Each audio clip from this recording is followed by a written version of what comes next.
Hello. What's up, everybody? Brainy, 10 bucks. Greg, Dread, Rasta, Shepherd, and Dumb. Hope you guys are doing well. Brainy. Good to see you all on this beautiful Thursday. I hope you guys had a nice, oh, sorry. Think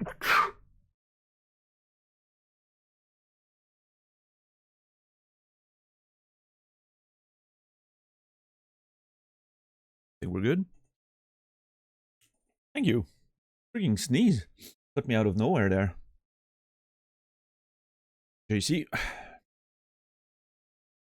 September already, yeah. I was a bit surprised yesterday when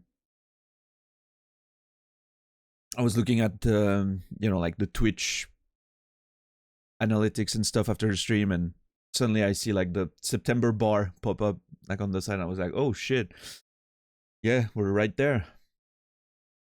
It kind of came out of nowhere, really. Yeah,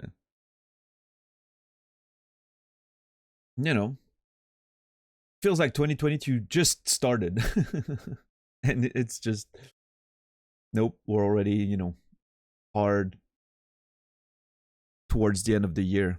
So last third actually, yeah. Best season begins. Yeah, I like fall. I think fall might also be my favorite. Spring and fall are on equal levels for different reasons. I like spring because it means winter's over, and I like fall because it means summer's over. Yeah, I like the temperate seasons. I don't like the fucking big warm summer, and I don't quite like the very cold winter. Both summer and winter have good things for different reasons. What I like about summer are the storms and the rain. I love that. I love rain, thunderstorms. It's beautiful.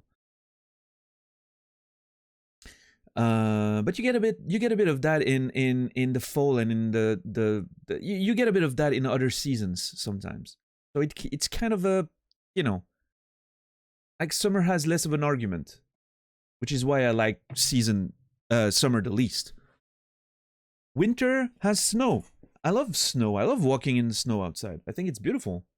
Now that I don't have to drive to work anymore, so I rarely have to drive in the snow, I'm a big fan of fucking snow. My car doesn't drive very well in the snow, so I'm very happy to not have to worry about that. And snow doesn't happen in the other season yet. It might change in the future. But, so yeah, winter over summer. And then this also means that I'm less happy to see spring than I am to see fall. So I think fall is number one, followed by spring, followed by winter, and fucking summer can go die with the next ice age or something. The part-time, how are you doing?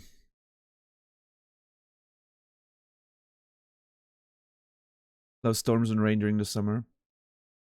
Yeah, we've had quite a few here this summer, but they happen during other seasons. Like you get plenty of great freaking storms and rain in the fall here. So yeah, I don't know.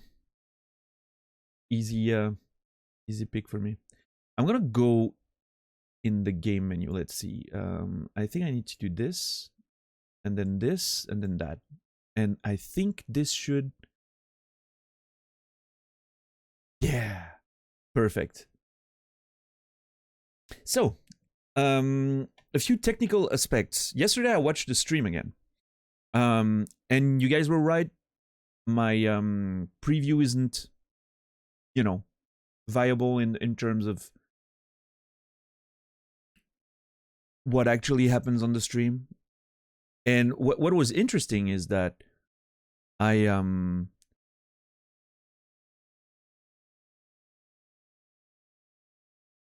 initially looked at my VOD and I was like, this is not smooth. Like, people were telling me this was smooth.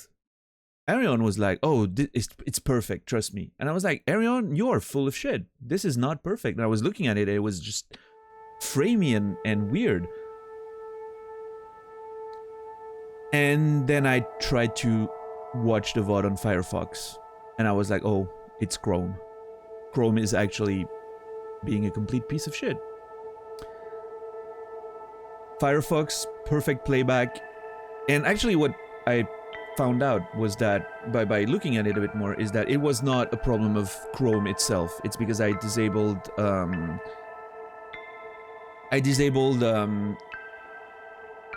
the hardware acceleration at some point, and it's for pretty good reasons that I'm disabling hardware acceleration on Chrome, which means the video playback suffers a bit.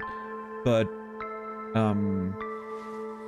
if I turn on hardware acceleration, I get awful buzzing when I'm playing the console and I'm watching a stream on the side.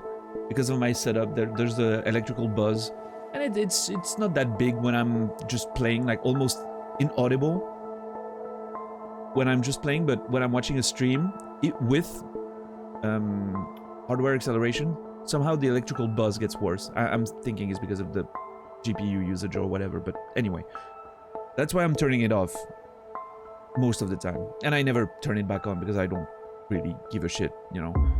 But that was the reason why my playback was a bit weird on Chrome.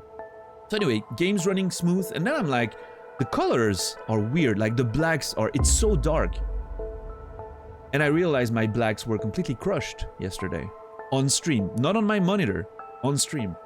And I'm not sure how that happened. But basically, what was going on was that my PS5 is set on full RGB range. Because the way I usually do it is my computer and my PlayStation are set on full RGB range, which means you get the whole 0 to 20 to 255, the range of color display, right? 8-bit full. And my monitors are set on limited in order to match, you know, the to not double darken and crush the black, you know. And oh, Dread, that's your chance. Get some followers and viewers and primes, man. Oh, by the way, part-time, those you can ban directly. You know, the bots. It doesn't really matter. They only post once usually, but you can immediately ban them if you want.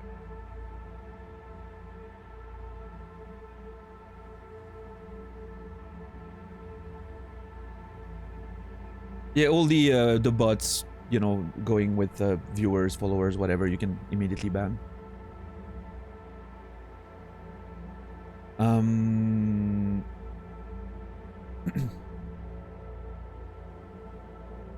It's their bots, so they don't usually post twice, so just deleting them is usually enough, but you know, it's just a matter. They usually get the accounts get disabled within minutes. So it really doesn't matter, in fact.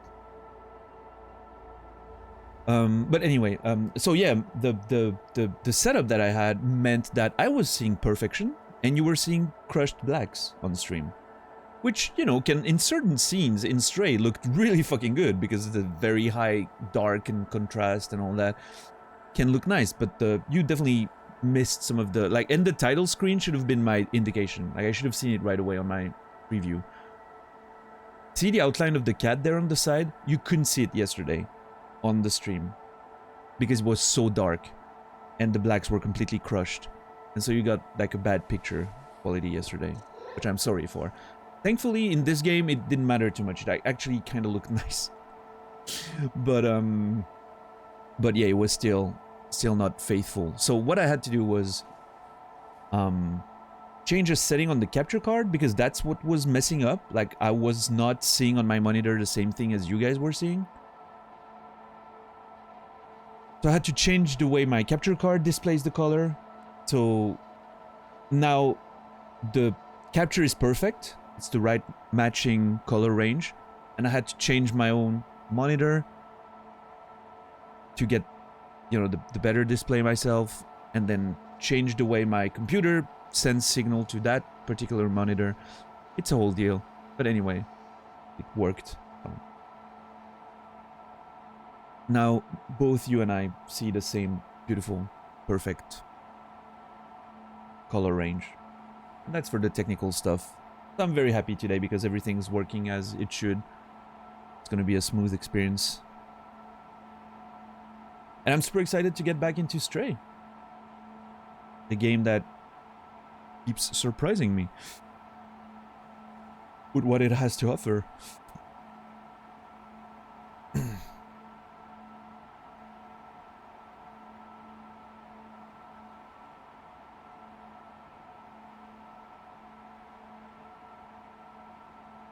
Had a flood here in Germany last year, and this is absolutely not normal. Never-ending drought. All the rain comes at once. Totally fucked. Yeah, I mean, heat waves usually come with, right, like the water has to go somewhere. So after any heat wave, usually it just pours. Hopefully pours on your ass, you know? Because, believe it or not, pouring, like, there's worst scenarios, right? All the rain evaporating and then being, you know, like the clouds being brought to, say, salty water, the ocean, and then pouring there.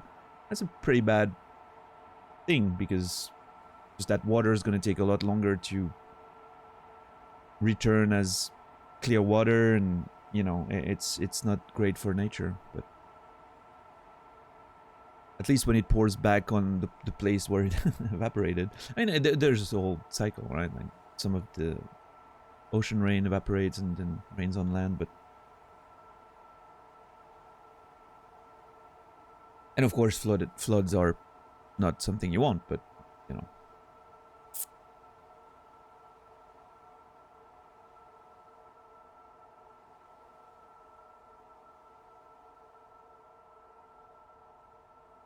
Major flooding and now no potable water. Yeah, water is a concern for sure. Which is kind of... It's mind-blowing that... And I understand the paradox there and the irony, but it's mind-blowing that the planet that's mostly made of water... Well, surface at least. Mostly covered in water. And we still find a way to struggle with it. It's... We managed to actually make it worse for ourselves. It's already hard enough to, you know, get that drinkable water and...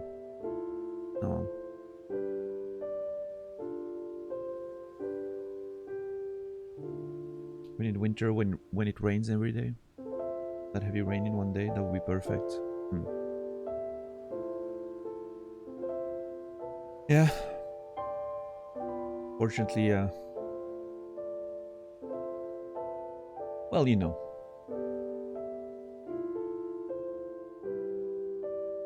We're kind of not contributing to that being the case. Man, the piano music in that intro is so beautiful. I'm gonna have to wait every day for the piano music. Well, every day. I'm saying this like this is gonna take us another week or so. We're certainly not finishing today, that's for sure, based on the pacing so far, but this is not gonna take so long, I don't think.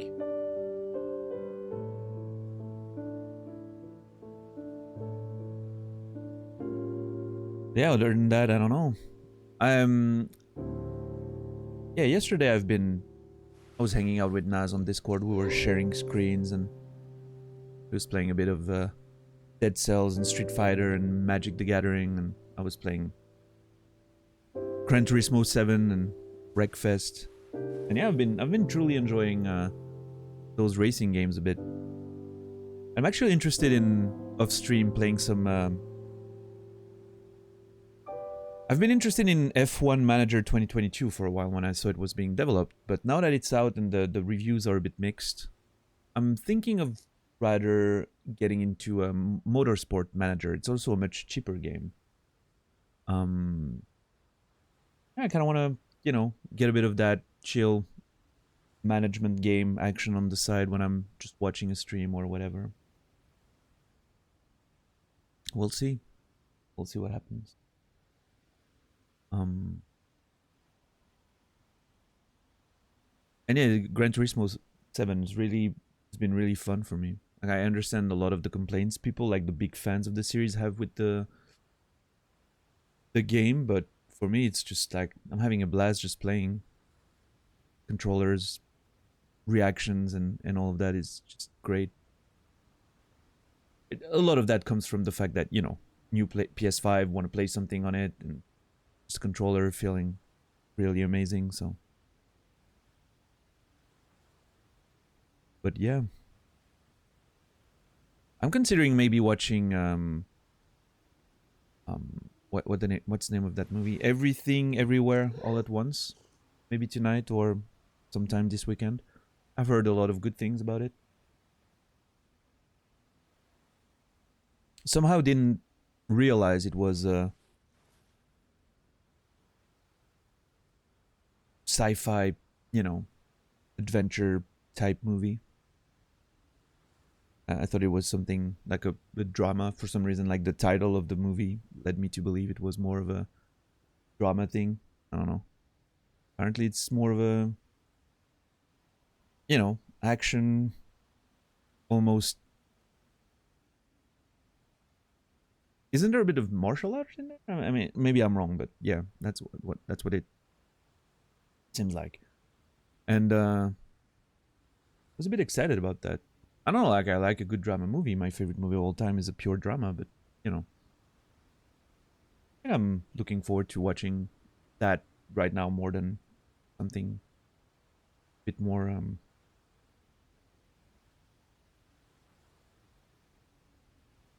you know, dramatic, so to speak.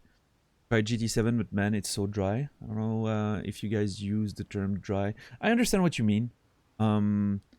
And I can certainly see that. Yeah, I'm not playing it the same way that I'm playing. Well, Wreckfest, for instance, is super fun, right? You just, the racing is a lot more exciting. Like you can just crash into people, and there's a lot of crazy stuff happening. And Gran Turismo is more of that straight up simulation. But I just like getting cars and tuning them, and it's a different feeling. I like it.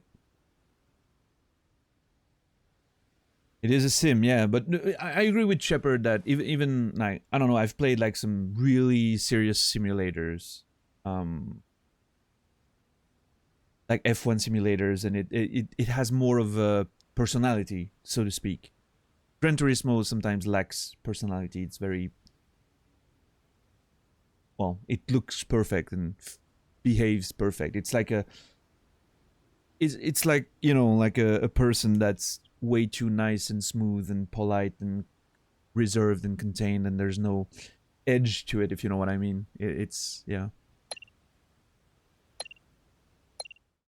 that's the way I'm, you know.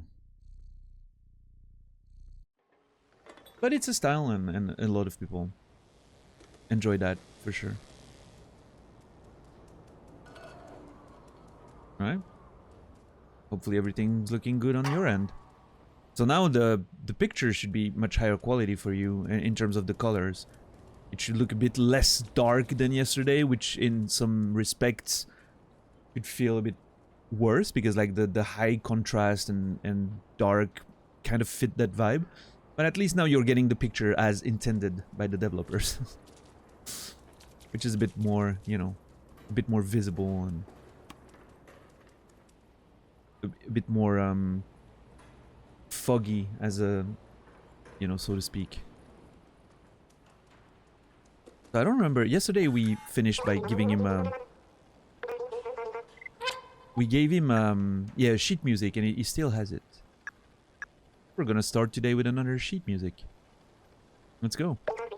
Untitled. This tune contains exactly 44 notes.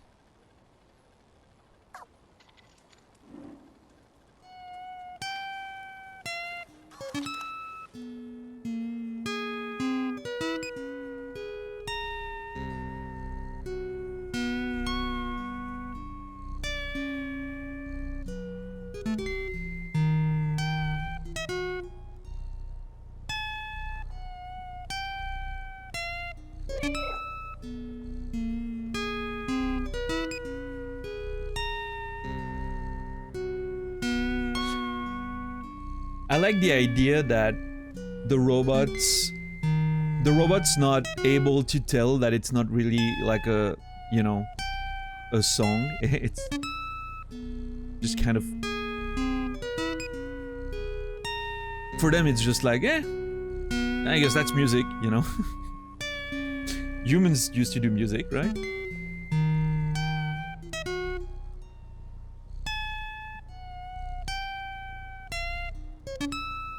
Yeah, I actually like the license stuff, Shepard. Especially like what I found yesterday was that doing the license thing, I like watching I have two friends who play the game in my friends list, and you know, friends IRL.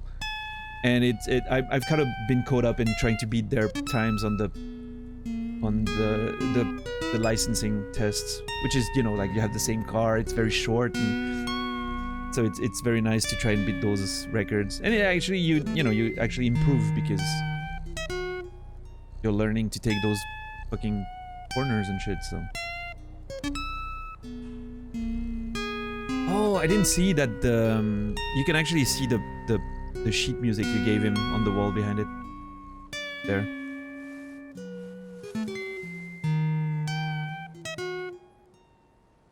This one is Untitled, alright?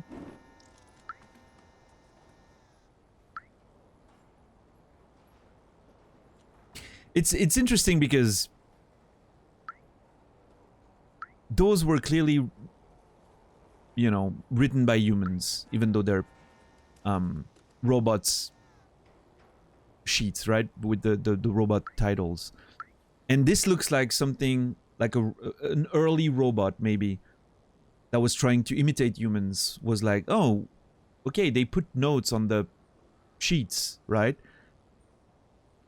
And of course the robot is going to think about those notes in a different way with MIDI codes, right? Those are MIDI notations with the, you know. And I think that's really interesting. Like, it feels like an early robot attempting to recreate music like humans did. And maybe, who knows, maybe those aren't humans after all. The song kind of sound like things I've heard in real life. So I'm like, oh, maybe they actually are just, you know,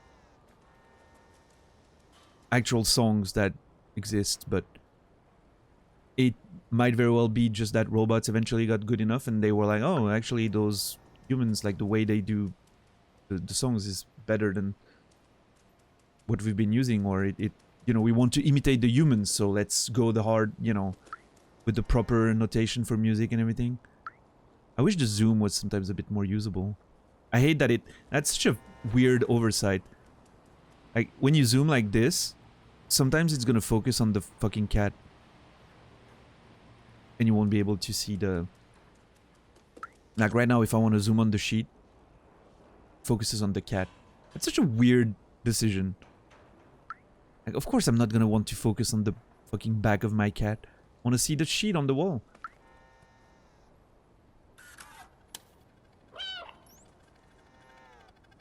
Wasn't there... There was a... Wait. How did I do that again?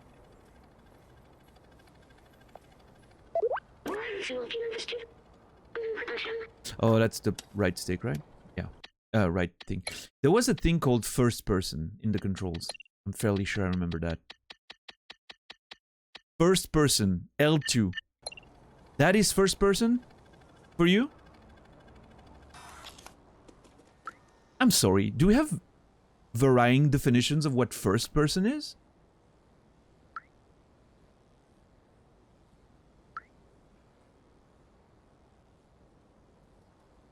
Anyway. Not gonna get mad. What's up, Labberduck? How are you doing? What's up, Tonic? Sorry, I didn't say hi earlier. Hope you guys are doing well. So we need to go see Momo, and there's another... Yeah, the one with the fan that we haven't explored. I have a poncho now that I wanted to maybe bring to Elliot, and I need to find a third energy drink for the mystery item. Yeah, I'll come back with more sheet music for this guy later. I don't want to waste it all at once, you know.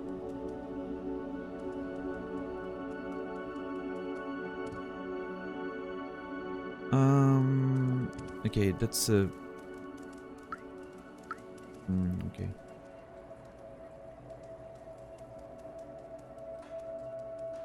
I want to see... I want to go see Elliot.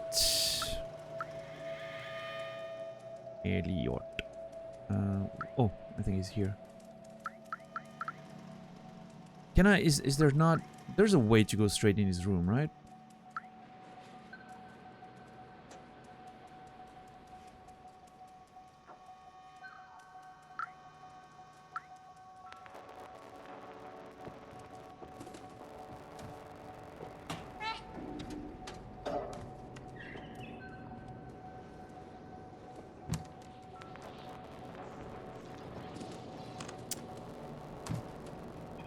Feels like it should be around here or something. Whoa, no, I wanted to go down.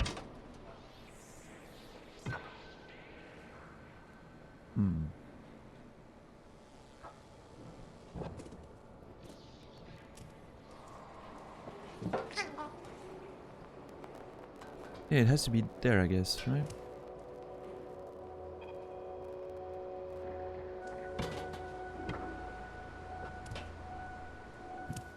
Okay.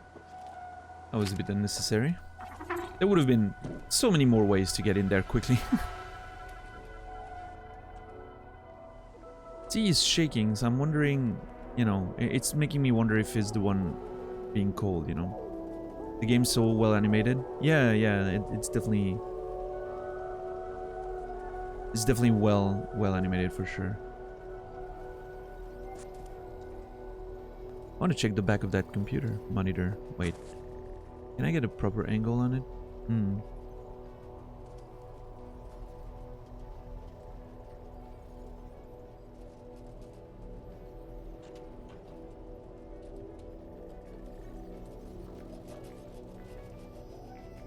It has no power, yeah. And it's not turned on. So, you know, kind of makes sense. That being said, I'm seeing computers that are turned on. I've seen stuff that is turned on that doesn't have any power seemingly coming out of it. Which, you know, could be explained. Like this monitor, for instance, is not plugged in. And it's clearly on, right? I'm wondering if there's a sort of... There might be an explanation for this. It might just be, you know, an oversight, but... It would be... It's possible that they have like an electrical field going through the planet, or the, you know, something that just feeds electricity everywhere. At the same time, there's cables, so I don't know. Yeah, Shepard? That's unfortunate. Well, you have mail redirection, right? But I'm assuming you're just a bit annoyed because it's gonna take longer to come, right?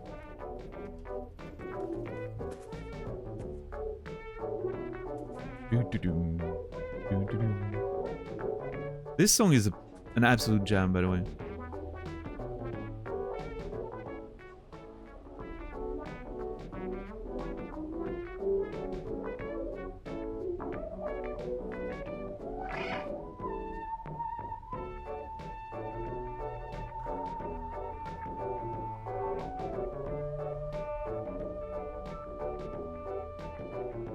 I have, but I don't know if it works for every delivery service. Yeah. You don't even know Chronopost? I think it's French? The most I've seen Chronopost here being used was when I ordered shit in France. Or, like, when I'm getting stuff from my publisher. There should be... I mean, I don't know, you know, but there should be... When you get, like, the notice of delivery or whatever, or shipment, there should be a way to get on the website and be like, oh, by the way, change this or whatever. My address or delivery time or... I don't know, just... Not sure how it is for, you know, like, deliveries in Germany, but...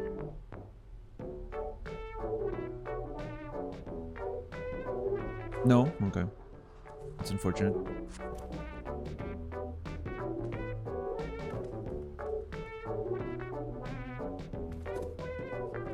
I wonder if I just stay here. If he's gonna eventually just, like, fall asleep next to it.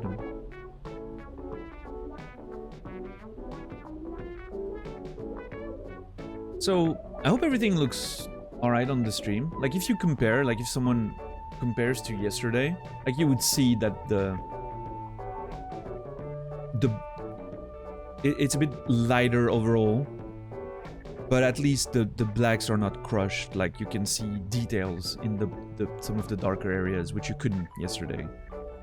Not what you want. So, yeah.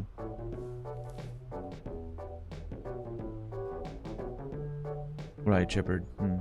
That's annoying.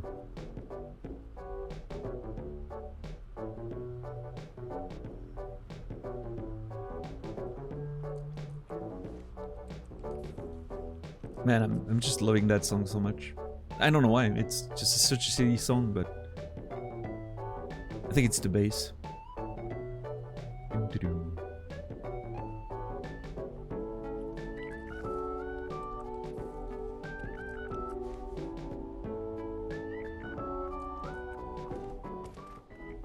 Alright, let's see if I can give him the poncho. Can I help you?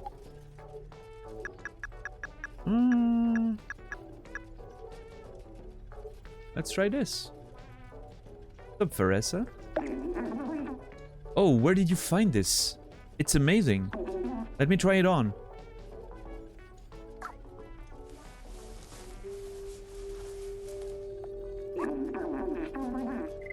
Thanks for the poncho. Please come see me if you ever need anything fixed. I think that's gonna be important. I don't have anything right now, but... See, feels better now.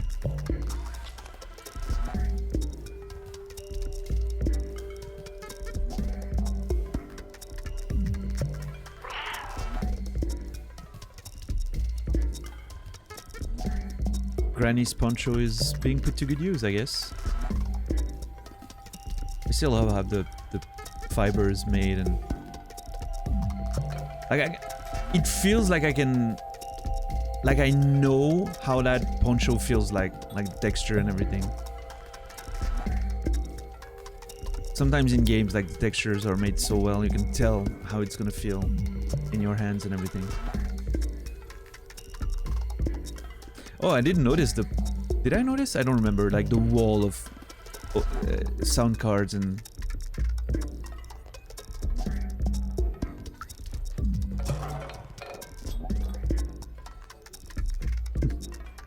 Nice.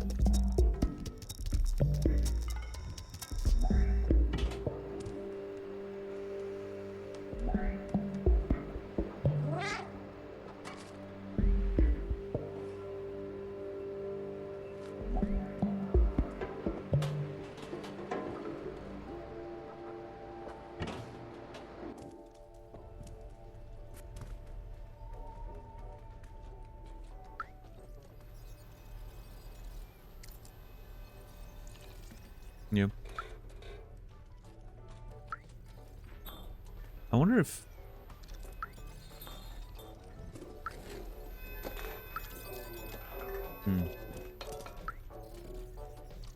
Let's see. Alright, let's see now.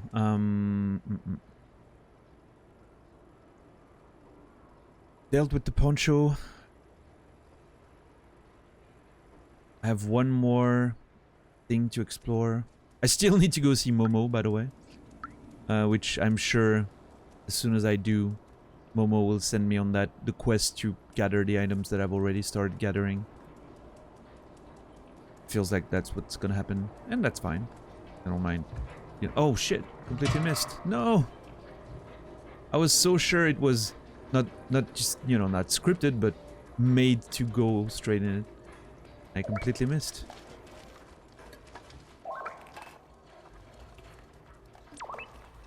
This is gonna be hard.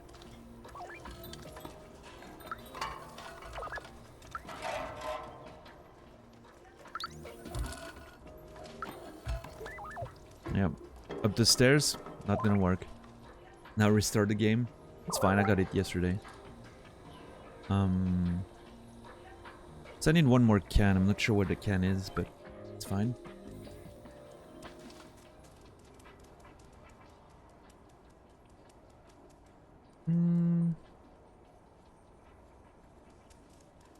Wait, is that...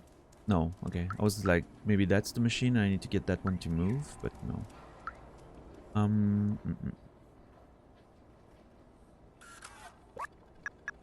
Do I need an extra can? Yeah, I think that's it, actually. I need to, I can decide to go see Momo right away, or I can explore that last outsider's hideout or whatever. And then go see Momo, and it's probably gonna be sending me on the quest that I've already done. Which is, again, fully fine.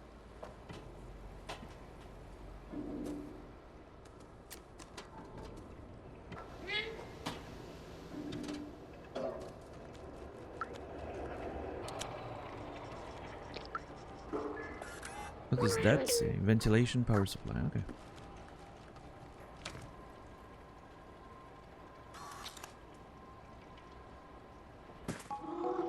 Alright.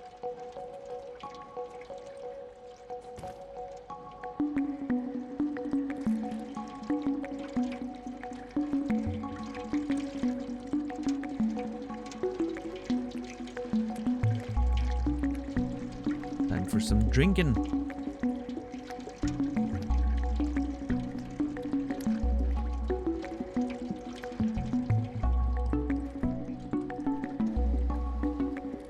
Some more of those pictures.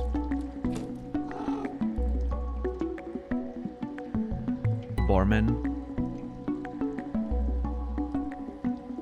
I love how his shirt is like all, you know. You can tell it's an old shirt.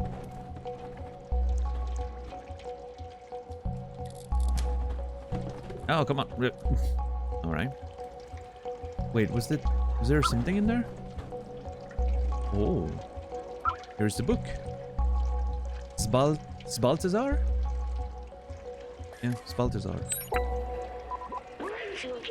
It's a strange notebook with a symbol on it. This one seems to belong to someone named Sbaltazar.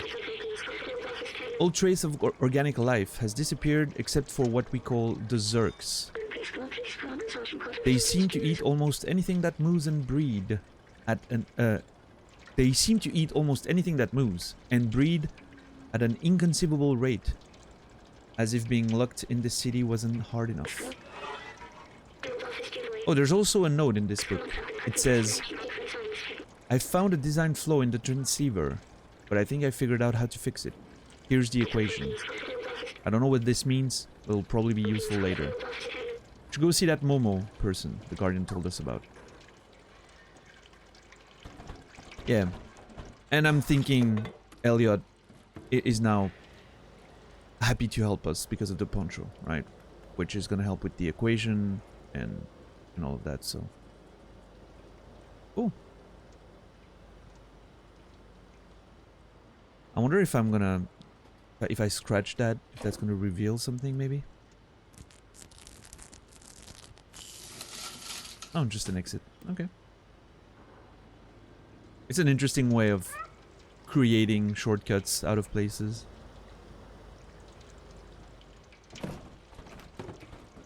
Well, this one didn't have too much compared to the library, for instance. Unless I missed something, but I don't think so.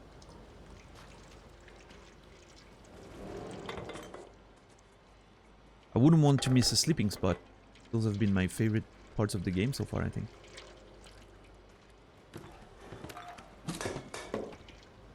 Whoop.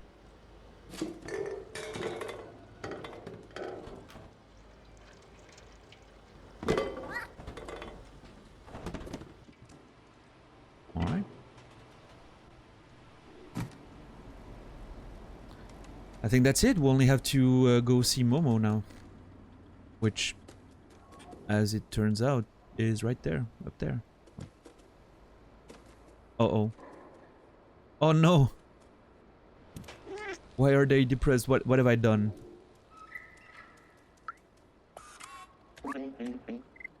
I love the weather right now. Oh, well, that's nice. I thought they were just sad because they didn't work anymore.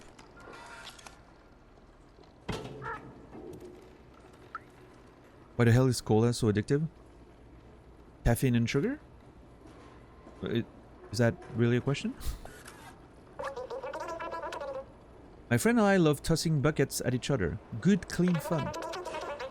Our downstairs neighbor disagrees, so we're taking a break now. Oh, it was actually not for work. They were just literally tossing buckets of paints at each other for fun.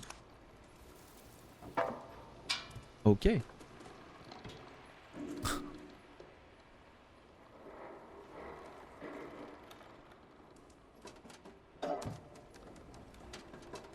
I like that it's like imitating humans, and the work humans did to them is like literally a game.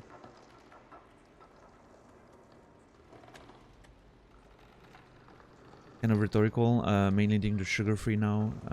Sugar-free ones, also the fizziness. Yeah, well, the caffeine is literally, you know, still the addicting part, but point taken about the sugar, for sure. But I know what you mean, like, it's just...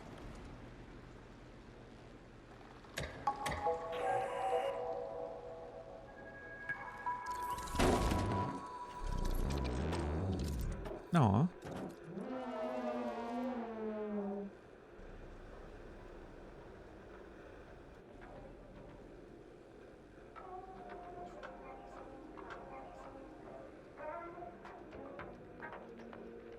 This is an interesting room. Oh my god, this is cool. I have questions there. First of which, why can't the game fucking zoom properly? Right. I wonder who that person is.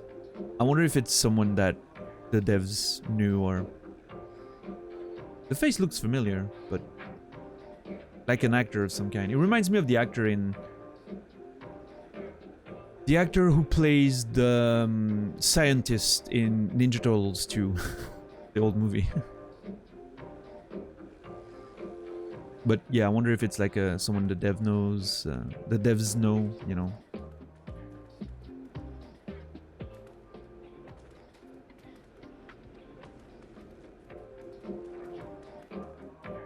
Oh, there's a ball. Can I play with the ball? Nice.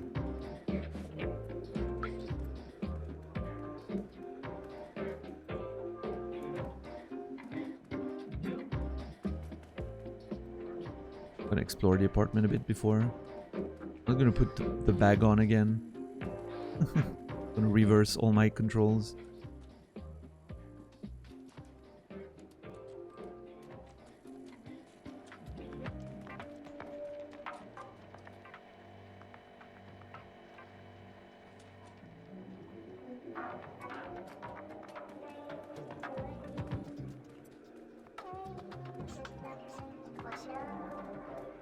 I can interact, right? Yeah.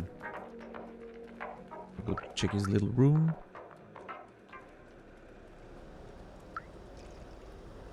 So a memory, nice.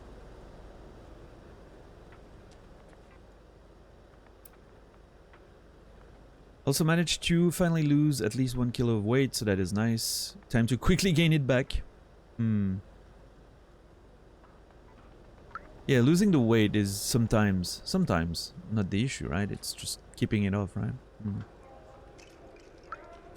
The poster on the we've seen that one before. It means metallic rain, which in the here the context is apparently a movie.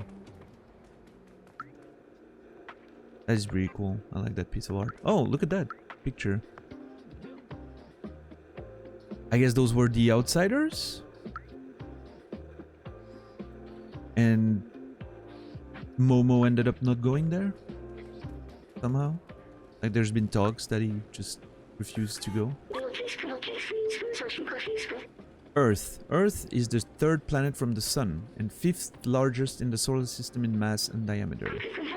To date, it is the only celestial object known to foster life. According to radiometric dating, the Earth is 4.5 billion years old. Has a single natural satellite, the Moon, which forms soon after. The gravitational interactions with the Moon creates the tides, stabilizes the Earth's axis rotation, and gradually reduces its rotation speed.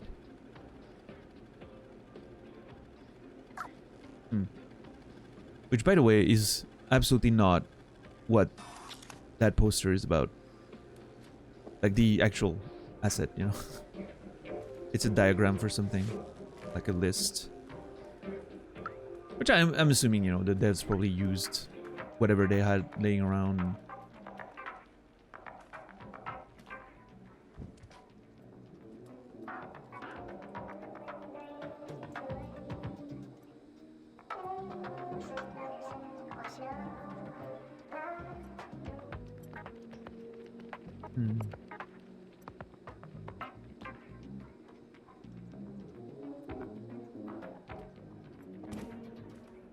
Let's talk to Momo then.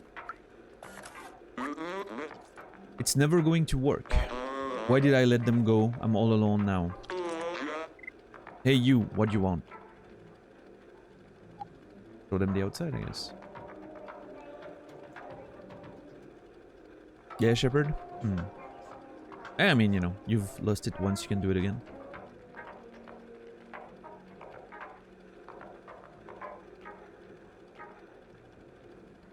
Hopefully I'll be able to lose more considering I'm broke and food is fucking expensive, you know.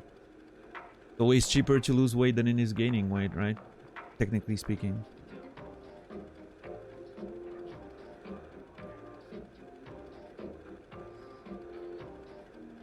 I thought was that robots develop their own way of writing things down so a little buddy translates to us in a way we can understand. Well, except here in that case, I can read in French the title of that thing. It's a diagram of something and then there's a list of, you know, either dates or times. But the title is in French. It says diagram of something, so. The same happened earlier, like there was a poster that said something in English, which actually was an asset built for the game because it was talking about in-game stuff, universe, and it was translated differently by the robot. But, you know, details, right?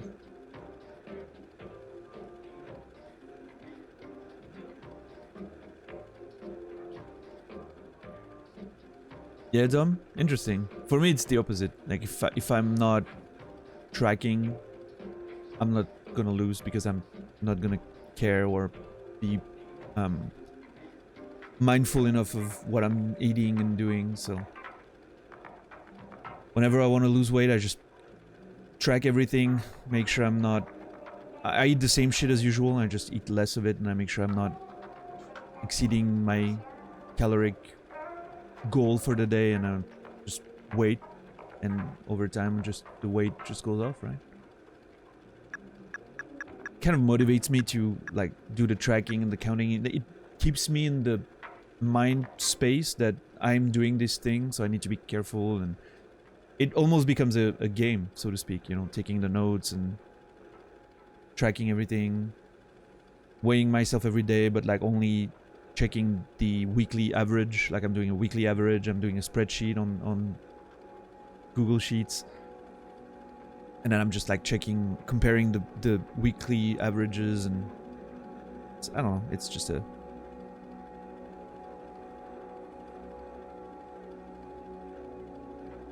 Right, sure, Dom. It's just for me, like, without tracking exactly, I wouldn't be estimating what I'm eating well enough.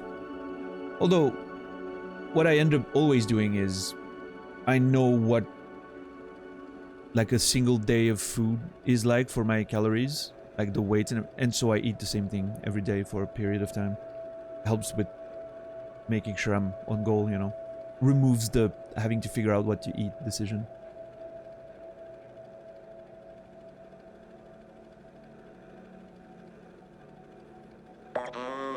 This is a picture of the outside. Do you want to go there? Yes.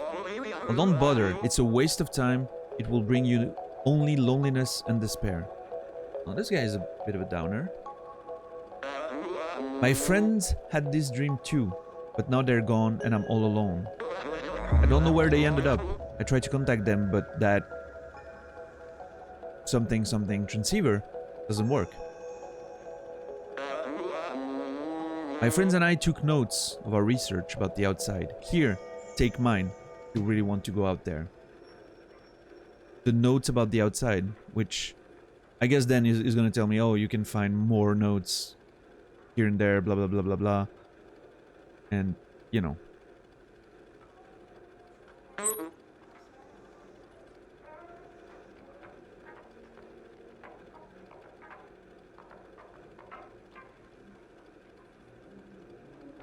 Yeah, for sure, Dom, yeah. I mean, as long as you're, you know, in deficit, the weight's gonna go up, so... Whatever... However you get there, right? It's the same goal with every type of diet out there, right? Keto or keto, I don't know how you pronounce it. Paleo... Whatever the decision you make... The results happen for the same reason. It's because you're eating less calories than you're consuming, you're spending. So it's physics, really.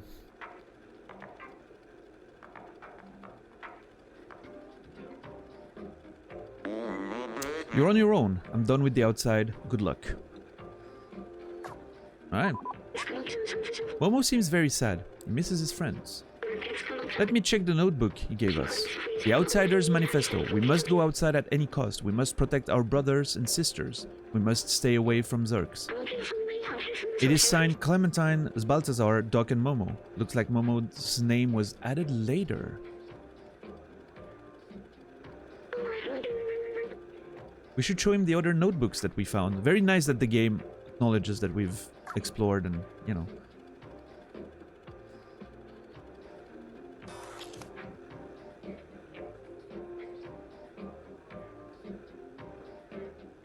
Yeah, for sure, Shepard. It's very easy to underestimate some stuff sometimes.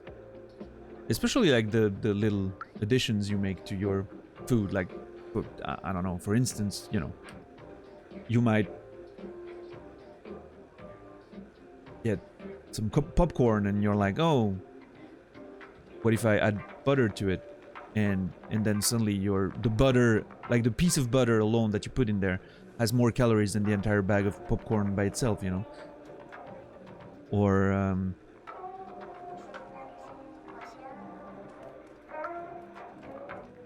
yeah, so many different, like the little additions that you put in there are the worst part, right?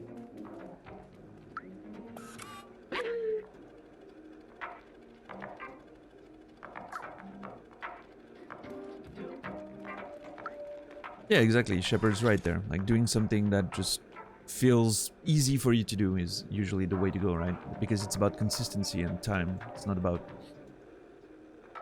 how you actually get there, right? Hey, little cat, are you still looking for those useless notebooks? Actually, I've found many of them. Oh, it belonged to Doc. He was really a huge nerd for electronics and stuff. He was always on the verge of a great discovery. We found Clementine's note. She was really brave, you know? The most fearless person I've ever met. Wait, you actually found all my friends' notebooks? Yeah. Yeah, we did some good work. What's that note? The transceiver can be repaired. This is incredible. What's up, Emmy? How are you today? That means we should be able to communicate outside of the slums. Ooh. Clementines, Balthazar, Doc, I'm sorry I doubted our cause. I'll promise you, find a way to reach the surface. Thank you. We might be able to find you a way up. Or thanks to you, we might be able to find a way up. Now let's fix this piece of junk transceiver.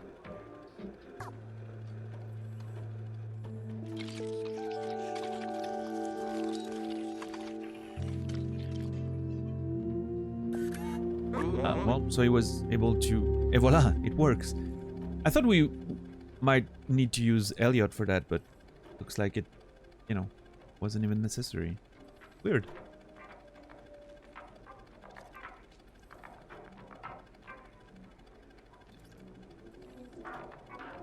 That's cool, Dom.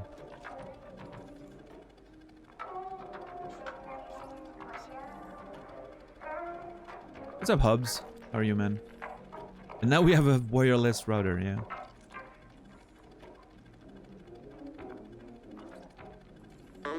Come with me. Sure. Where are we going?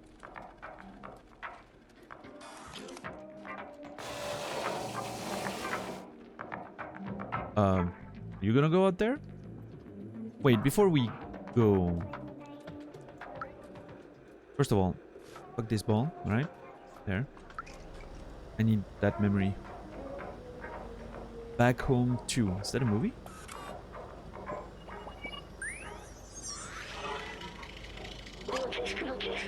Back Home 2. I remember this video game. It was made just after I was created, I think. I can remember it well. The scientist and I spent a lot of time playing it. It was fun. I miss him. Why can't I remember his name? I have ideas about that.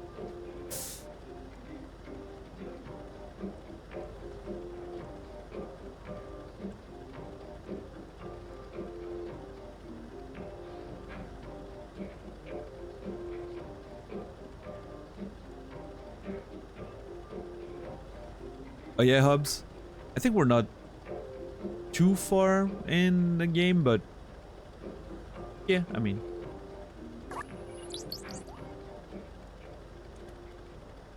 you know,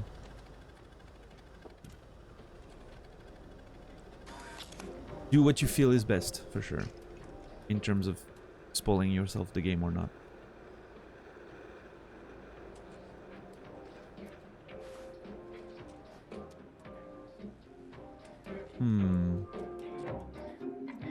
Okay, I'm gonna scratch the fuck out of that rug, by the way.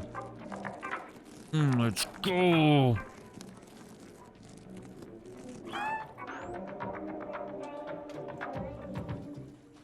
Scratch the fuck out of that wall, too, while we're at it.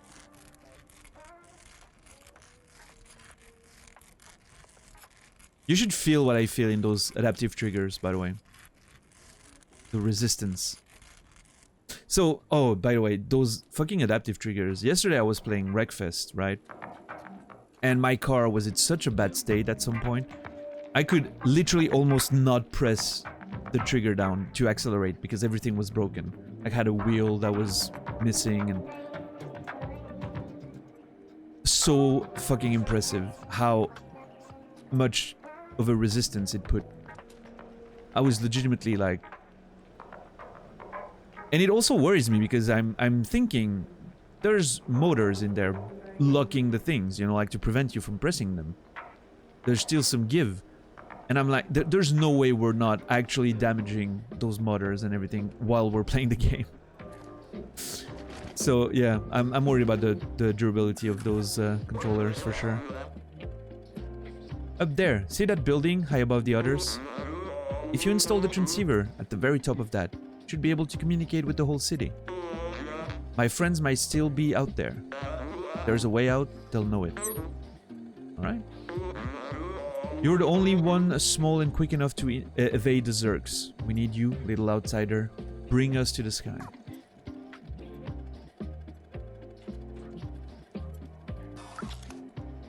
Maybe magnetic resist. I have no idea how it works. Like, it feels to me like a, you know, servo thing, but Maybe it's a magnetic thing? I don't know.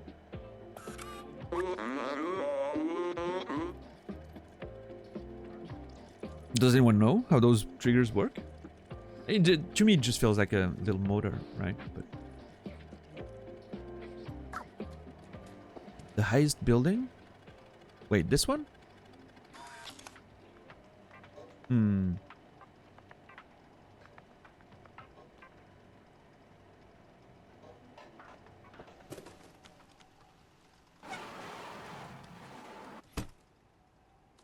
Did you just... Fucker closed behind me. Okay.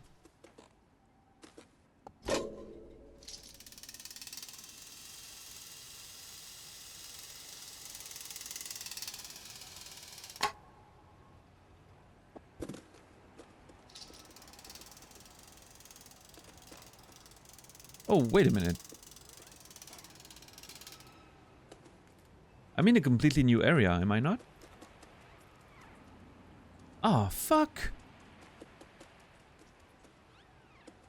I wanted to keep giving music sheets to the dude and everything. It locked me out. I didn't realize that. And I'm sure the fucking checkpoint is...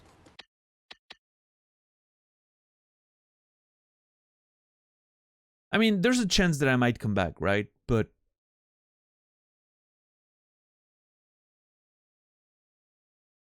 Let's see. I want to just verify if I'm still in the home.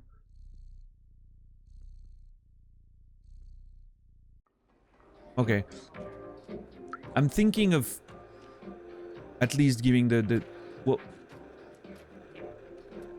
I'm sorry. Is there an invisible thing that I'm not seeing here? Okay, I've grabbed that.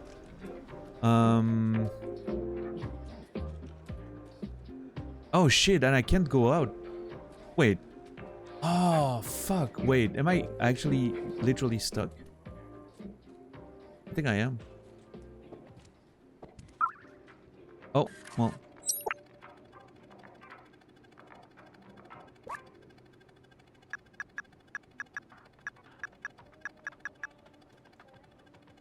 Examine. This one is called...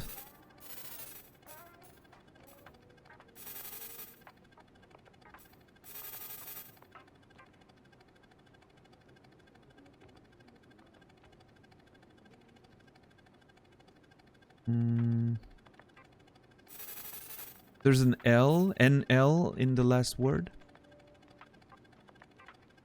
I think. Not sure. Oh, Petite Valse. Okay. I would love to hear that played. Yeah. Well, not necessarily $10 because here's the thing. The game initially wanted me to come here first and then go back out and, you know,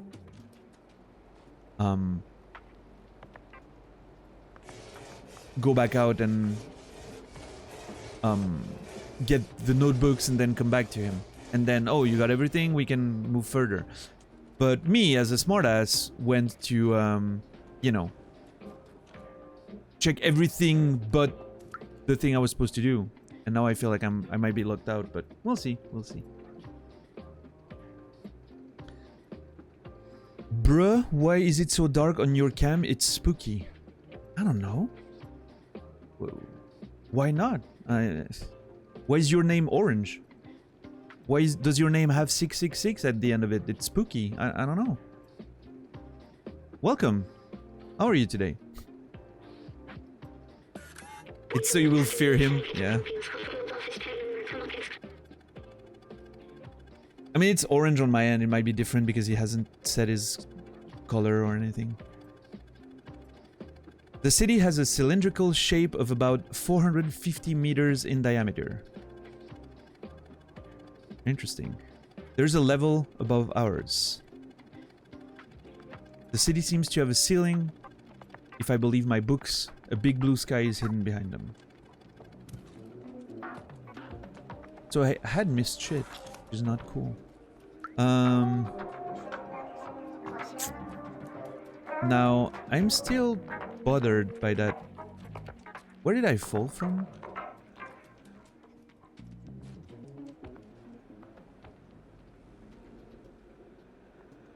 Wait, I came in through here, right?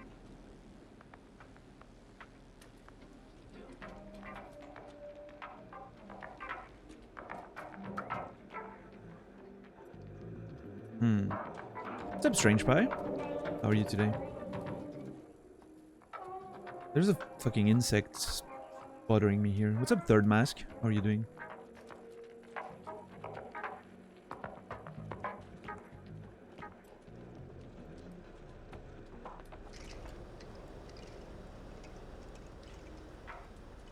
I'm glad you liked it, Emmy.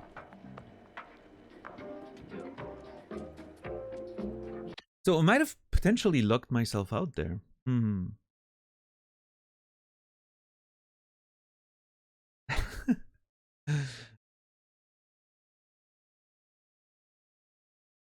Emmy is just so fucking enjoying this.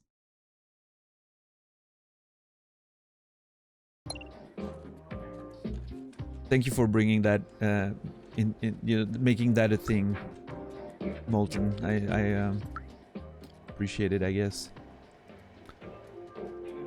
So part of me is like, fuck, I really don't want to, you know. But there's no way. Like, if I'm going back, I'm gonna have to do all kinds of shit again, I'm sure. Like, there's a chapter select option I've seen in the menu. I am annoyed. I am really annoyed.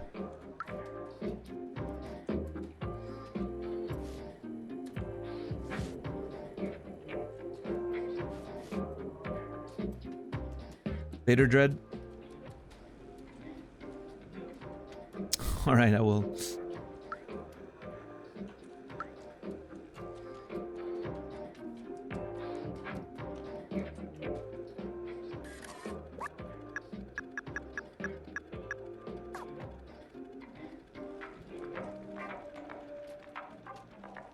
Oh yeah, absolutely, Hubs.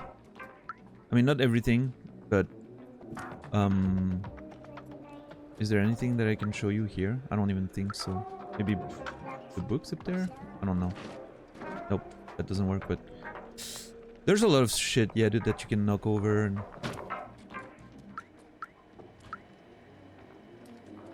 This is a terrible example. It's the first time there's nothing to knock over and...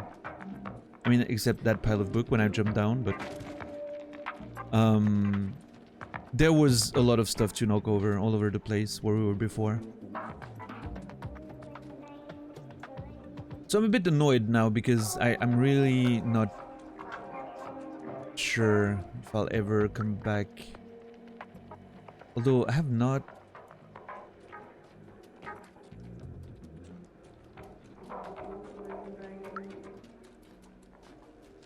I hate when games do that. Fucking hate it. Oh well.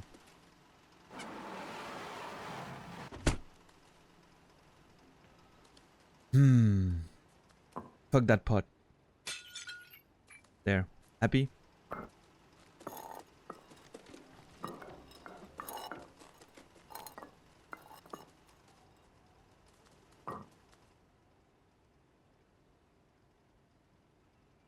That's a big drop.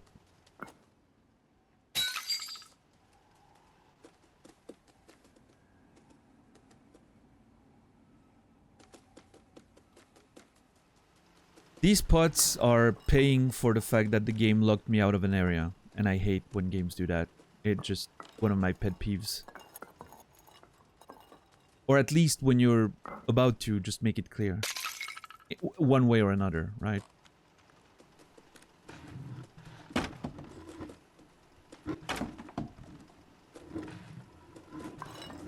Okay, this is a plastic one. Based on the sound and everything. So this one shouldn't break when it hits the floor. Let's see. Nice. Actual taken into account. Beautiful.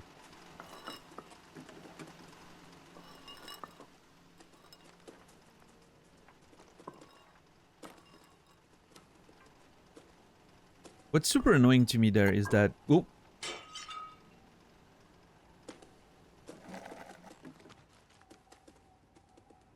is that if we don't return, right, to that place, so many things that I haven't used. I would have loved to listen to the songs and, you know.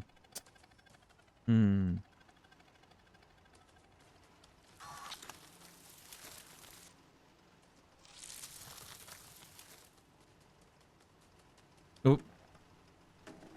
Was weird. You see that? The cat teleported.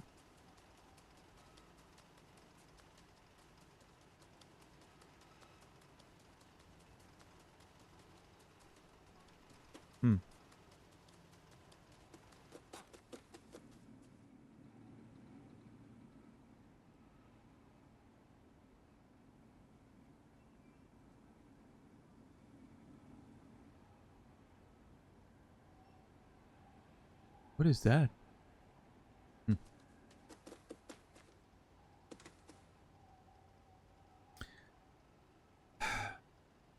What's up, Nasrallah?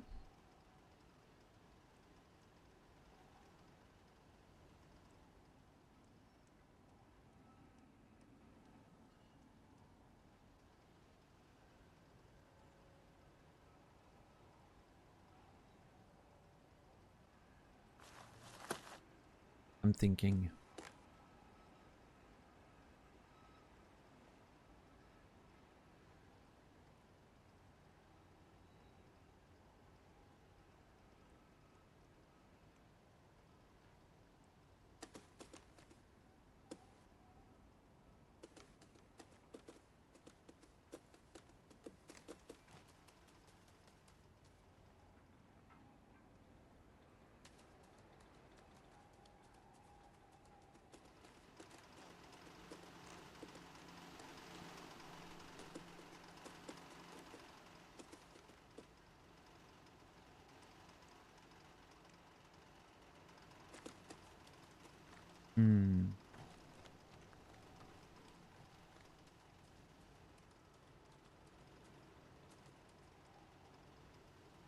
I guess we're gonna have to hope, right?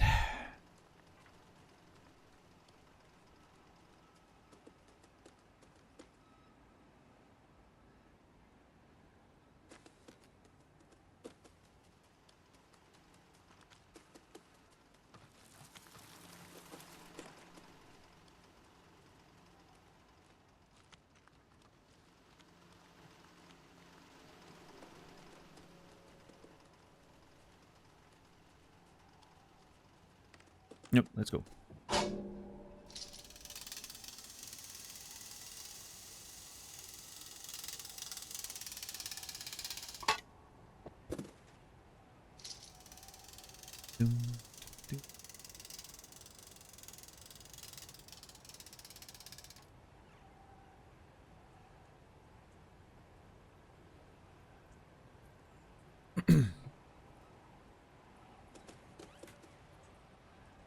I can hear the Zerks.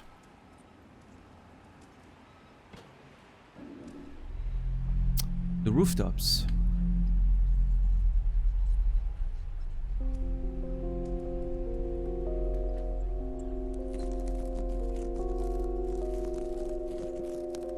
Scratch that thing. Let's go.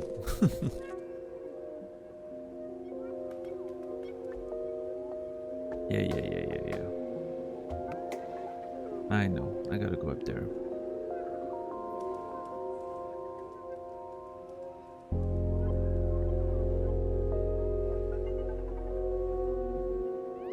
Oh, what happened there?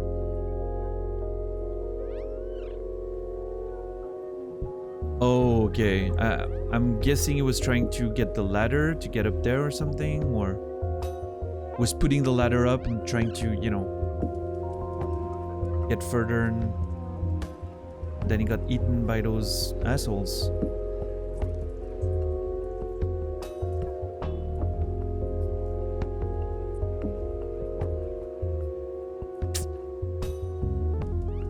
Man, I am so irrationally mad about the game locking me out of the previous area. It just annoys me so much, you have no idea.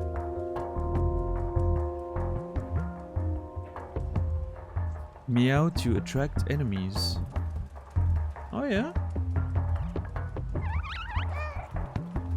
Oh my god. Jesus.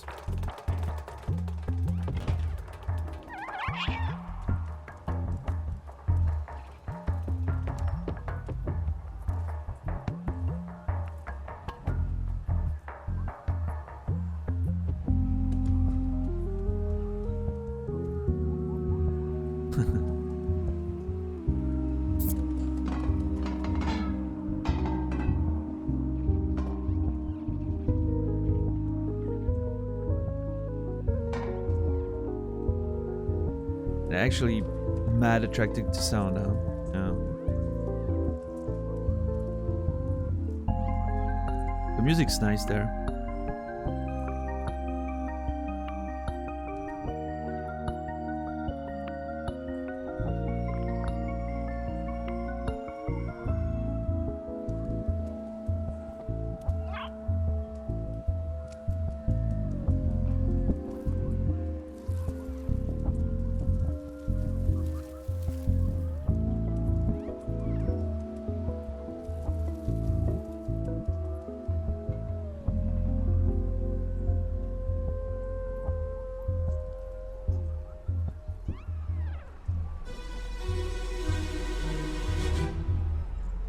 Thank you, Strange Pie, for the resub. 2 months. Happy September. Oh, it's September. I forgot about that. Yeah. What's the deal with that? So you pay like, what, 30% less or something, and I still get the same amount or something like that?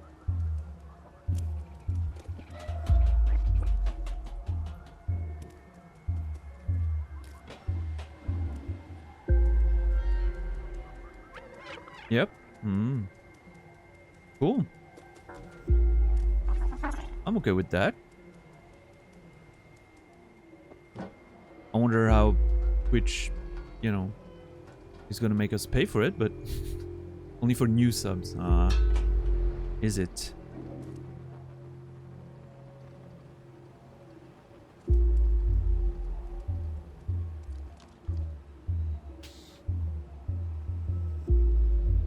Also, what's a bracelet?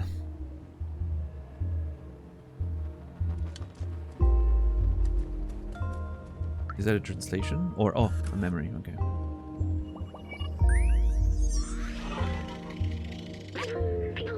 The city's full of neon. Wasn't always this way. There used to be strict energy caps, especially in the slums. But people couldn't handle the constant darkness. One day someone lit up rainbow lamps, neon signs all over their house. The person was taken away and never seen again. The people saw hope, and not long after, everyone started putting lots of lights in their homes.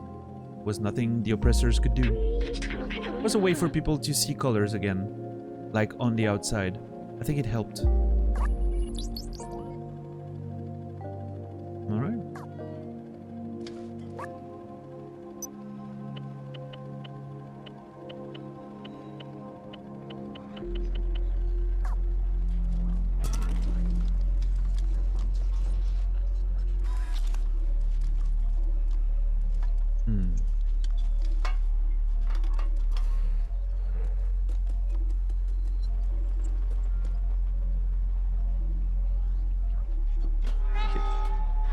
Initially was for all subs.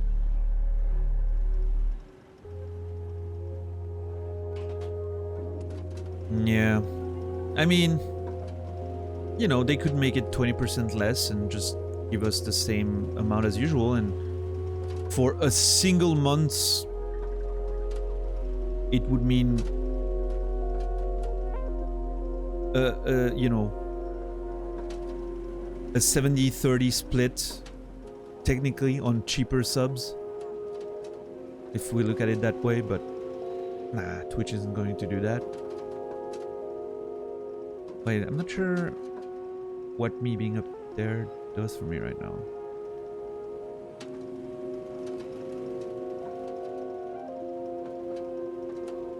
Can I go up here?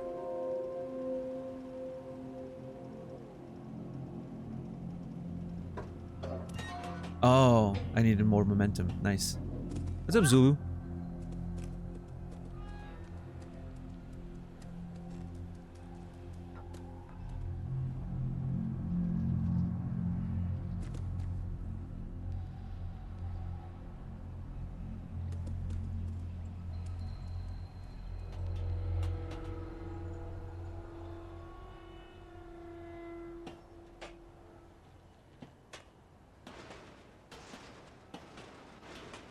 Yeah, Mask for sure. Struggling indie company, you know.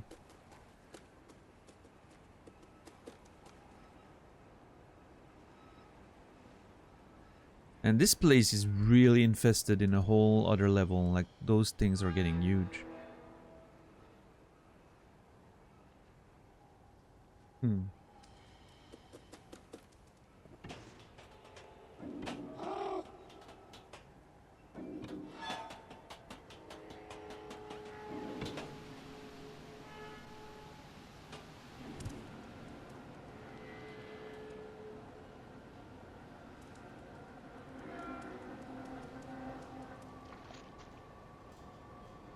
This is like proper, you know, it's before it was, you could see that it was kind of taking over some of the environments, but there it's just like proper infestation, like those huge strings between the buildings, and like this is proper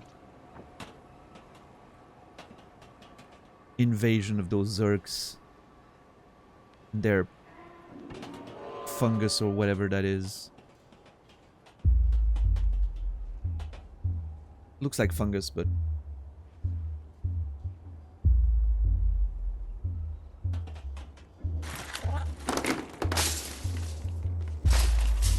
now I'm sad we're never getting Prototype 3. Did you really like the first two enough to warrant a third one? Oh. Hack door? Okay.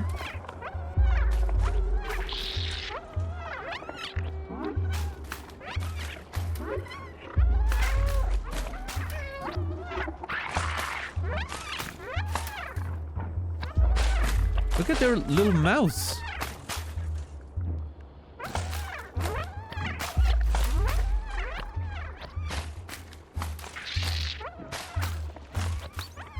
Yeah, that suits you perfectly, Naz. It's very jovial and, you know. Just when I think of you, I think jovial, you know.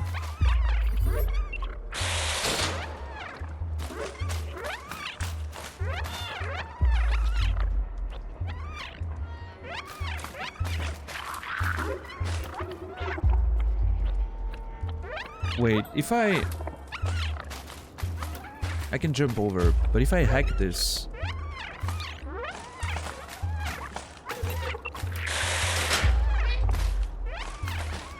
Okay, well that works.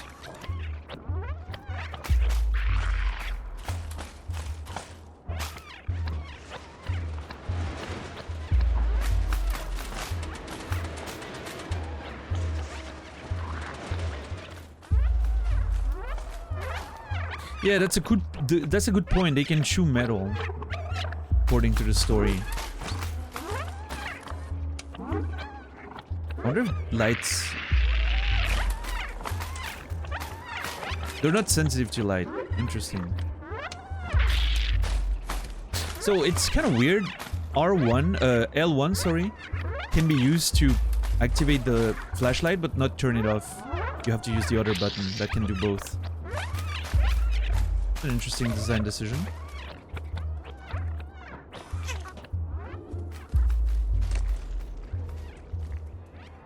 There's a few kinks in the controls so far that I would really have wanted to see fixed.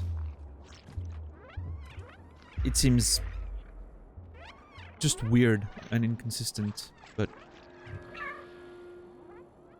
not a big deal or anything, you know, but like if we're looking at the details, it's...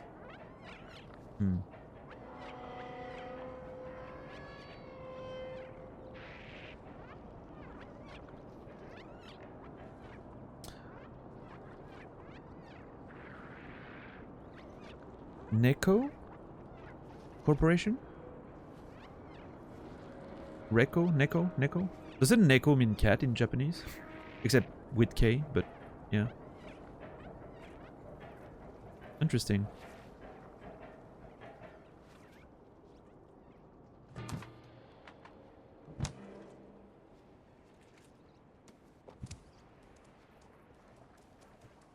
I wonder if it's for a reason. I mean, it can't have been an accident, right? They have to know. I wonder. Ah. Meh.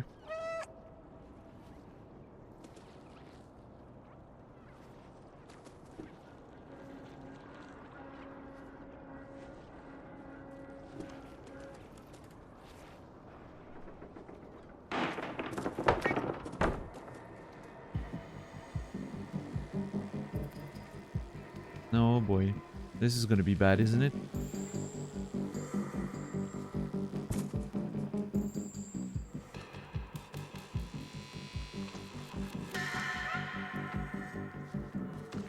You'll all be surprised by this, but I was disappointed by prototype. Seems weird. Coming from you. Yeah, I don't know. I remember prototype coming out around the same time as Infamous, right? And both of them being kind of similar-ish in structure and themes, and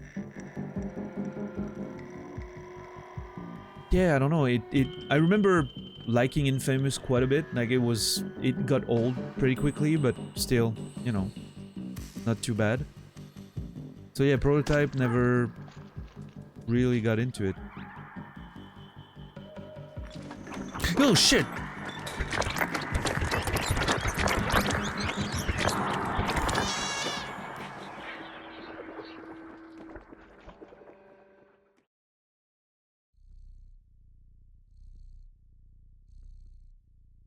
Alright. It's the first time we die, I think.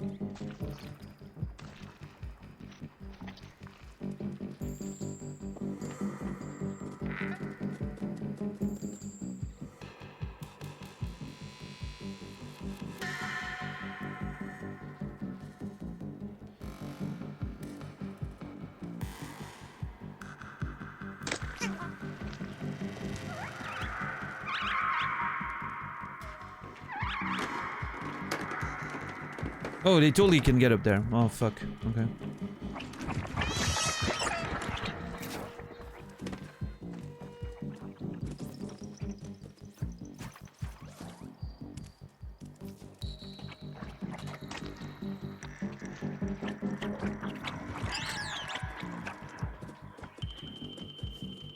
I feel like I kind of brute forced this, that there was a subtle way to get through here, but I totally didn't get it.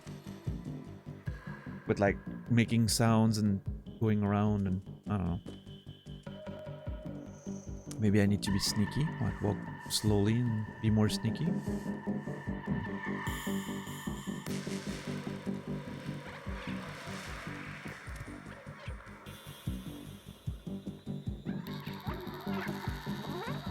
More door hacking. Hacking, nice. Okay, what's the deal here? I need to get that all the way over there, I guess.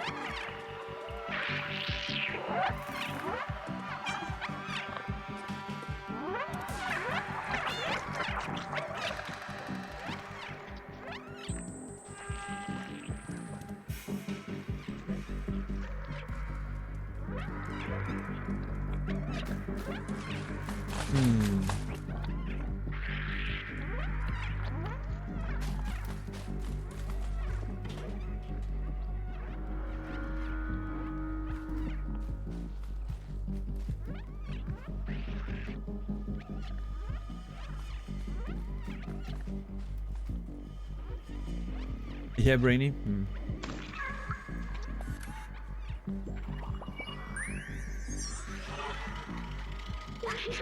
Necocorp. They were responsible for waste management. As trash from the upper levels overloaded the slums, they tried to develop a bacteria to dissolve it. After the humans disappeared, that bacteria mutated, growing, eating way more than trash. I was right, thinking it was bacteria. Interesting. And now we have Zergs. I didn't think it was created, you know. But interesting. I figured it was like a bacteria that only could develop because the sun wasn't shining on them anymore. Like something that was sensitive to, you know, UV rays, because they've specified at some point that UV lamps could, you know, keep them at bay, so... What's up, Thor Quest? Greetings from Switzerland. Hope you're doing well.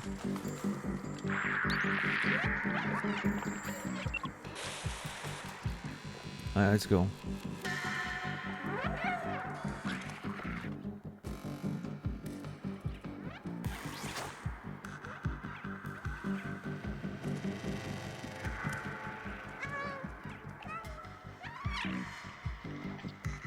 Alright.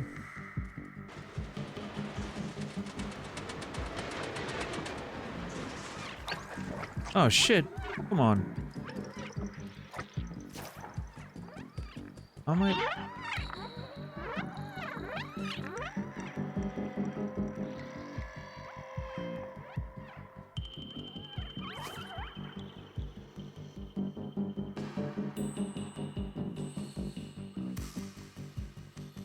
Where's that solo little shit there? Alright, now that this is out, I wonder if I can get them to come here again. Although, well, I don't actually need to, right? Yeah. It's really neat, the creaking of the beam when it's moving. You can feel it in the haptics. It feels like a metallic... I don't know how they did it, but it does really feel like something metallic creaking like this. So it's really neat. Very impressive.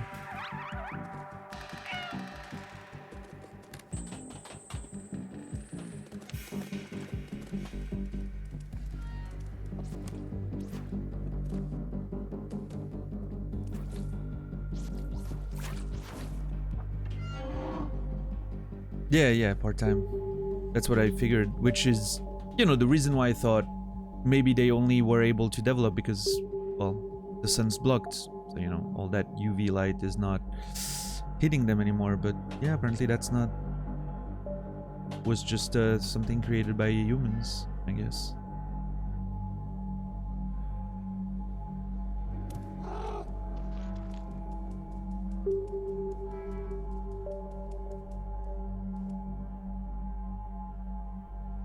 Not sure what that's gonna do. I'm a bit afraid.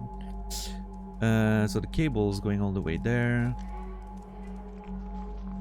And into this. Which should be activating an elevator? Question mark? That elevator is gonna be full of shit, isn't it? It's gonna be full of those little fuckers.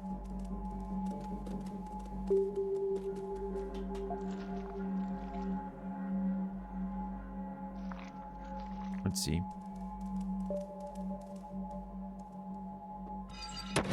Yeah, sure, mask, absolutely.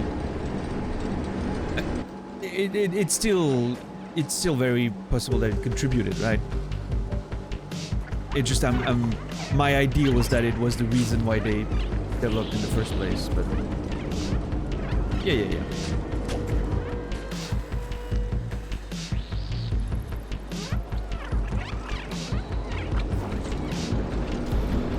Okay, one more round, I guess. This is so dumb. Riveting gameplay mechanics there. Oh god, there's more of them. Let me in! What the fuck?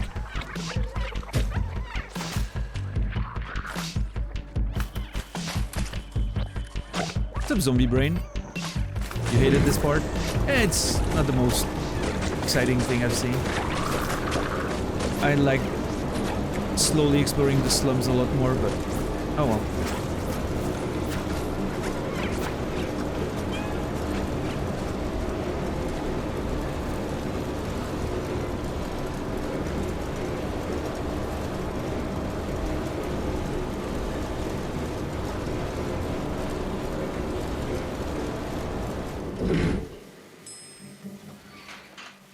That little ding. Hmm.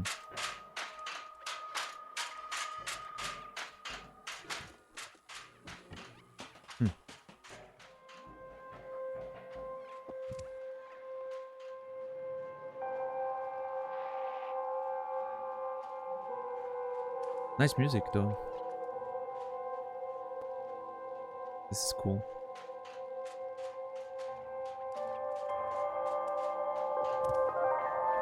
What's up, Venom? How are you today? Oh, the music's so awesome there. Here it is. Put the transceiver on this antenna. I will, I will. Just give me a second. I'm enjoying the track.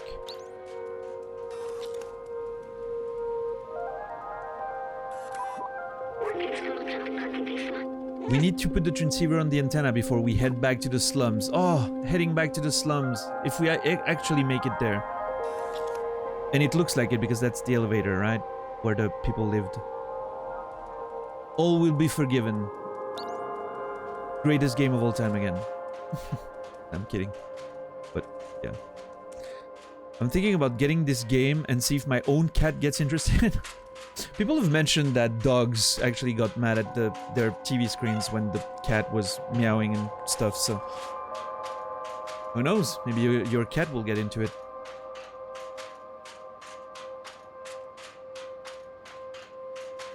Who needs other games when Total War Warhammer exists? Well, okay, first of all... I'm still not over the fact that they didn't call it Total Warhammer. I understand branding. First of all, they want to keep their Total War brand going. Second of all, Games Workshop would never allow for a brand dilution. That's not something they would ever, you know, tolerate.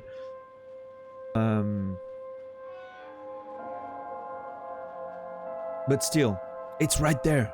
It was right there. It sounds so much better. But yeah. I've never played the Warhammer Total Wars. I remember playing Shogun, like the first one, a whole lot, all the way back in the day when it released, but... Yeah.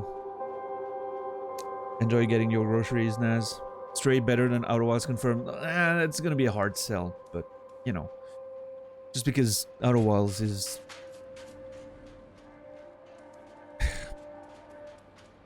a once-in-a-lifetime masterpiece, probably, but... I don't know, I've been really thinking about it, and, you know, if Outer Wilds is actually my number one. And I'm not 100% sure yet. It has a good claim for it. But my other two in the top three are just... for different reasons, of course. They're all there for different reasons, which is interesting, but... it's hard to know which one I want to put more than the other, you know? What matters more to me, you know? But... I don't know. They're all awesome.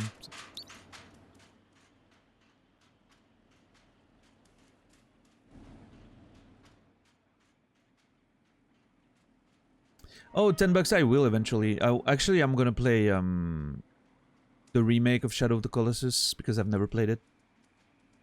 I've only played the original back in the day, so... you know, I'm interested in trying the remake. And then The Last Guardian. Probably gonna replay it as well.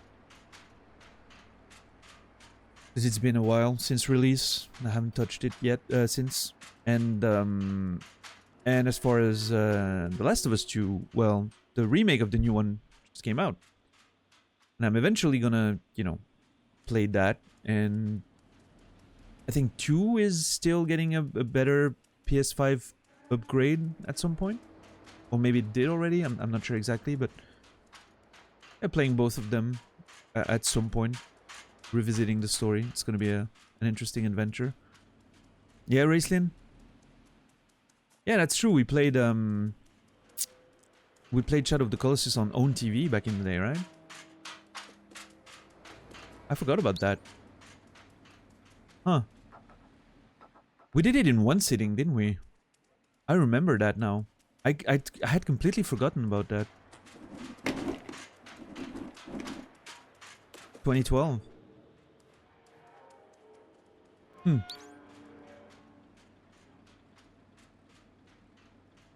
I think it might have been the PS3 remaster, the HD, you know, version.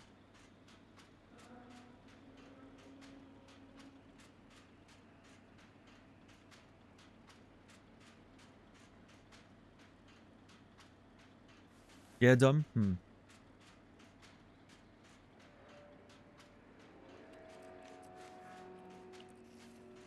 Yeah, I get it. For what it's worth, I don't think it's that critical of a game to play spoiler free, and I mean that in the sense that it's not like Outer Wilds, or you know, you can probably watch a good bit of it without it being an issue too much, unless you know you want to be completely blind, of course, which is totally fair. I would personally want to do that, but I'm saying, you know, if it's not as critical as the other two games on my best of all time list, you know, for many reasons, but it's still, of course, something I would encourage watching, playing completely blind, but that's always the case, you know. Human personnel only.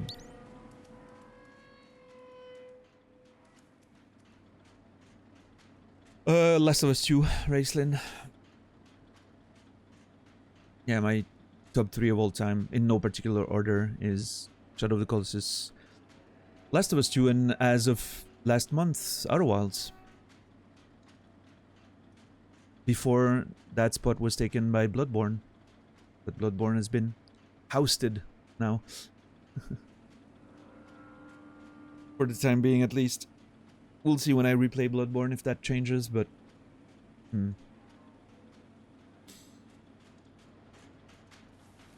I just really like The Last of Us 2, and I didn't want the game in the first place, so that was even that much more of a surprise to me. Like, I had very low expectations for it.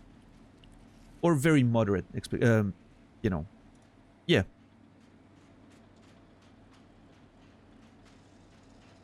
I was being really safe about getting hyped about The Last of Us 2 because I really felt like the first one was perfect as is, so...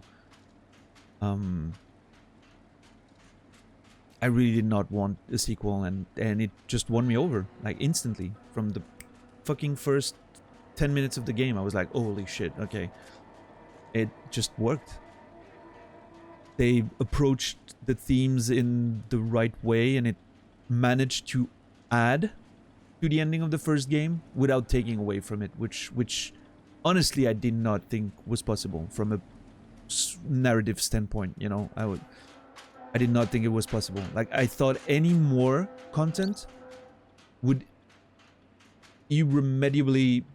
Irremediably? Is that a word? Anyway, inevitably remove from that ending. And it turns out it didn't. It just pushed the fucking thing even further. And that was great. Because it addressed the themes in such a nice way. And I still think the first one would have perfectly stood by itself, you know. But yeah, second one just won me over.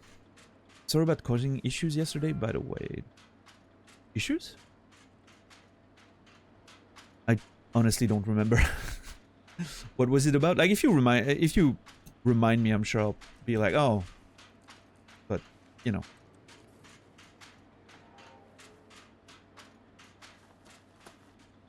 Could also emulate the original PS2 game? Yeah, I'm not sure how PS2 emulation is going these days, but sure, I mean, the original PS2 game still looks beautiful. It's the art style is just, you know, timeless, as we say, I guess.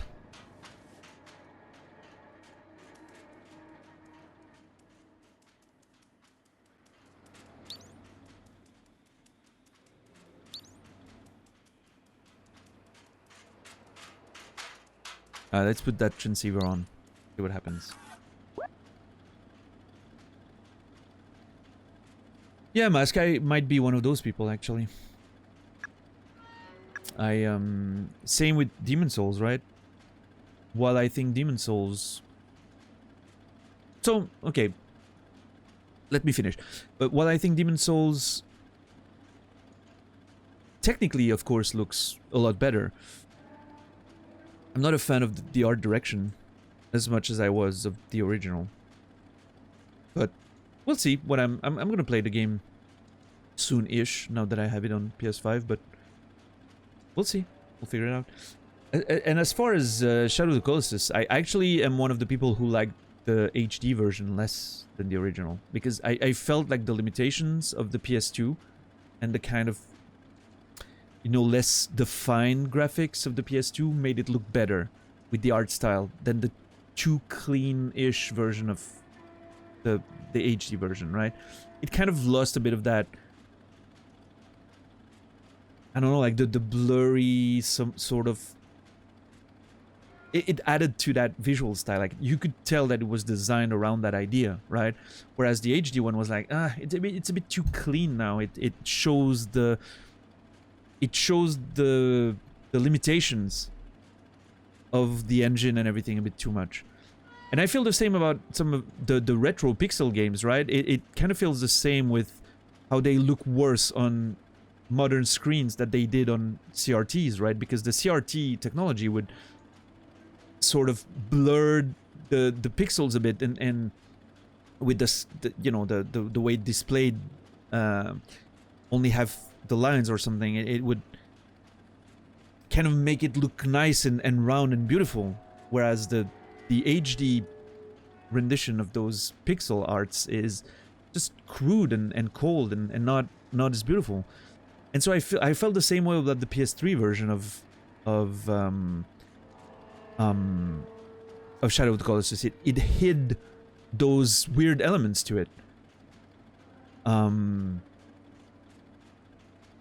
Like the PS2 tech, which was a bit blurry and had that you know, rendering effect on it. It just hid the limitations very well. It was beautiful. Now the remake, we'll see. You know, we'll see the remake, because it's like a proper new engine, and the art style is being built around that idea. So, we'll see. Yeah, Strange Pie, right? It's initially, when I was watching those new pixel, like replaying old retro games on modern hardware, I was like, huh, I remember it looking better, but how weird nostalgia is, right? You remember shit looking better.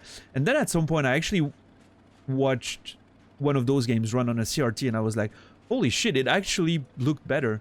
It actually did, because of the monitor they were played on, right? So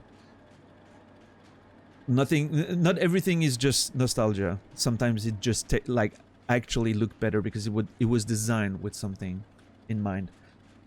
The sound design in Demon Souls remake, yeah, that's a perfect 10 out of 10 there.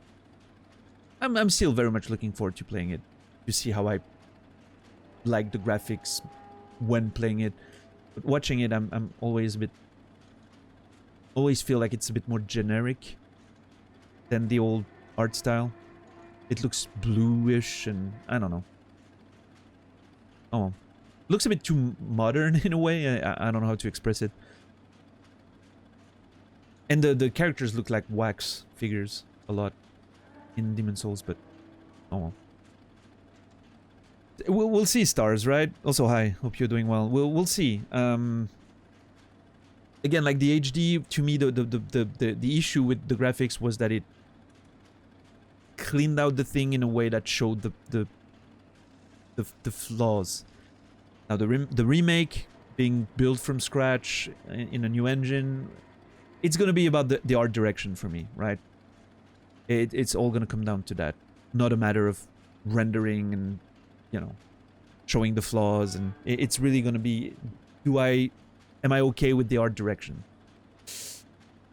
The screenshots I've seen weren't too encouraging, but we'll see. And I'm looking forward to just re-explore that world with a bit of a different visuals. It's gonna throw me off just enough so that I'm gonna feel like I'm exploring it for the first time again, which it sounds exciting to me in theory. We'll see in practice, but Yeah.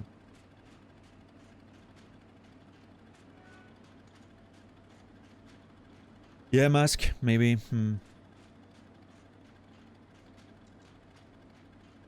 yeah, the CRTs for sure. Like, there's... It just looks so nice for those games. Yeah, stars.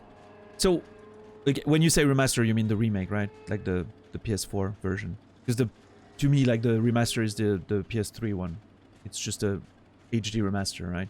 Whereas, for me at least, my definition is a remake is like a proper new engine. As opposed to just remastering the same content. But it's, you know, semantic. I just wanted to make sure we were talking about the same thing. I don't know if there's official definitions, but...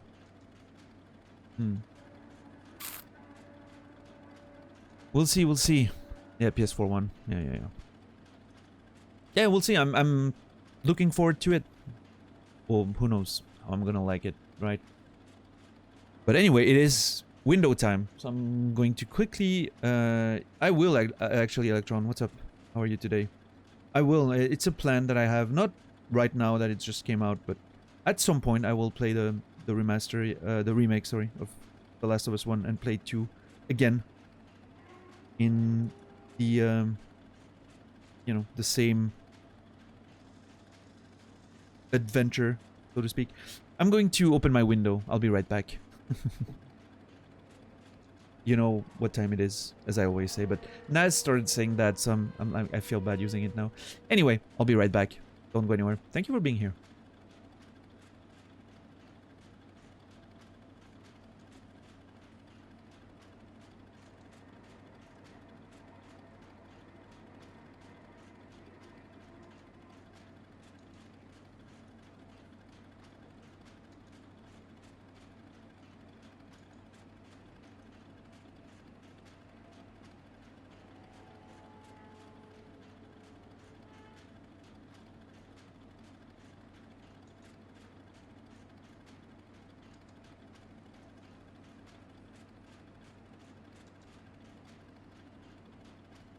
Thank you for being patient. Appreciate it.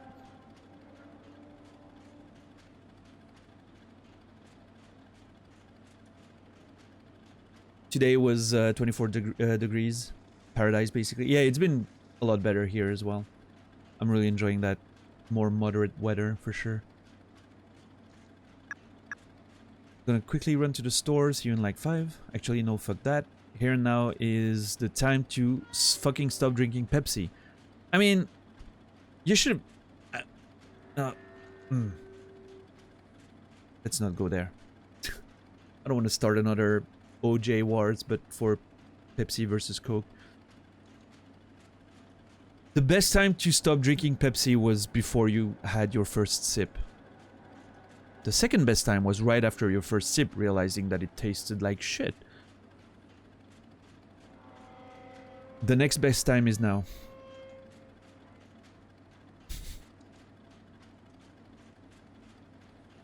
Pepsi is the one that has lime flavor? Doesn't Coke have lime flavors as well? I'm pretty sure it does.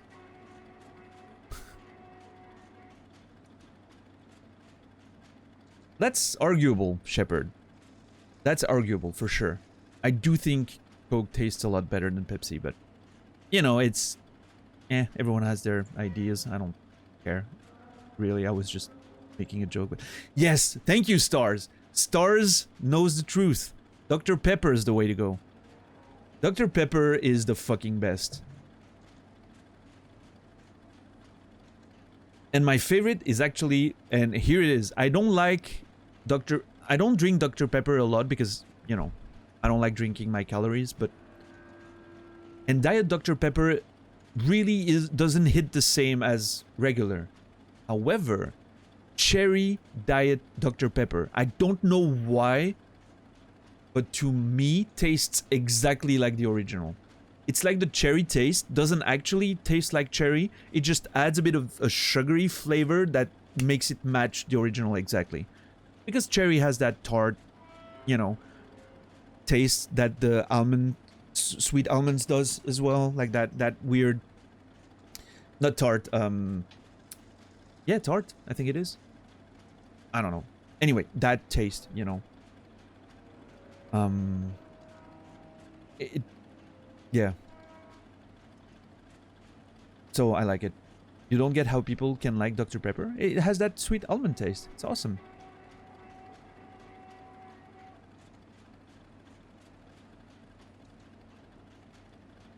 Yeah, Dr. Pepper is the best. I like it. Elderberry Fanta? Never had that. Sounds good though.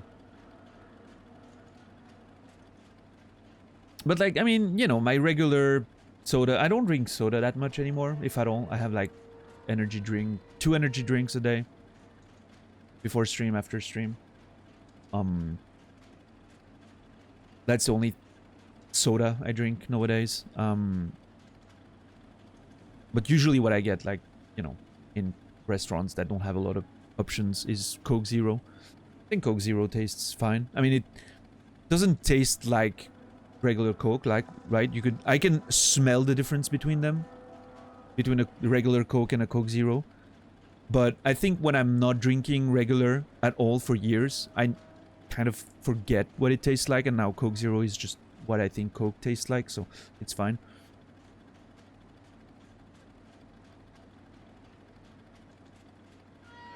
But yeah.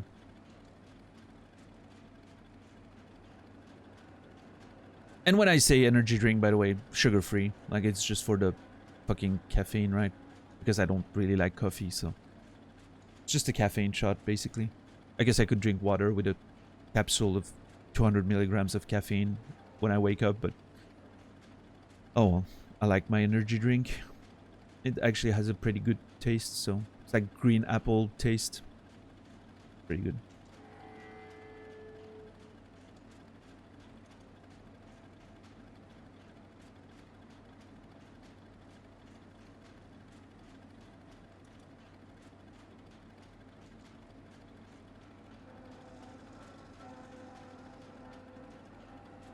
You get migraines from diet soda? Interesting. I get migraines if I don't drink my diet energy drink because, of course, I'm addicted to caffeine. So, if I don't have it, I'm getting headaches.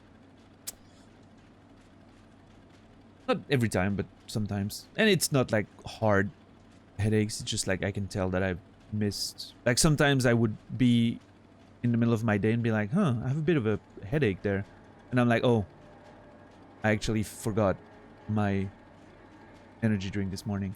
No, it does not, Strange Pie. I know the difference. I'm actually prone to very rough migraines, which are, for me, completely linked to my sleep schedule. If I change my sleep schedule from a day to another, for whatever reason, I get insane migraines.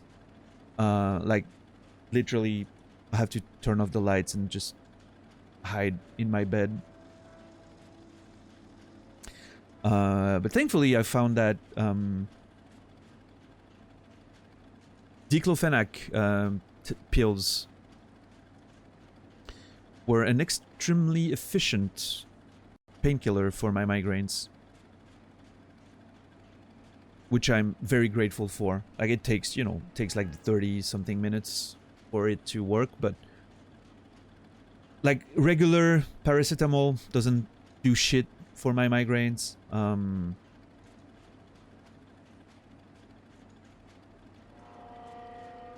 The other one, what's the other one?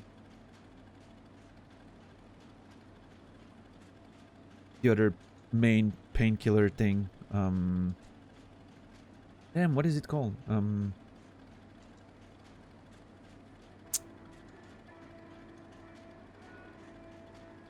Ibuprofen? I think that's... What's the brand name? I'm trying to remember the brand.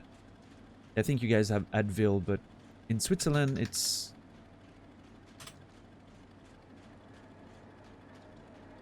Algifor...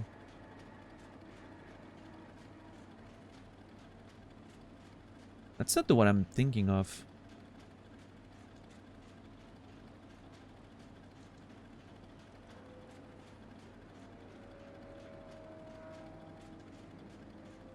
Well, doesn't matter. But yes, ibuprofen. Well, yeah, we have different brands here. I know Advil is the one in the US, but we have different one. So yeah, ibuprofen, it kind of works for my migraines. It's what I used for a long time in my 20s when I, you know, had a very irregular sleep schedule because I was, well, in my part of my 30s as well. Because I would, on the weekends, my sleep schedule would completely switch over and then I had to work during the week. So usually Monday was migraine day and one ibuprofen that was good for the most part. However, I guess over time I got kind of used to it and I don't want to increase dosages because, you know, fuck that. So I switched to diclofenac, which I randomly found one day was extremely efficient for me. It's very small dosages and it just makes the migraine go in within an hour, usually. Which you know, I tend to, the thing is, I'm extremely lucky, right? Because one, I know what triggers my migraines, which I'm sure a lot of my fellow migraines havers would love to be able to identify so precisely, you know. A lot of people just don't know what triggers them for them, and it's just, I cannot imagine like just randomly suddenly getting a migraine and you're like, oh shit, here we go again. Like, you know you're gonna fucking suffer, right? At least for me, I know that I fucked up my sleep schedule. So, yeah.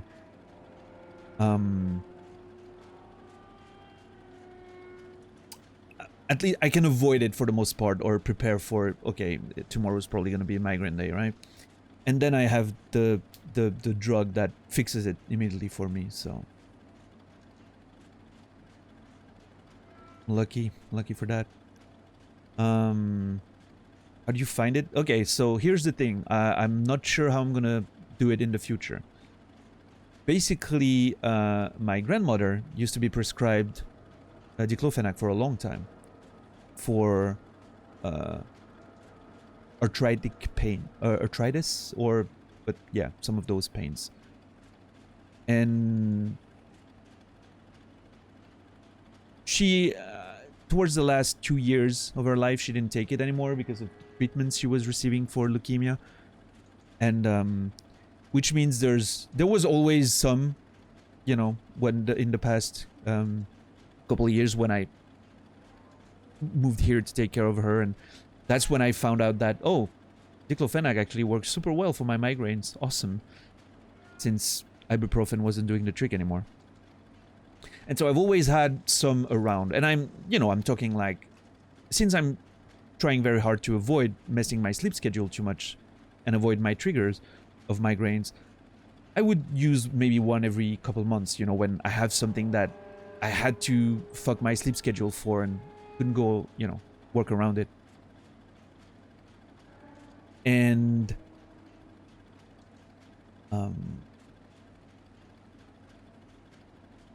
so I've always had huge boxes, and because my grandmother had some stock, and I still have like about 50 pills, I think, in a box here, which should last me a couple years, maybe more. You know, I think the limit on it is like 2025, and I'm pretty sure I'm not gonna use them all by then. Then after that, I don't know, because I think they're limited to a prescription, even the lower dosage. So I'll figure it out when I get there. So maybe I'll get a prescription from a doctor if I need to.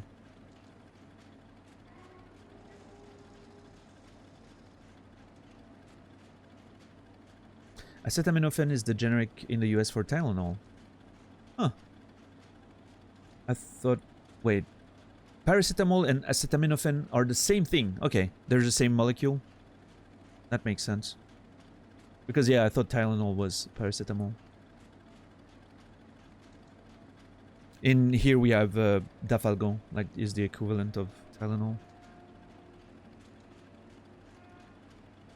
But yeah, maybe, you know, and worst case scenario, Raceline, maybe I can go back to ibuprofen now, because I haven't taken any in years and years and years, so potentially I'm sensitive to it again. But what are my triggers? Sleep schedule. If you ask me, by the way. I don't know if you ask Stars or me, but yeah. My migraines come from... Like if I say... Right now I'm pretty much waking up around 5, 6 in the afternoon every day and going to sleep around 9, 10 in the morning. But if suddenly, I don't know, I would have to stay up for a long time and then wake up at a different time, like in the middle of the night, or try to go to sleep way earlier and wake up way earlier, I would totally have migraine, that's for sure.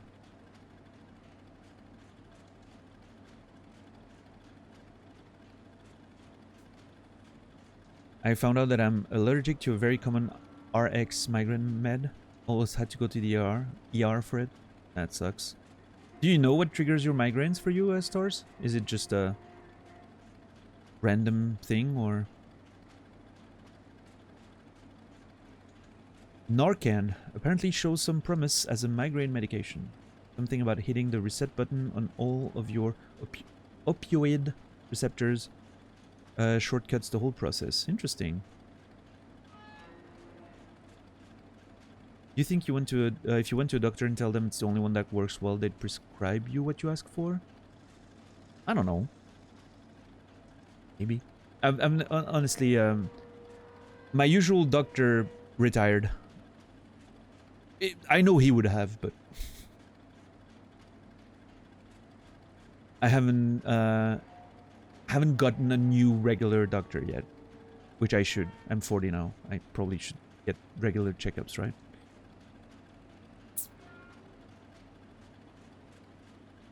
Yeah, Pi?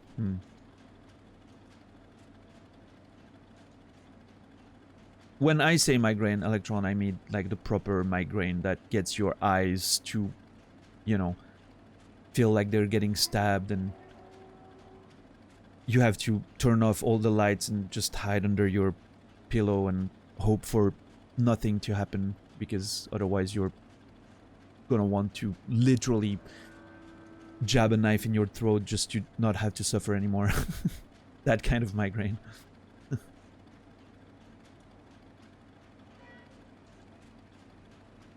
Generic headache is what I get when I'm not drinking caffeine, for instance, which is manageable. Mostly lack of sleep and neck issues. Right, Raceland. Yeah, I mean, I'll figure that out when I get there, right?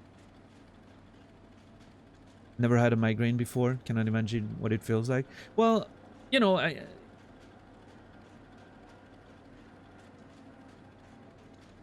to me, the headache basically feels like... A normal headache feels like there's a bit of something going on in your head, you know, like a... I don't know how to express it. The general headache is like a feeling of...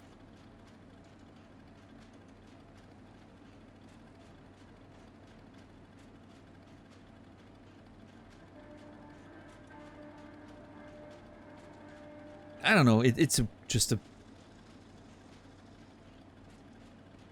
uneasy feeling in your entire head for me. Migraines feel like, for instance, for me it's often here, like the front right. Feels like something is crushing my, like a hand is crushing my you know, the front of my head and my eye area, orbital bone, like a hand is crushing it. And when it gets really bad, it literally feels like I have a knife, you know, stabbed in there. It literally prevents me from going to sleep to alleviate the pain. It's that kind of... Like, I can't sleep to just not think about the pain because it prevents me from, you know, sleeping. But yeah. you hate how you can't see for a few minutes. So that's something I don't get, like the visual, you know, aura, or some people describe that as almost like a light in your eye. I don't get that. I get the light sensitivity, like if I'm looking at a light or if I'm going outside, that's just like the end. But I'm not getting like visual auras or nothing like that. But no.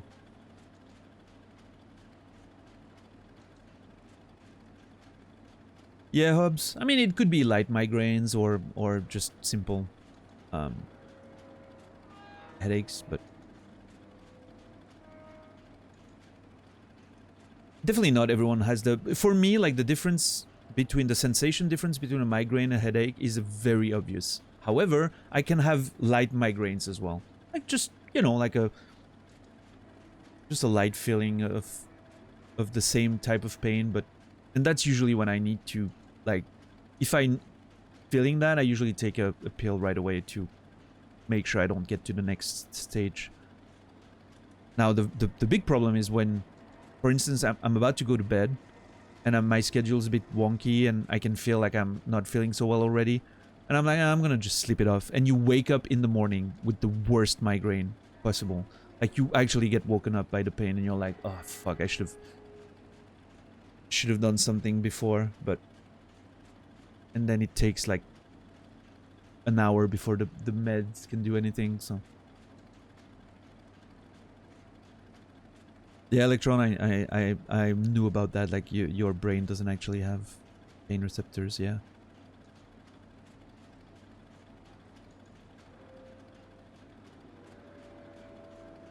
Yeah, Raceland.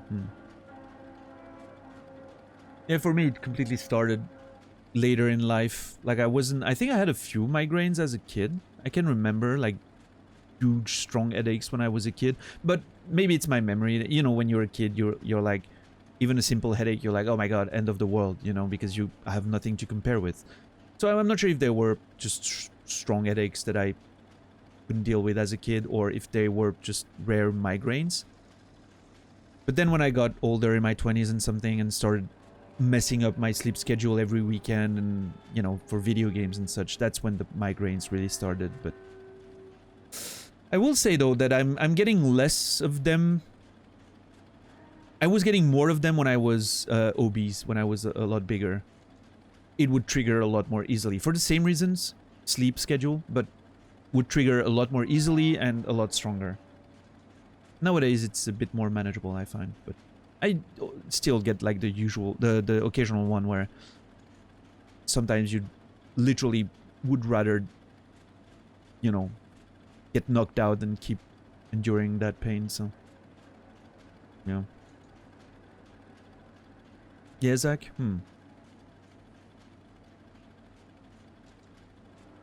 Oh, that's fun, Brainy. Not something I would worry about at all.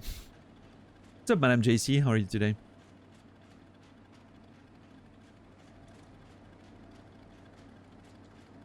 Yeah, race. That was a while ago, right? I think it was. What? They were a few different weight loss periods in my life, so I'm not sure which one you're referring to exactly.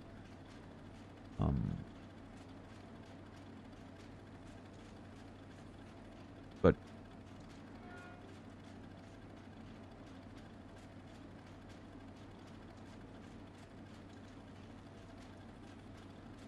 well, actually, it must have been the 2016. Yeah, that was the 2016 one, the big one. Now, hitting the gym 5 to 6 times a week at the time. That was awesome. I loved it.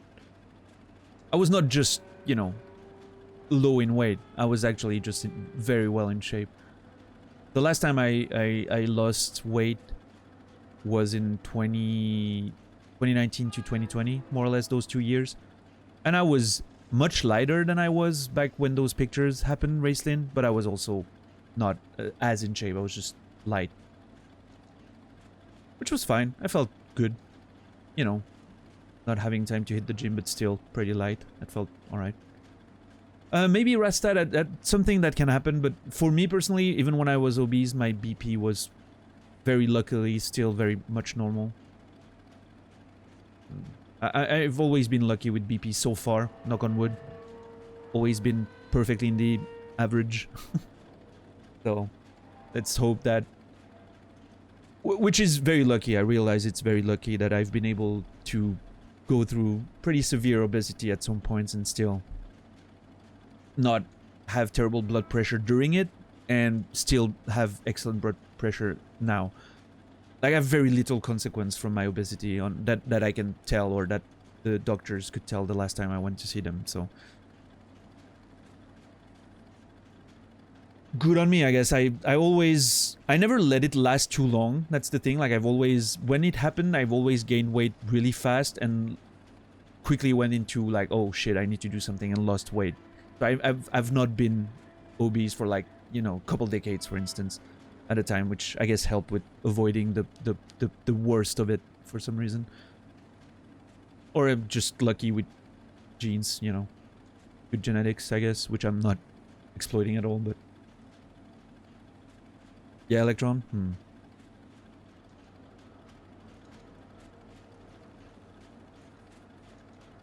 Anyway, I'm gonna drop that transceiver.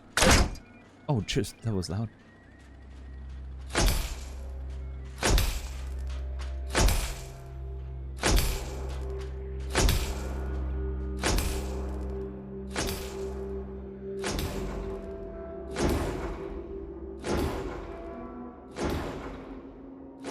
That's cool.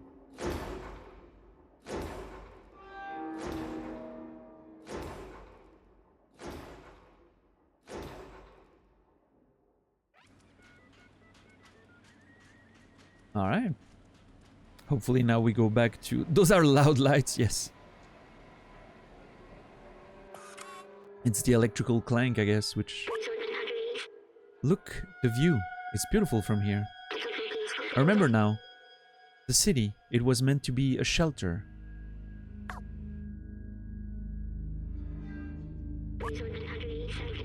Those look like stars, but they're only lights marking the hermetic roof, ceiling of the city. I remember thinking that this looked like a dome, right?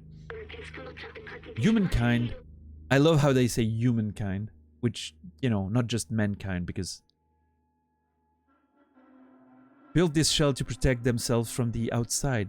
But it came at a cost. Nobody can go out. Protect themselves from the outside. Wonder what triggered that, if it was... Because we've heard of... Again, I've seen a poster at the beginning of the game that mentioned the pandemic. I wonder if it's because of that, or if it's because of the sun, or something happening out there. We'll see. Came at a cost. Nobody can go out. The outside was a disaster. Completely barren, unlivable, and dangerous. Okay. They destroyed the world, basically.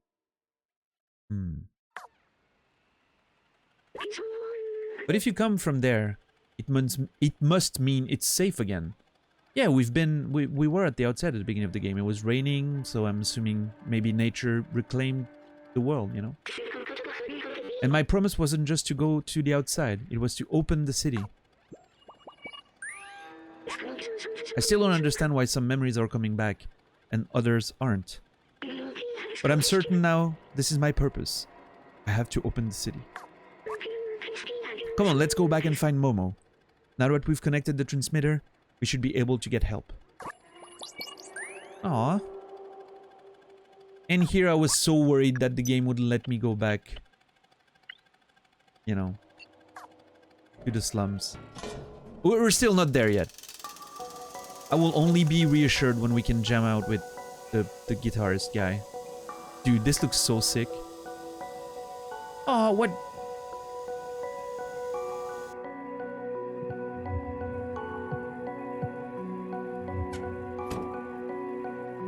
Oh no, I'm stuck at his place, am I not? The Slums Part 2.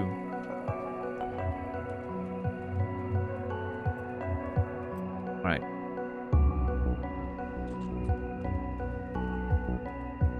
I wish we could have had the whole ride but... Wait. Look! A note. Uh-oh. What did you do? Little outsider, if you're reading this, that means you're still alive. Excellent. I took some equipment to the bar to take advantage of their antenna. Come meet me here. I've locked the window, but the code to open is quite simple. Is...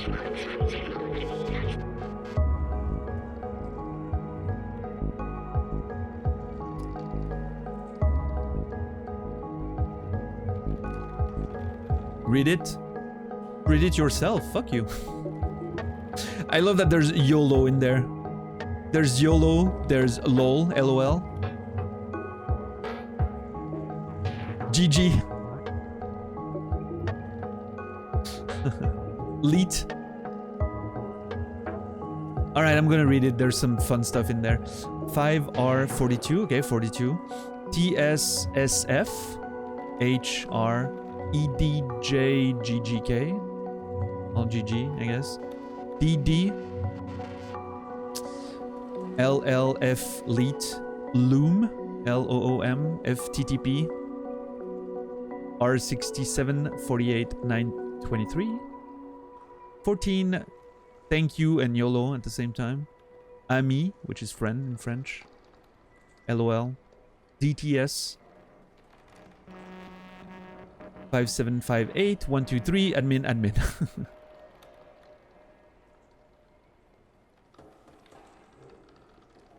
314, yeah. There's a lot of little nice references. The smileys, you know, like the... Yeah.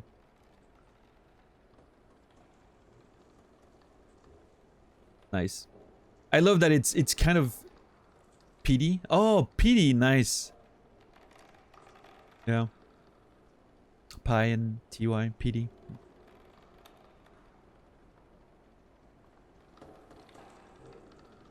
I kind of love that it's also a sort of satire, if that's the correct word, I don't know, but to the, you know, passwords requirements being so much more complicated over time.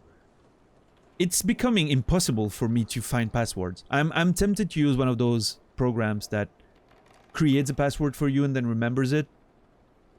And just like a random string of, you know. I'm tempted to move to that protection method. Because it's asking you so, like, the requirements for setting new passwords is getting so insane. Yeah, Raceland for sure. I'm considering it. Be careful. It is case sensitive. See you at the bar. Thank you, Momo. Must be the code for the window near the entrance. Let's go. Yeah. Hopefully you can replicate that. B12. Here's the lock for the window. The code was... it was an H, I think. Error. Wrong key. Okay. Whoops, my bad. Let's try that again. And then it was a O, or was it a 0? Let's see. Success. Oh.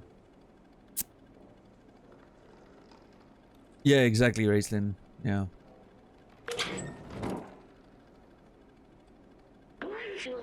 Momo's at the bar waiting for us. Oh man, I'm so happy. I was legitimately worried about the game locking me out of the slums. I would have been so fucking mad.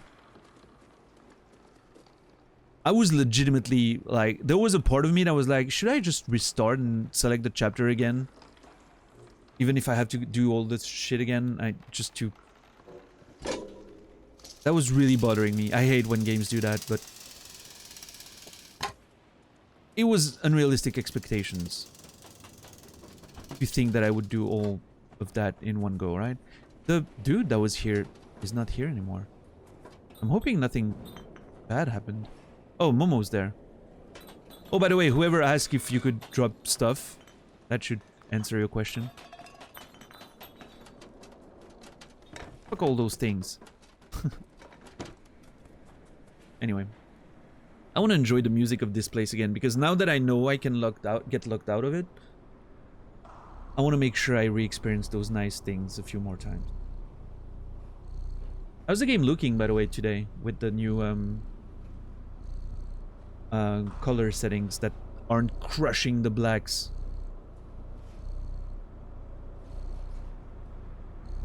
I'm hoping it looks good.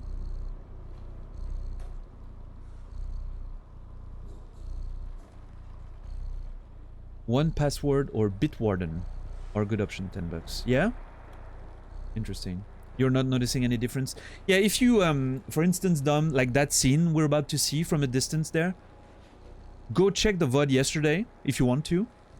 Around the middle where we stood there for a few minutes. And you compare the two shots, and you will see that yesterday, everything was darker. Which, for this game in particular, sometimes looks nice, because it adds a bit of, you know, darkness to the world. But you will see that the black regions, for instance, the side of the building there in the shadow, will look completely crushed, like you don't see any details anymore. Because it was set in a way that was right for me. Like for me, nothing changed. But for you, it was a lot too dark. It was like crushing the blacks and everything. Yeah, I had an issue with my color range Venom. It was correct for me, but not on the capture, which I only noticed when I checked the VOD again. So now I had to change a few of my settings around to make sure it's fine for you and me. It stays the same for me, but changes for you. I was totally crushing the blacks yesterday, which in some ways, again, looked nice for this game in particular. But the dev intended look is a bit more... has a bit of that foggy vibe to it, you know?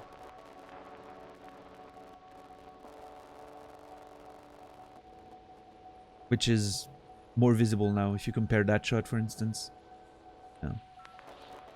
What's up, Businala? How are you doing today? I'm doing alright, thank you. We're not getting the same music as yesterday because that ambient track started, which I'm hoping is stopping now. So I'm hoping that... Ah, god damn it. We'll come back. We'll come back. I can still feel the purring in my controller, though. I love that. I'm gonna just enjoy the slums a bit again. I want to go to the musician. I want to find that third can. I still haven't found that third can, by the way. Not sure what it is. Hopefully not something I missed when I was outside there for a minute. I'm worried about having missed... Nah, the fucking... Zergs would have eaten that machine, right? I wonder if the TV program changed.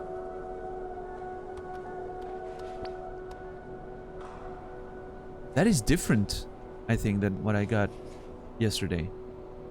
No, same scene but different order. Yeah, okay. I recognize it. Yep, okay.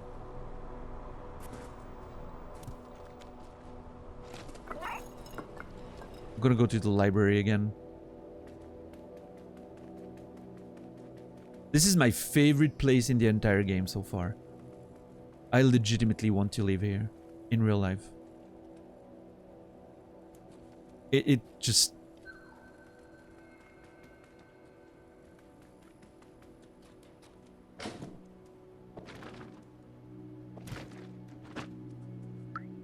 Tap, tap, tap. Were you there, Raislin, yesterday when we were here?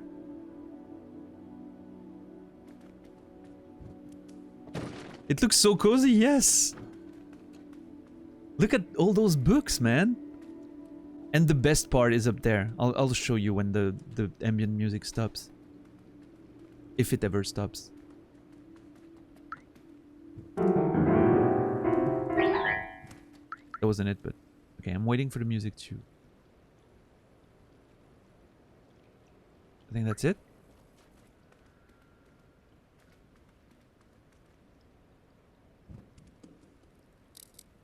This is my favorite spot in the entire game.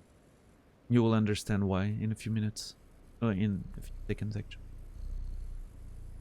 Have you ever smelled an old book? Yeah, I have many of them. I love the smell of new books and old books and all kinds of books.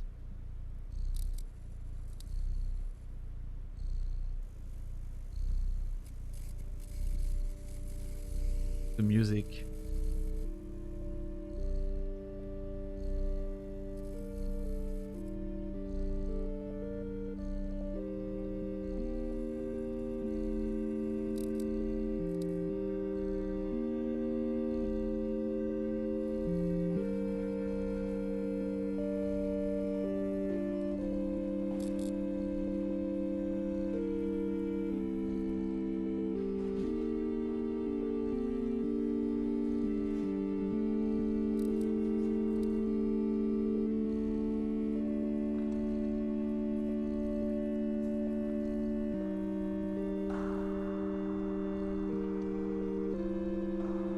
I could do without the spider webs. Well, you can clean that, but I love that scene so much because to me that music sounds like robot funeral music, you know? I could totally imagine that at a funeral for a robot. And there's a dead robot right under me there. On the, you know, on the table. And when I found that yesterday, it was such a vibe. Like it's just...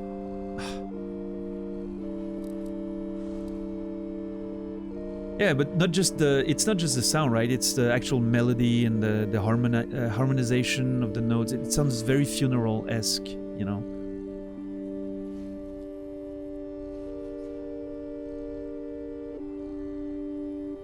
And there's that bit of a digital aspect to it and some dissonance that the robots seem to be enjoying. It just... Look at that, like with the dead robot down there under the books. Just like for me, it was the whole vibe was just perfect. Loved it. Oh, Bucinella, that's actually a synthetic wine. It's written on it in French. Synthetic wine is a thing. Not sure exactly what it is, but I'm thinking they were able to create synthetic plants that look like real ones but grow without the sun. And so I'm assuming synthetic wine is grapes that grew without, you know, without the sun. Synthetic wine poisons my point stance. Okay. Fair, fair. Can I jump up there? Yep. And the second spot that I wanted to see again was here. Because the music there, when it zooms out, is also amazing. By the way, again, Raceline, if you weren't here when I explained that yesterday, but on PS5 you can feel the cat purr in the controller because of the haptics. It actually feels, legitimately feels like having your hand on a purring cat. I don't know how those haptics work, but it's mind-blowing to me. Because it's just, you know, very precise vibrations, right? But this does feel like a cat purring. And I'm sure part of it is the illusion of hearing it and seeing it. But for instance, when you walk on those beams, metallic beams, and you hear them creak, you can feel the creak in the controller, which feels metallic. I don't know how to explain it. It's insane. And when you're playing Gran Turismo 7, you go on the bumps on the side of the roads, you can feel all of it, and you can feel the adaptive triggers, you can feel your brakes, you can feel the gear changes. I was playing Wreckfest, which is another racing game, which your car can get demolished. And the music here.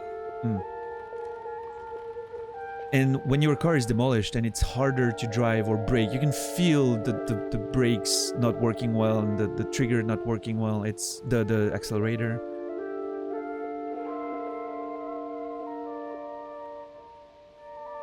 Oh, JC, I don't think Madame was asking you. I think she was warning you that an orange tabby cat was gonna be in your home soon.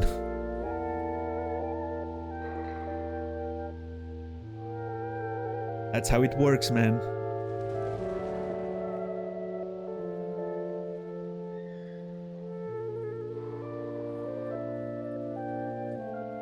Please don't encourage her. Hey, that's your problem, not mine.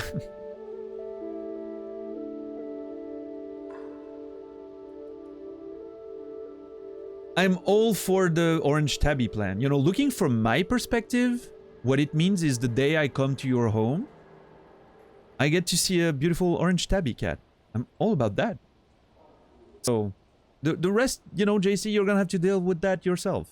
Alright? Don't make your problems my problems, okay? Just doing my thing here. But yeah, so the music here was amazing, and I talked about... I talked over all of it, so...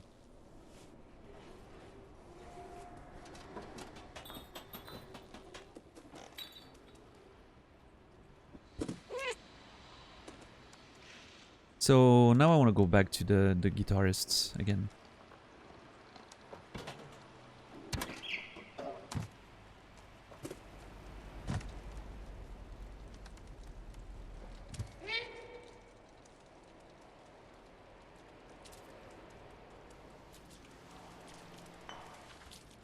I wonder where the dude that was just hanging out, seemingly drunk, is now. I still need to find that last soda can, and I'm really not sure where it is. I'm gonna do a bit of exploration, because I mean it could very well be later in the game, then you come back again to the slums. It's, you know, but I want to make sure that I'm not missing anything. I translated that, right? Yeah. Yes, that nice.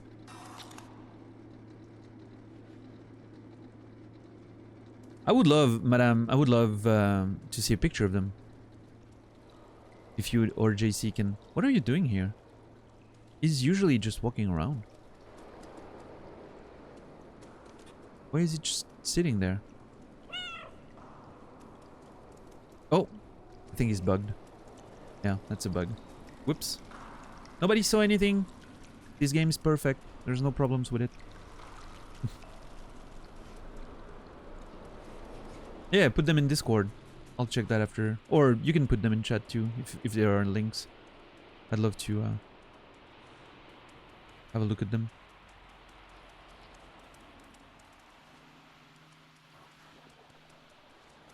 That's where we got in, right? That was the alarm. Yep.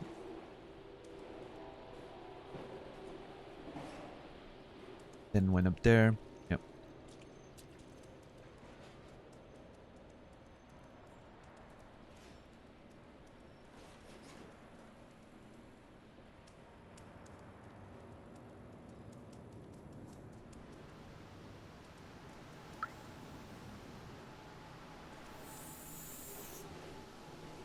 I love that it's just watching a picture of the outside.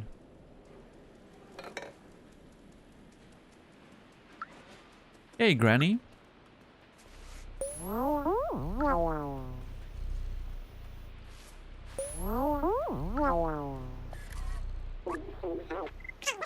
You like your new outfit? Yeah, I gave it to someone who needed it more than me.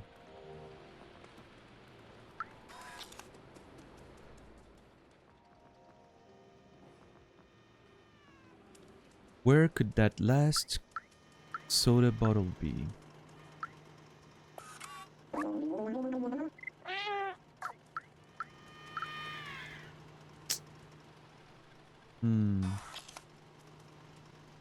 Maybe in the downstairs of this home? I don't remember checking too much. Whoop.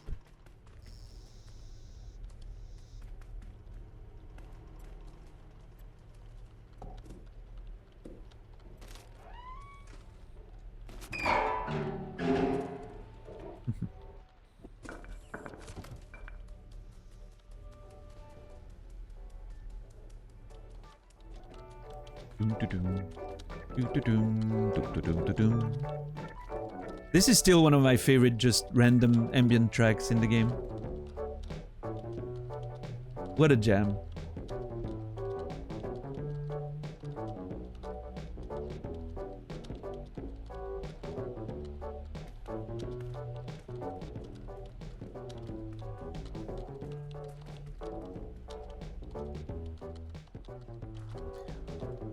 How's everyone feeling about the volume, by the way?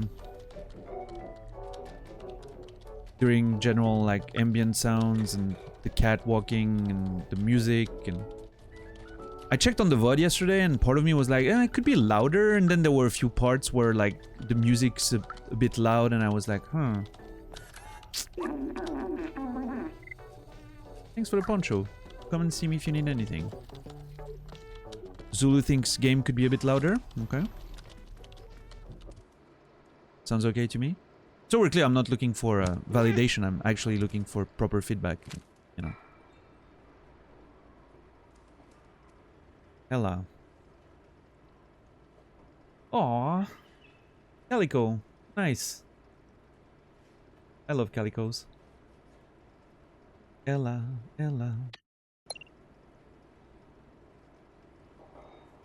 Think it's good? You know what's missing? An orange tabby.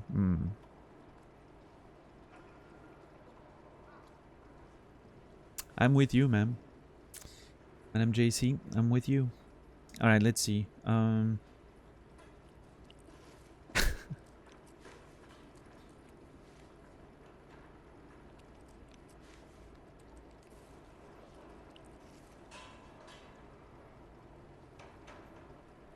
Should I be pushing the music a bit more then? Oh. Yeah, I know you're here. I don't want... Hey, little furball. Come here. I managed to get a signal.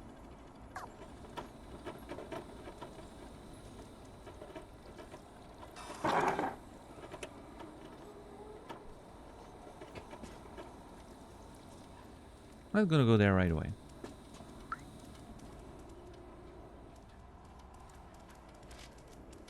I don't want to get locked out again.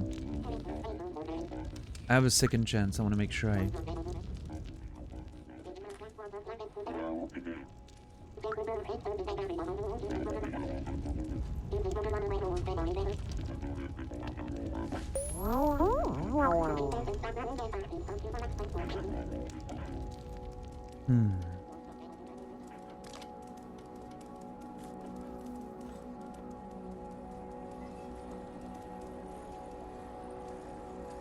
Y'all are bullying me to get another cat and it's not gonna happen. I mean, we're not the ones you need to, you know, convince or...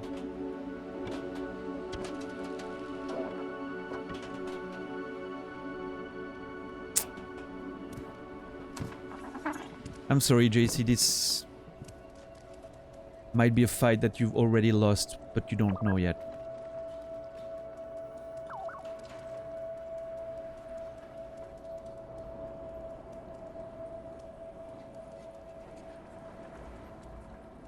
No, no, this time I'm not fucking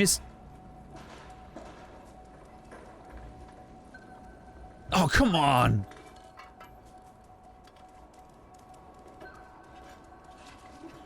Yo, what's happening there, Guardian?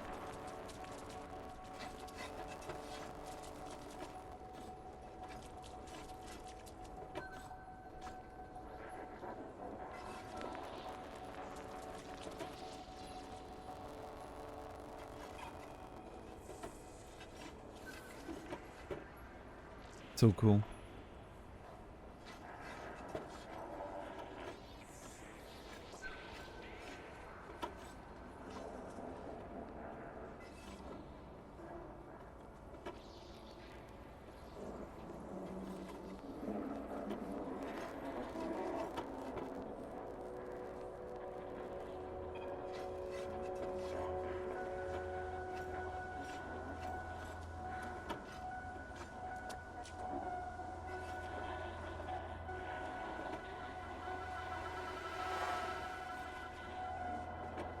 Yeah, Naz. No, I mean, all jokes and, you know, whatever aside, getting an animal just for the sake of getting an animal is always a bad decision, right? You have to make sure you have good conditions for yourself and the animals you're getting, of course, so...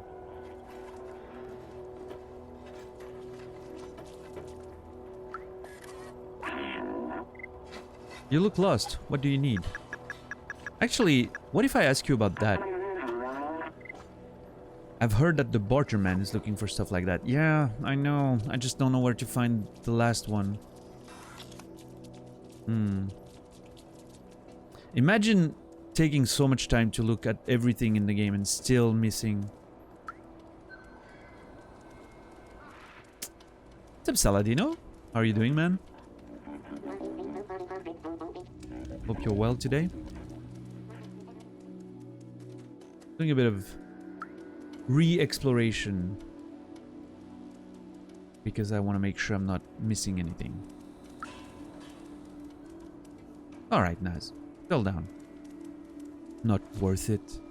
I'm not doing it for the secrets. I'm doing it because I want to look at everything. Secrets are a side effect of that.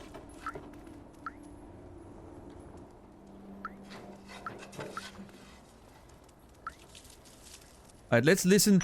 Naz, I'm so sad that you missed the previous jam we had with this guy. You would have loved it. Like, legitimately.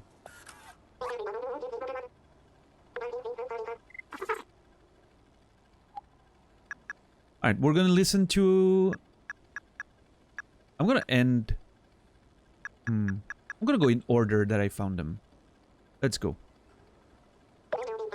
Mildly important information. This one was composed by a renowned algorithm. Oh. Okay.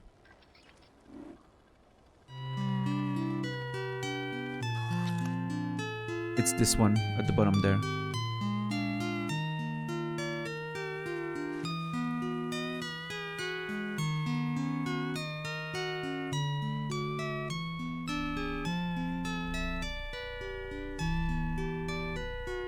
Hey, what's up, Michael? Welcome in. Bonjour, bonjour. Comment vas-tu? For those who don't know, Michael Rock, French writer from the Caribbean, writes awesome science fiction. And if for some reason someone's watching me who understands French and wants to watch writing streams, go give Michael a follow. He does workshops and stuff for writing, and it's awesome.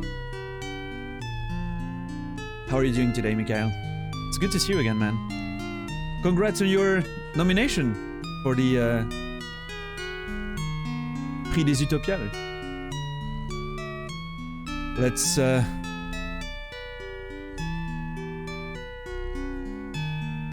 here's to maybe both of us winning our categories. And ruling the world of French science fiction, right? No, I'm not expecting much, but it's just nice to be nominated, right?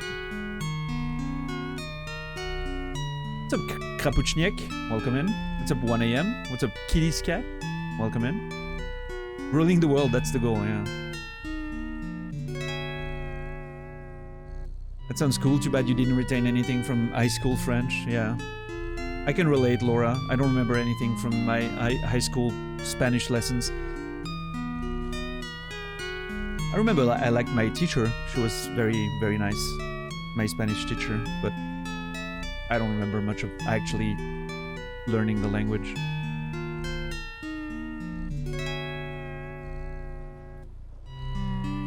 Were you doing l'atelier today, Miguel?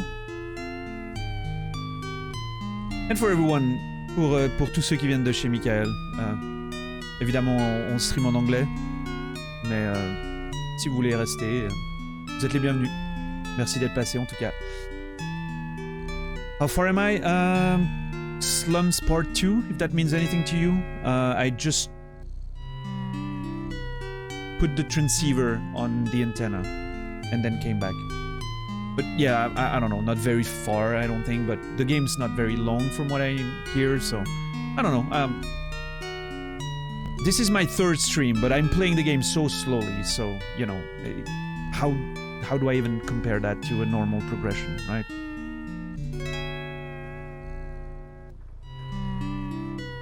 The only thing I retained from high school French was I somehow convinced her to let me use beignet as my French name. Oh, that's cool. Moorbird. Attendants be like, Jean-Luc, Pierre, Beignet. Wait, did you have to pick a French name? That's so weird.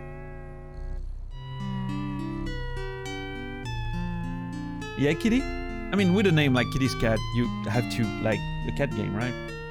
So it played up until that moment, I think. Yeah, that's the second time we're back in that area and we're jamming again with the dude because I'm worried of being locked out and not being able to listen to all the jams, so...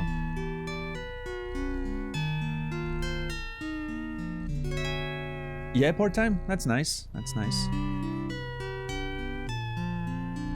Hey, maybe, you know, who knows part-time? Maybe one day we do a Discord hangout and we just speak French all the time.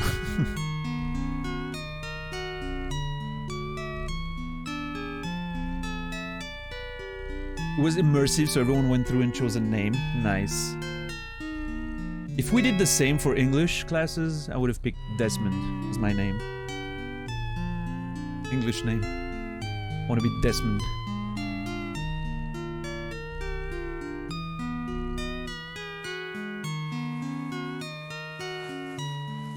Alright, part-time. I get it.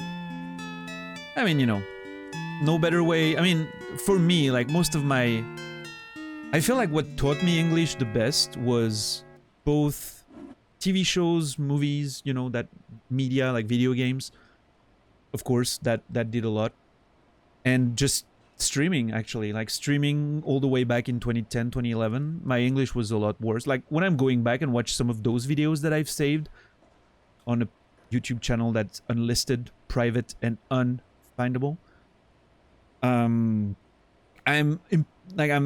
baffled at how bad my English was at the time. And I thought it was pretty good still, but it was very bad. And just streaming for a long time, speaking English every day and doing that a lot ended up allowing me to improve quite a bit. Oh, it's reversed again. Oh no, what's happening? Get it off. That's the actual reaction a cat would have. Just run everywhere and like, oh my god.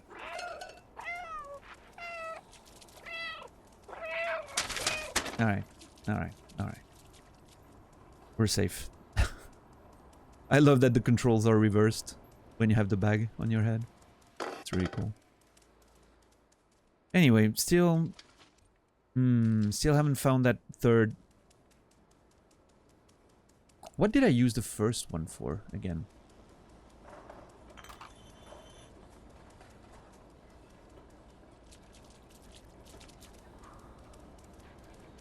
Yes, Aladino, it's very possible for sure. I mean, it's practice, right? Like it makes sense. The more you practice, the better you get. And I feel like my reading skills improve as well, like reading out loud on the screen, which I still struggle with sometimes. As time goes, it just slowly improves, you know? Yeah, I mean, who would have thought, right? But yeah, it certainly can still improve. What was the first thing that I got? Those were the cables, and that was... Oh, sheet music. Yeah, yeah. I'm hoping it wasn't a case of having to choose one or the other, but I don't think so. I'm pretty sure there's a can somewhere that I can still acquire.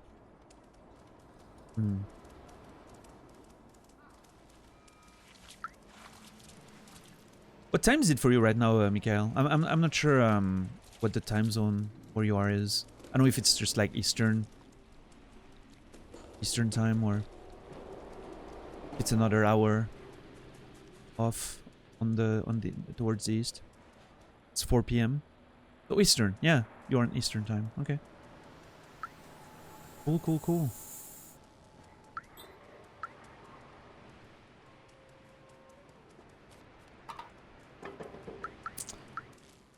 Are you... I'm sure I asked you the previous time you were here, but are you... you're not going to the Utopial, right? In person? Or are you actually flying over?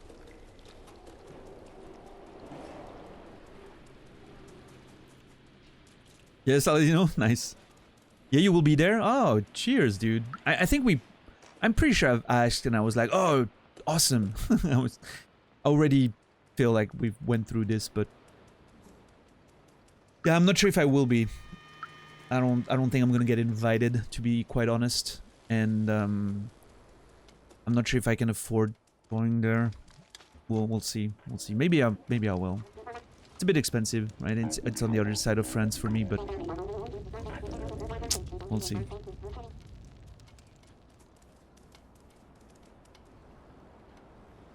I'm nominated, I know, but I don't think they invite all the nominees. They might invite... I don't think Maiwen was even invited when she won. Like a couple years ago, like 3 years ago, I think. So...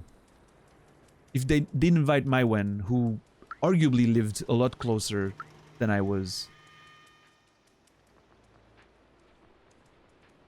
I doubt they will invite me, but, you know, who knows. And again, just being nominated I don't think is gonna make it, but... Maybe I'll make sure to go there on my own. We'll see.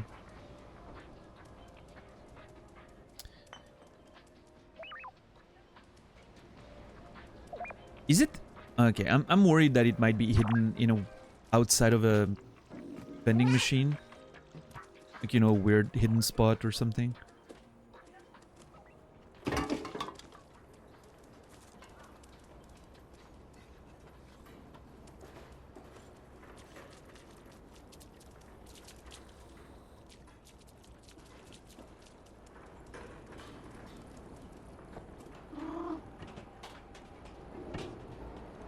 Wait, can I not jump up there?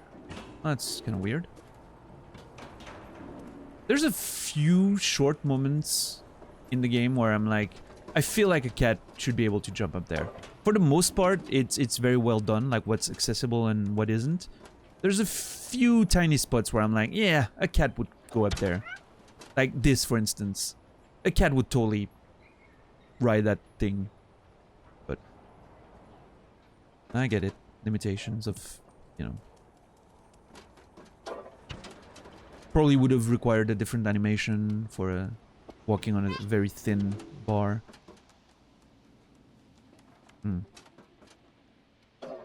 But I wish there were a few spots where, like, you can jump on it, and like you could slide, and you see the cat, you know, like how they hang sometime when they miss something, and then they manage to climb up and actually walk on the thing, but the jump, like, momentum gets them to almost fall. I would have loved if there were a few more things like that. The only thing I've seen so far was almost falling off the side of a building. But yeah.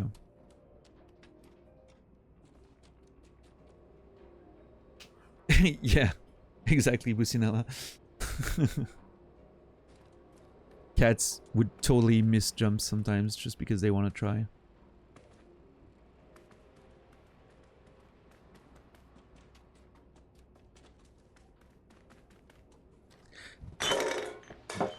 Okay, I'm thinking of something now. And please don't tell me if that's the case. Although it's not something I will notice right away, but I might notice it later. I died to the little Zergs one once. If there is not an achievement for dying 9 times in the game, that's a fucking waste of an opportunity. I'm really hoping there's one. And I will not notice it because I turned off my notifications, but I might see it on the PS5 menu once I'm done with the game, and sometimes I just, out of curiosity, I just look at the achievements. But yeah.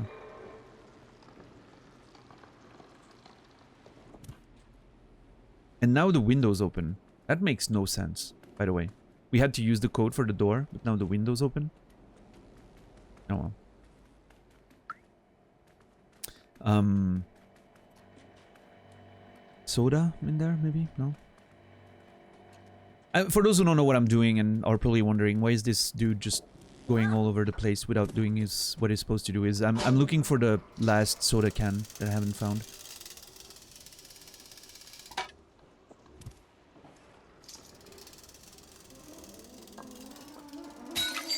Fuck your pots.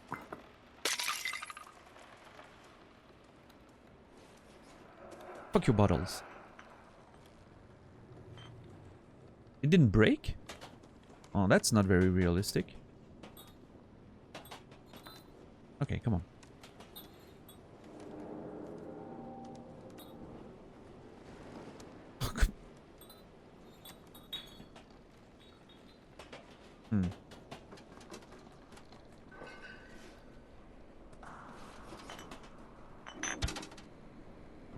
So there was one on the side of a building here, right? There. That was one.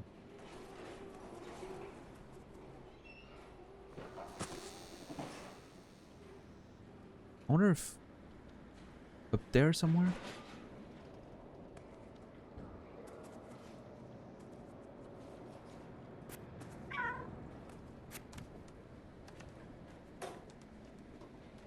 Yeah, Venom, of course. You know, have to do what you have to do when you're a cat.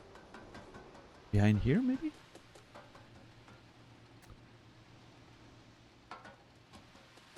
Really hit it well.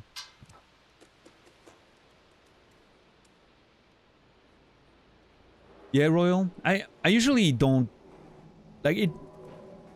I wouldn't go back to the game to do the achievements, for instance. Like, that's not my playstyle, right? But sometimes I'm like, yeah, let's look at what I missed, you know, just out of curiosity. But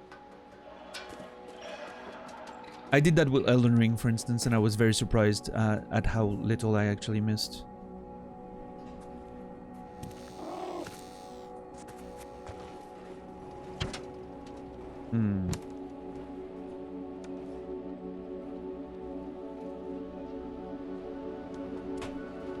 Hope you're doing well today, Royal. Right, Strange Pie? That's something you do? Yeah, I'm usually, you know, once the credits roll, it's like, yep, that was a nice game or not, and I'm moving on. But I totally get it. I totally get it. Just,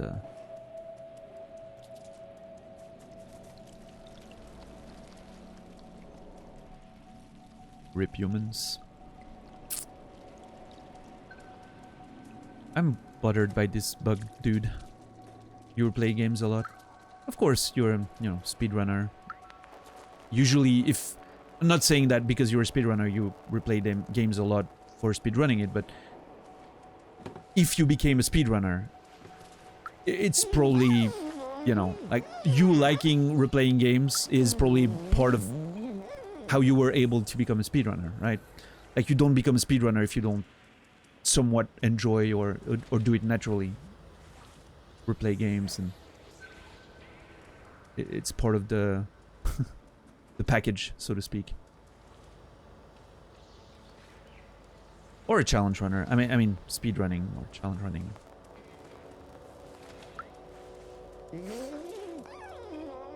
Same thing, right? Different discipline, but same idea, I guess. Playing over and over to perfect the gameplay. Yeah, Strange Pie?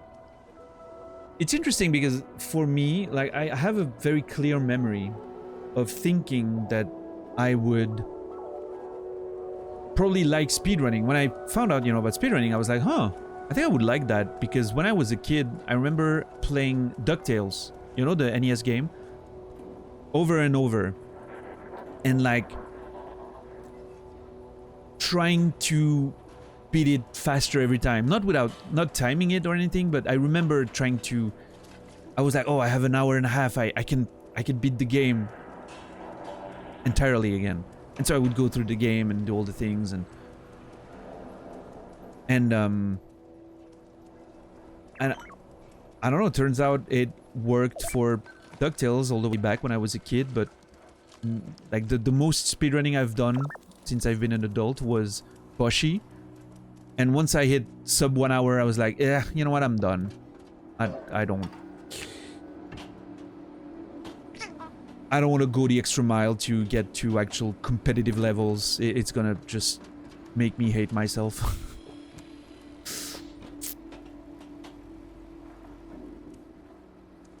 Yeah.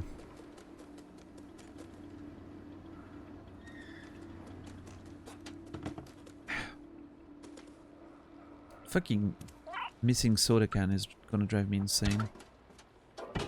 And there's always a chance that it's in a different location, sorry. And that if it was in the rooftop, for instance, level, then I'm fucked, but...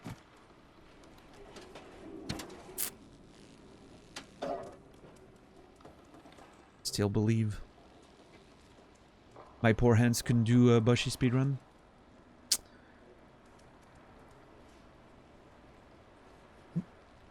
I've never been up there.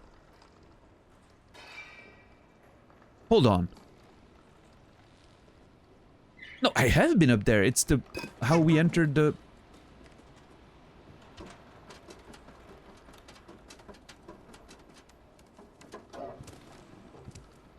Nope.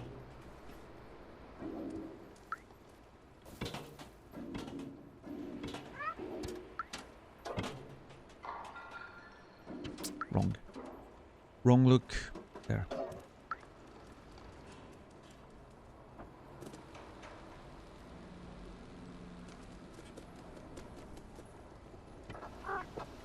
You struggle to find the same last can? Hmm.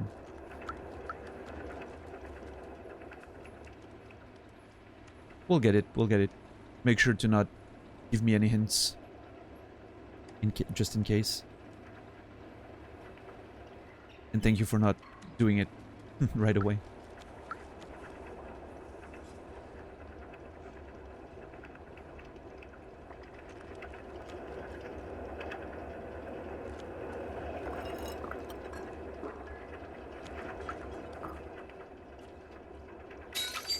So I didn't, oh yeah, sorry, I didn't beat Cheetahman on my first playthrough. I did, however, when I was practicing speedrunning, I was like, I probably can do this now. I went back to get it. It wasn't a fun time, but I, you know, still worked. For a second, with the X up there, all the way there, I was like, why is my application, my Windows thing just popping up, you know, to close the game? What is that about? I actually love the Cheetahman theme. I remember when I first completed Bushi, but I hadn't completed Cheetahman at the time. I remember after that listening to the Cheetahman theme just for fun sometimes, which didn't have the added PTSD, I guess. But still, to this day, I still very much enjoy that theme. It's just a fun one. Oh, it's the guy. He got a telescope to look at the not stars. But yeah, of course, at the time, you know, I had completed the game. I was speedrunning it. So, Cheetahman didn't take me quite as long as it has P, for instance. And because of, you know, all the skills developed during speedrunning. Still had to learn the patterns, you know, but actually the execution was a bit easier, I guess, than it would have been if I found it on my first playthrough. I could name those lights like real constellation. The big circle, the ball. No, needs more brainstorming. I love the idea though. Hello you, what do you want? Thanks, I'm not thirsty. Star Fluxor 2000 to the power of 2. Actually, it seems like it's Star Fluxor 2DOU? 2DOU? Not 2000? Interesting. I also thought it was 2000, but... To do? To do? In French? Like do, you know, to do?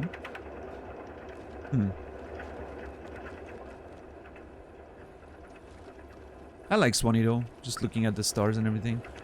I wonder if using that battery somewhere else is relevant in a way or another. I want to find that gosh darn car. That gosh darn can. Sorry.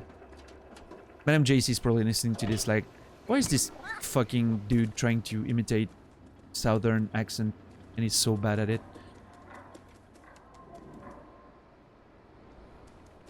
It's my money and I need it now. What is that a reference to? You lost me, Naz, I'm sorry.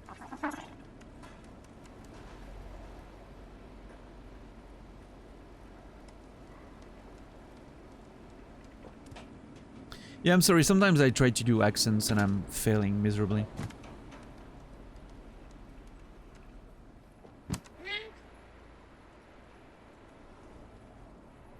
It's a really dumb commercial most people will get from the US, but what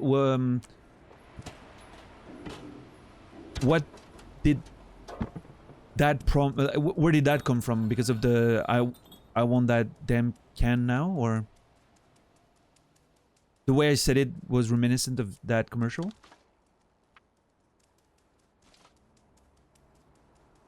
I'm trying to understand what prompted the reference.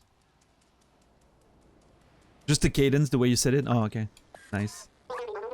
Completely unintentional, obviously. Okay.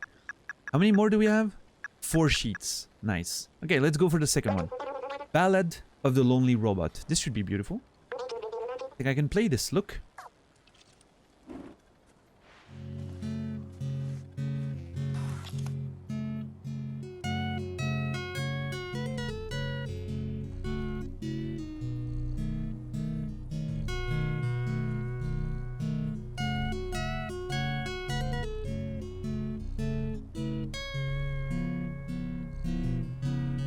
Blues. Nice.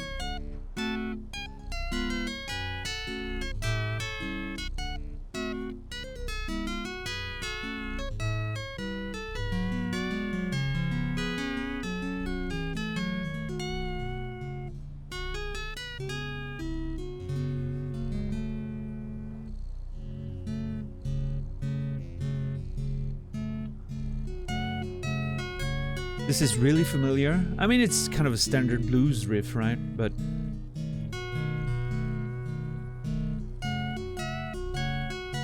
that commercial has turned into a shibboleth at this point. Well, is that a word?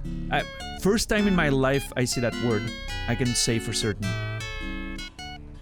Shibboleth.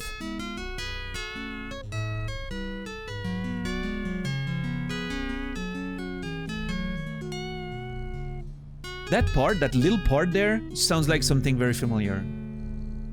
But that's not from a blues song. It's. Let me listen to it again. It does remind me of music from something. Maybe another video game, actually.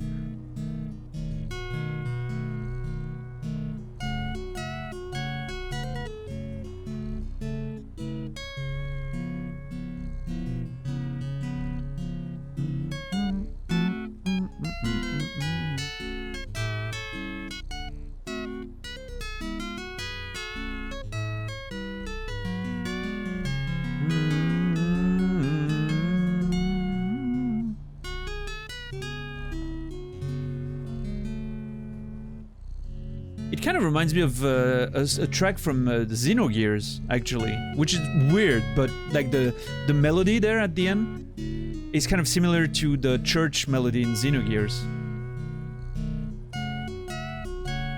which is completely out there, but you know. A shibboleth is a custom, principle, or belief distinguishing a particular class or group of people, especially a long-standing one regarded as outmoded or no longer important. Holy shit. Well, thank you, Zek. I'm pretty sure I'm not gonna remember it, but that was nice. So earlier, I don't remember who said I could potentially push the music a bit more. Zulu, I think it was. Sounds of the game. This has a bit of The Last of Us, you know, like the song that Ellie plays at some point in the game.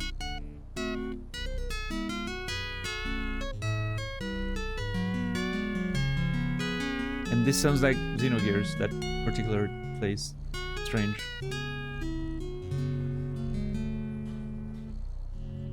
The word shibboleth is itself a shibboleth. It's shibboleths all the way down, okay. So I'm wondering if pushing the volume like this, for instance, could be better?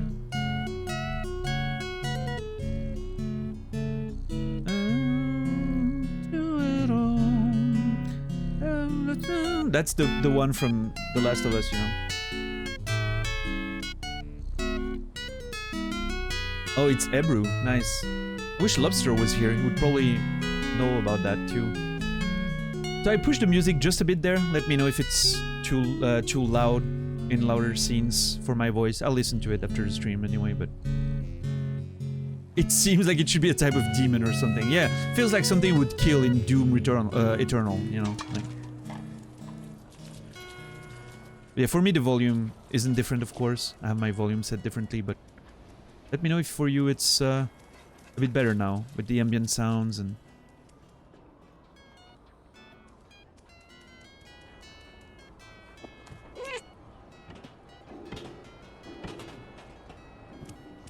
And in a future action scene, if it's not too loud, for instance, that would be nice.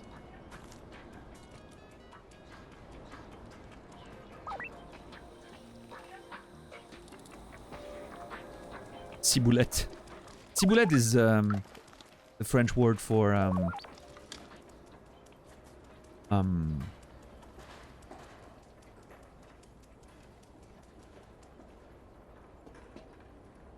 chives? Not chives, but chives. Yes. Thank you. Oh. That's a memory I don't think I got. Or... Oh no, the Neko plants. Yeah, I actually got them. Yeah. Don't need the sun.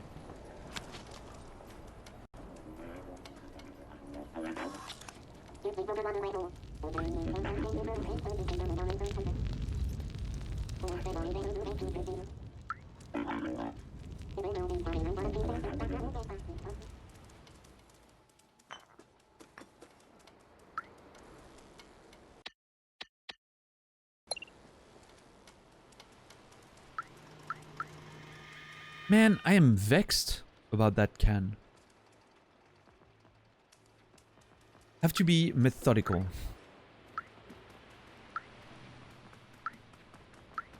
Could be in one of the buildings that I haven't explored. I know there's a few doors that I could scratch on that would lead nowhere.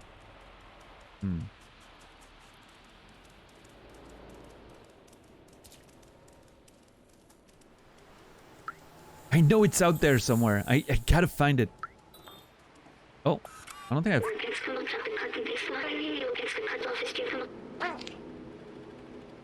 Announcement. Looking for someone capable of monitoring the southern entrance of the safe zone.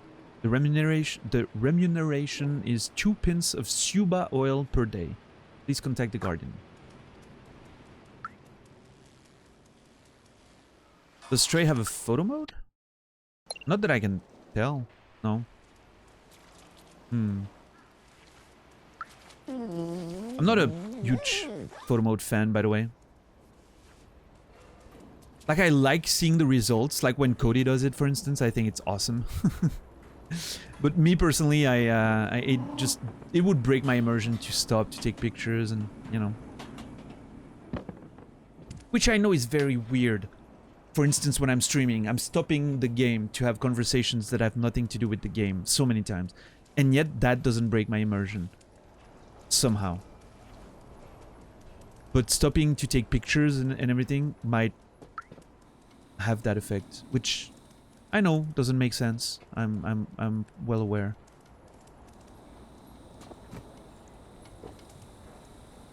But yeah. Okay, that's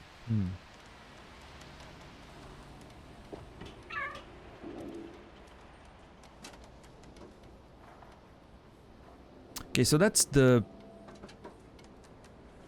spot where that dude died. Is that a proper window or is it just a cloth? Can I get in?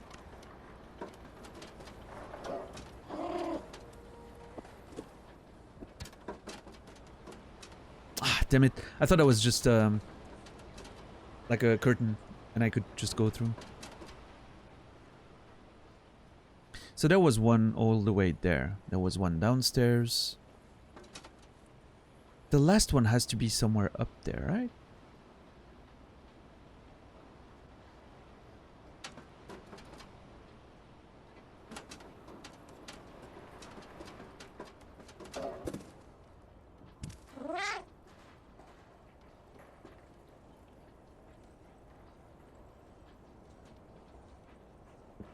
Yeah, Saladino, I mean, you know, people are free to not use it, right? Like, it's not something that otherwise affects the design. So in that case, I'm very much in favor of... Well, I mean, it's there. You can use it if you want to, right? It's not something they need to lock if they want to put it in, I don't think. Now, unless, of course, we're talking about the game, for instance, a game that would require... Where the field of view you can get with your character, like the vision you can get is very important for the mechanics of the game. And like you could, quote-unquote, cheat by using photo mode to look at different angles. I know Hub, for instance, for a while used photo mode in Demon's Souls to pause the game and be able to look at positions of characters of his field of vision. I remember him doing that, which I thought was, you know, like, oh, that's an interesting usage of that particular mechanic, you know? I remember him doing that when he was training to route Demon's Souls remake, right? But yeah.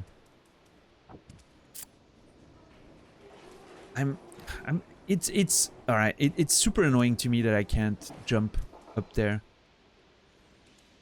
and go on that roof, but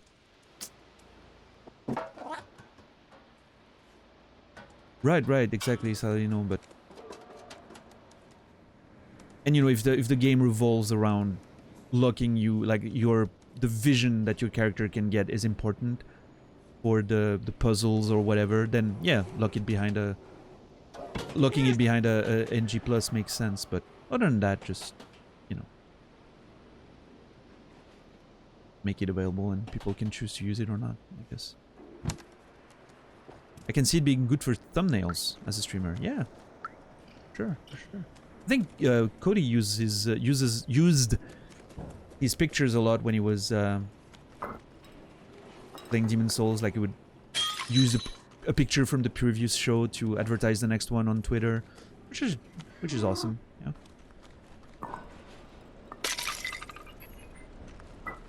Ah, there's a lot of. Ah, they're all covered in spikes.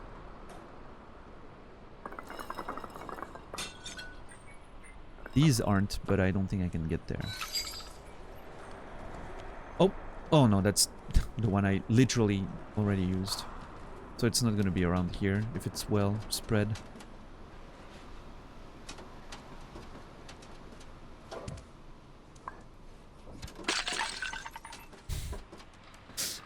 I love the sounds of chaos happening around me as I'm just breaking shit on my way to wherever I'm going.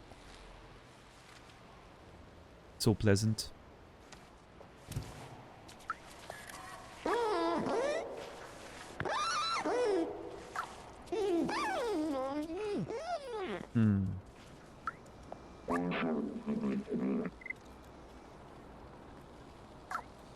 Sure is making use of all that detergent.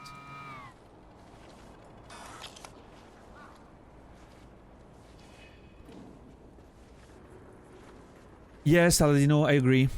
Although, one could argue, for instance, and I'm mostly playing devil's advocate because I actually like the targeted jumps.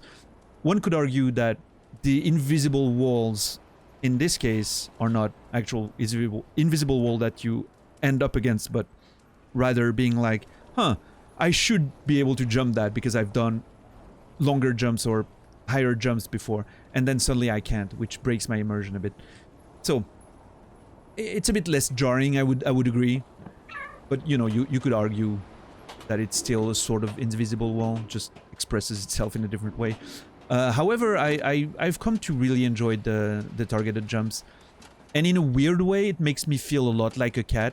Like I'm there, you know, I'm walking, I'm a cat, and then I'm like, huh, I would like to go up there, and then I jump. You know, it's like I'm looking around like cats do. Sometimes they just stop and look at somewhere, and then whoop.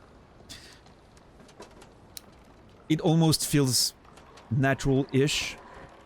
Whereas if everything was free jumps and everything, it might feel weird sometimes, like just jumping everywhere, and like it wouldn't be, it somehow would feel less, or would look less like a cat moving around. It would be too jumpy and weird, maybe. I don't know if that makes sense, but that's how I feel sometimes about it. Huh, interesting that there's flowers there.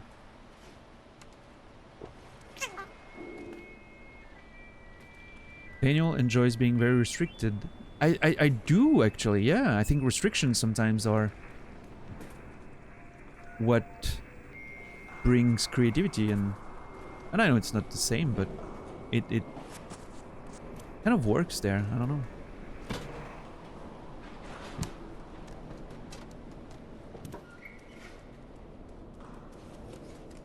I just think it would look weird, Naz, to be able to like jump everywhere and have to I don't know. Hard to say without seeing it in motion, right? There's a part of me that feels like, oh, see, that's interesting. It doesn't happen every time, but here I almost missed the jump. It didn't happen twice. I wonder if it's a matter of distance or...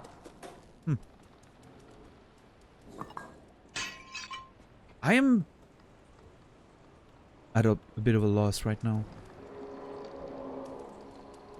I want to go back in that house there. No, I know it doesn't translate in the topic we were having, but...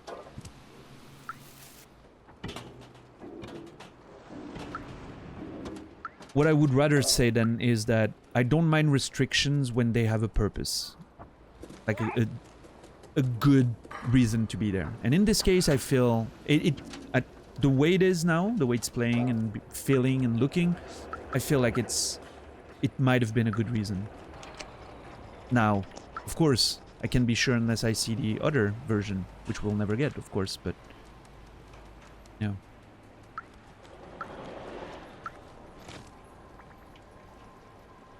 Yeah. I totally understand that. So, you know, it makes sense to me for sure.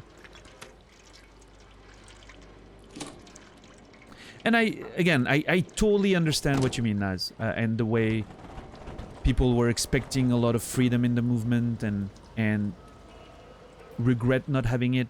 Totally get it. I was surprised too the first time, like when I saw the first few minutes of the game on your stream, on your Discord hangout. I was also surprised. I was like, huh, I expected to be able to just jump everywhere, you know, and have that freedom of movement.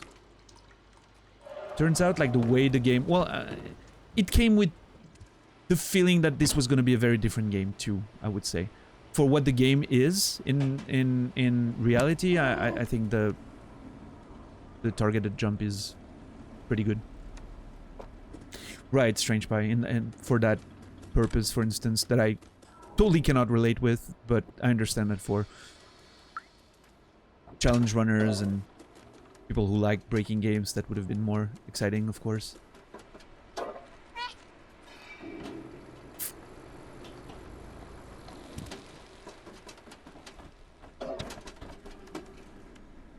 Right, and that's a completely different conversation, right, Naz? It's and I understand, like, there's no... That's not even something we can argue. You know, it's... You wanted a different game, and that's totally fair, right? Basically the same... Kind of the same thing feeling I got with Oberdeen, right? Like I wanted a different game, I think, ultimately.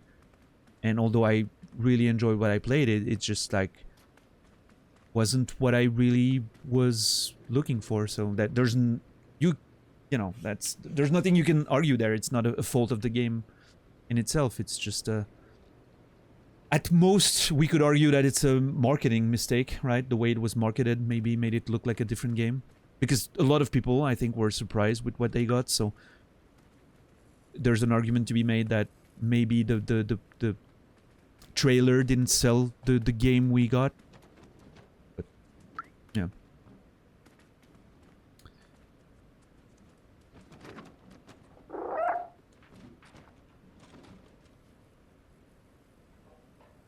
Yeah, totally, Strange Pie. I get it. And is there a game we could compare to that in terms of being a small animal character or something in a big world with a lot of freedom? Is there something similar that we could compare it to? I was trying to think about that yesterday, and nothing came to mind. I was trying to get like a point of comparison for typically that conversation we're having right now. Goat Simulator, haven't played it, but haven't played Rain World.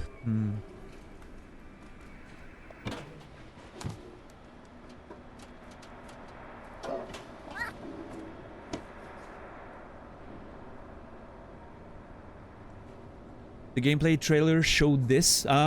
Did it? I haven't seen, I don't think. I've only seen the announcement one, right? I haven't checked another trailer after that because I was committed to play it. So, yeah, maybe the gameplay trailer was a bit more explicit. Wait, there's a fucking basketball there.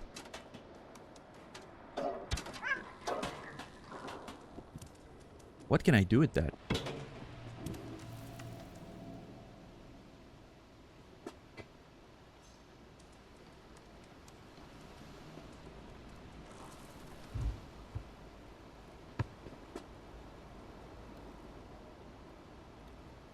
Nothing.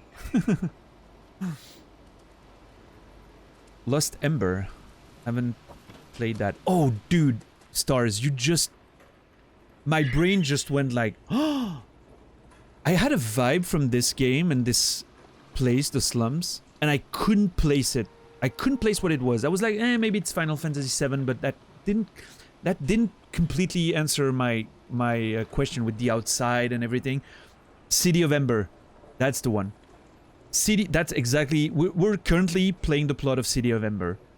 I don't know if you've read the book City of Ember, or maybe you've watched the movie, which wasn't that great, but was kind of okay.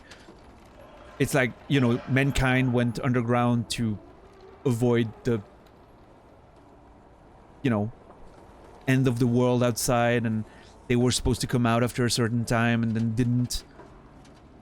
And the city looks very similar, and the vibe with the, you know, the outside being talked about, like this mythical place, and it totally struck me when you said Lost Ember. Ah, yeah. Okay, stars. Lost Ember. Really pretty? Nice. Does it have a story and everything?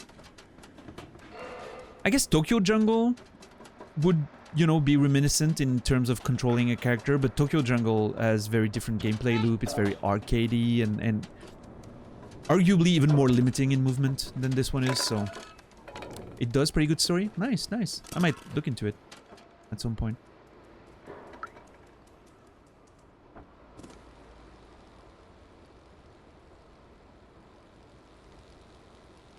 It exceeded your expectations, Strange Pie? Nice. I mean, so far the game, and I would say that Naz's lukewarm reaction to the game, which he never went into details why, and because he wanted to, you know, not spoil me on it, made me think, like, if he would have told me, like, those are my only issues, and, well, he always said, like, I might like it, you know, because of the environmental stuff and the exploration, so. But I must say that it did moderate my expectations coming in, which I think was a pretty good thing, because I've been very positively surprised by the game so far. Outside of now struggling to find that fucking last can. But that's a me problem, right?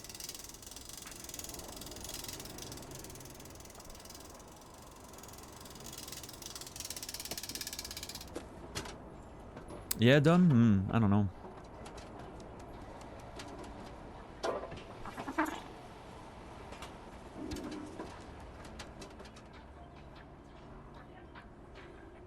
Most people complain this game is too short. There's no short game for me, is there? I mean, Oberdeen was pretty short. But this definitely doesn't feel short-ish, because the way I'm playing it, which is obviously not going to be everyone's experience. But yeah. And yeah, I'm with you, Dom, there. Well, there's, I think, two answers there. Is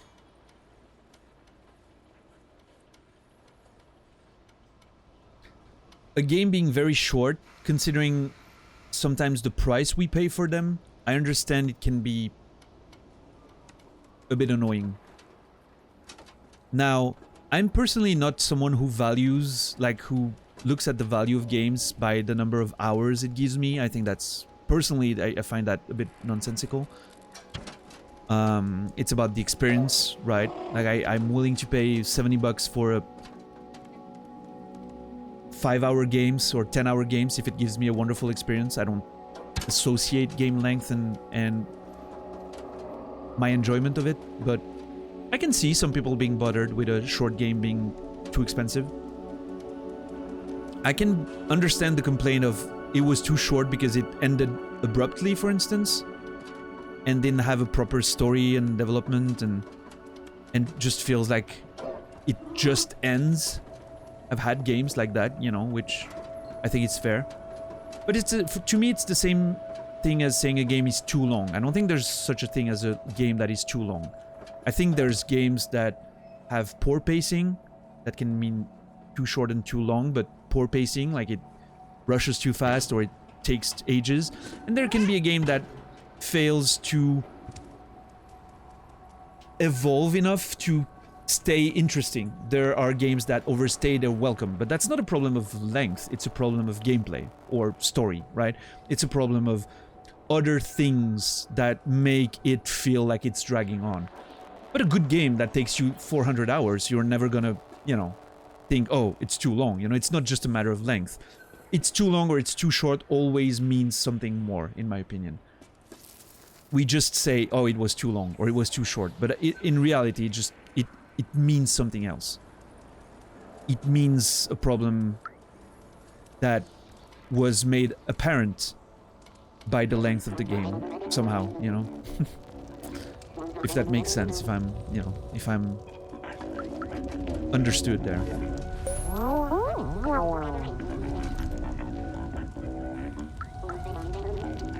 I don't know if I made my point clear because of language barrier, but I tried.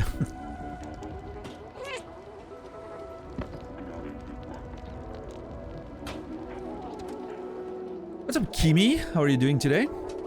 Good to see you.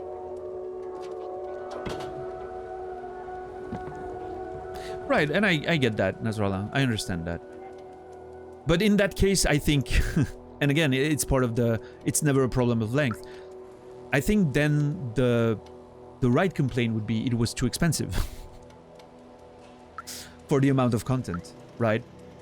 Like, if the game experience was fine at 5 hours, regardless of, like, if we ignore the price and it was a great 5-hour experience, then the problem is the price. It wasn't the length.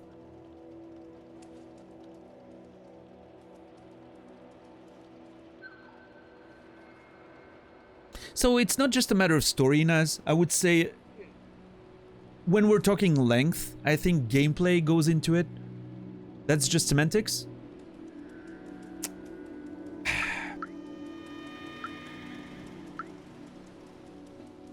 Kind of disagree, I think. Like, it's not just a matter of definition. It's a matter of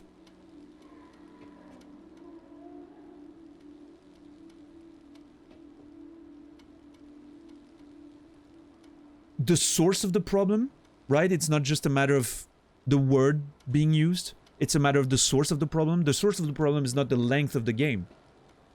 The game, as a 5-hour experience, is perfectly fine. Remove the price, and it's a wonderful experience, right? Make it $20, and it's a wonderful experience. Make it $70, and then it's like, ugh, I think I paid too much for this. It's not just semantics, I don't think, but maybe I don't understand what semantics are. And I've been wrong all this time about what semantics are, but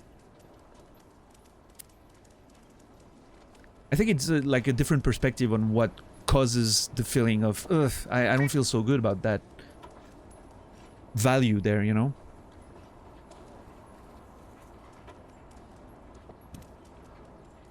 But yeah, back to the gameplay thing. Obra Dinn, for instance, was a very short game, but I felt like it overstayed its welcome. It felt like it dragged on a bit at the end, and it didn't deliver in terms of the story in addition to that.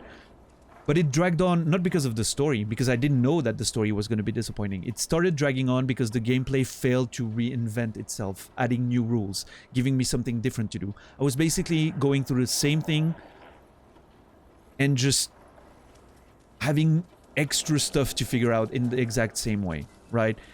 It didn't keep feeding me interesting stuff and events and you know, whereas something like Elden Ring, I played for 600 hours and, you know, the story for the most part wasn't the reason why I was enthralled the whole time. It was just because I was always finding new places to explore, new weapons to try, and new enemies to find. And at some point towards the end, there was a point where I was like, ugh, I'm starting to feel like I want to finish it. Because I was starting to basically not see any new enemies. I was basically starting to not have new environments. I was just... I reached the point where the game wasn't feeding me new stuff. Whether that's story or gameplay or whatever it can be, the game needs to keep feeding me stuff, right? And keep reinventing itself, so to speak. So, it's a complex thing. Like, I don't even know if I can put a... I can explain exactly how and why it happens, but... Yeah. Elden Ring, quite towards the end, like the last 10 hours, I was like, yeah, I'm ready for this to end now, you know. But yeah.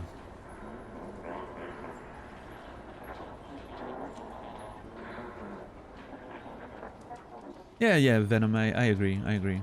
And it's always very different, right? If for you, $70, speaking about those 70 games, that $70 games that we talk so much about, if $70 is your food for 2 weeks, right? It's gonna be a pretty big deal for you to buy one, right? If it's your budget for 2 weeks of food. If $70 is what you spend on a Friday night with your friends on drinks, it's probably gonna matter less to you, right? To buy a video game that's $70 for 5 hours. Which is why I'm not personally, and again, everyone's has their own standards, but I'm personally not thinking in terms of the one I'm hearing a lot, the one metric I'm hearing a lot is $1 per hour, right? I'm hearing that a lot. It doesn't mean much to me. I don't relate to that too much. But, and again, I understand, like, it's a different perspective. But I think it just depends what a dollar means to you, right? Not everyone has the same understanding of what $1 is.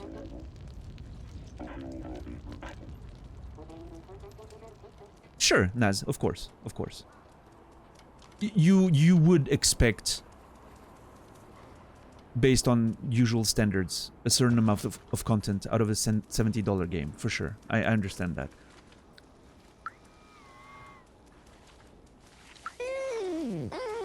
But yeah, but to me, you know, not a concern too much. Even though I don't have a lot of money, but you know, it's just.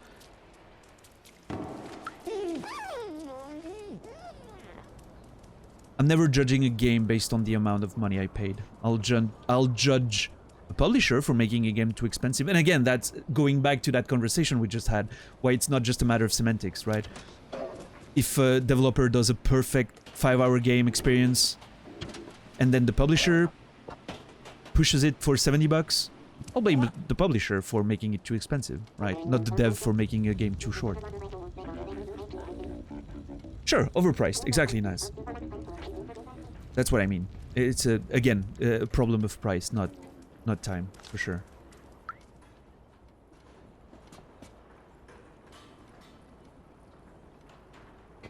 Because you can't simply say, oh, you could just make the game longer. Well, motherfucker, that's more complicated than just adding content, right? You gotta make a game that fits with a certain amount of content. If you know what I'm saying. Take an example, but Uncharted works on its 10 hours, 12, 16, maybe for slow players like me, time frame. Like, you cannot make an Uncharted game 120 hours and that being interesting all the way through. Although they give it a pretty good shot with Uncharted 4, but anyway, different game still than the first Uncharted, for instance. Now, you can definitely lower the price of a game without that having a repercussion on the product. It certainly will have repercussions for the publisher in terms of the money they spend developing the game and everything, because more money doesn't always mean a longer game, but, you know.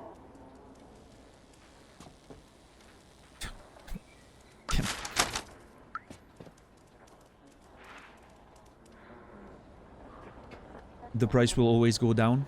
That's also true. Yeah, you can, and there's a subreddit for that, Patient Gamers, I think.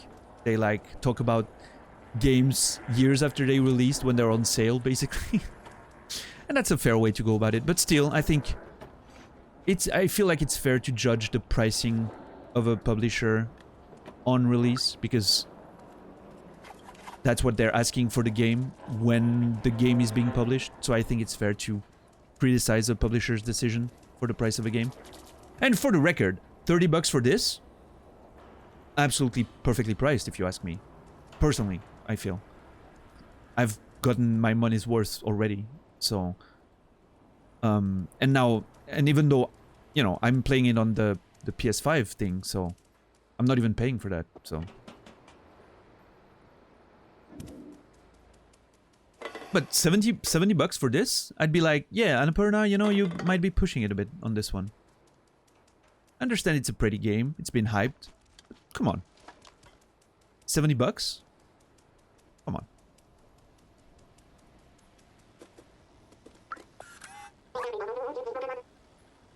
All right, Nasrallah.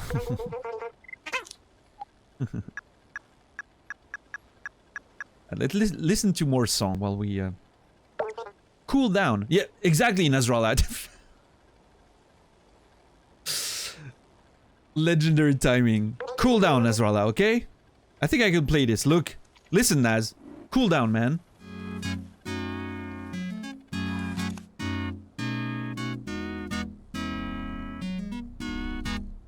This is very familiar too. I am vexed. Yeah, I know, I know.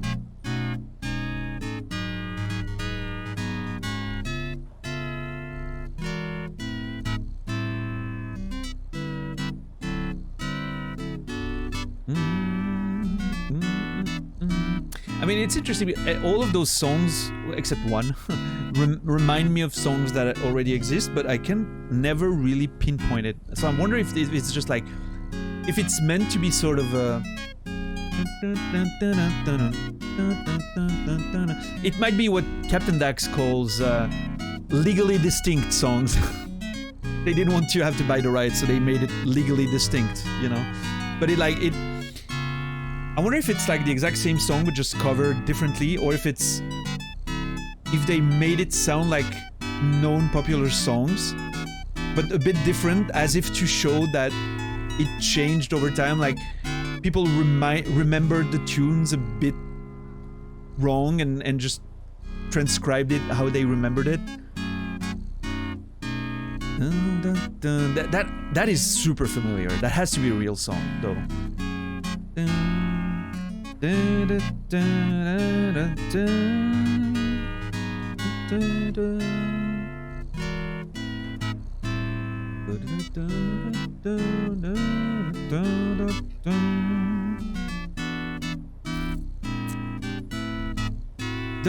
Every time there's a few notes that I'm like, it doesn't feel quite right.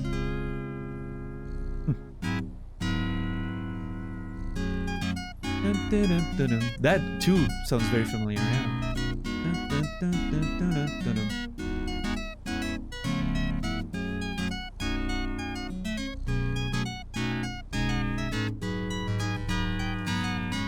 So Venom, you think $30 is huge, and Stray might have been disappointing in length. Yeah, and I understand, like, I'm guessing if someone kind of quote-unquote rushed through the game, you know, I can understand 30 bucks being considered a bit on the expensive side, but I'm getting my money's worth, that's for sure. Never gonna give you up, kind of, in the chorus. I mean, yeah, it might seem like a mashup, right? And I feel like that might be actually thematically appropriate. People just having those memories of songs the humans used to play and the robots, because those are robots' sheets, right? The titles are in robot language. If you can focus, please. I hate that this focus is not working as intended. So those are probably replicated by the robots, which makes me feel that they might have just tried to remember the songs they've heard and transcribe them. And there's this one here. That was the weird one, the untitled one.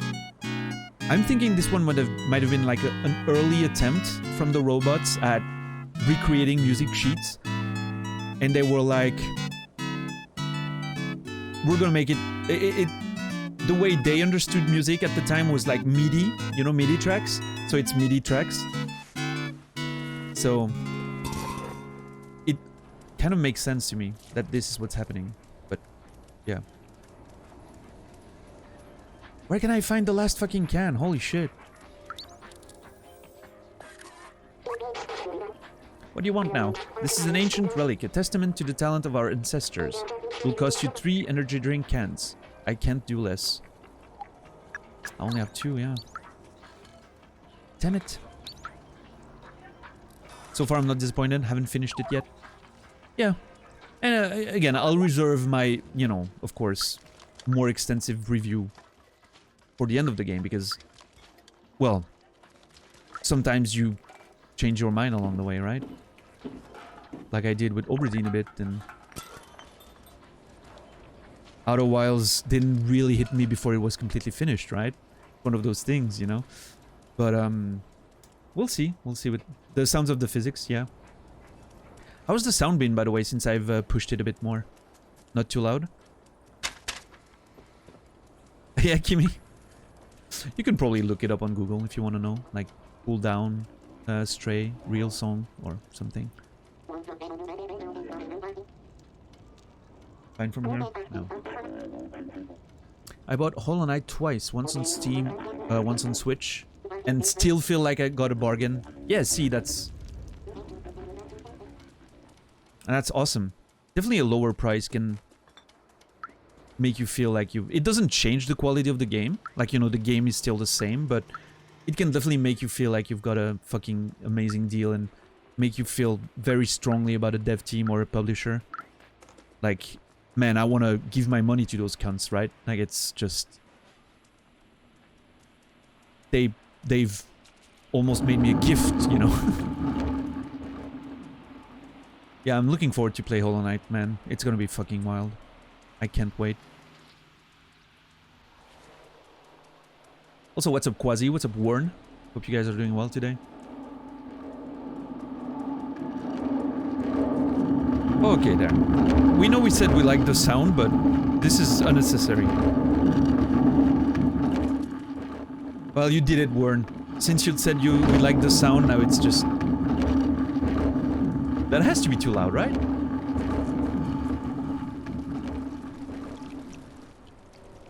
If you could still hear my voice well over that, I think it's fine. We're good.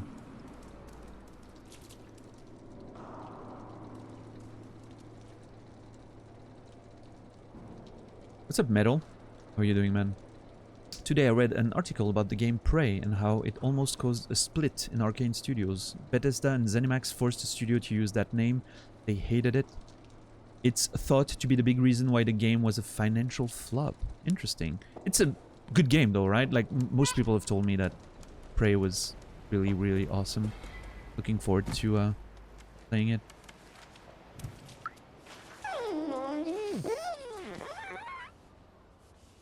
Made no sense for the game to be called Prey.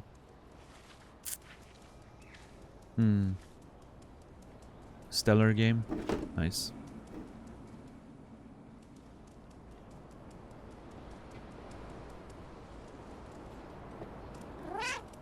All right, well, I'm stumped. Not sure what I'm missing. Well, I mean, I know what I'm missing and what I'm looking for. I'm just not sure where to find it.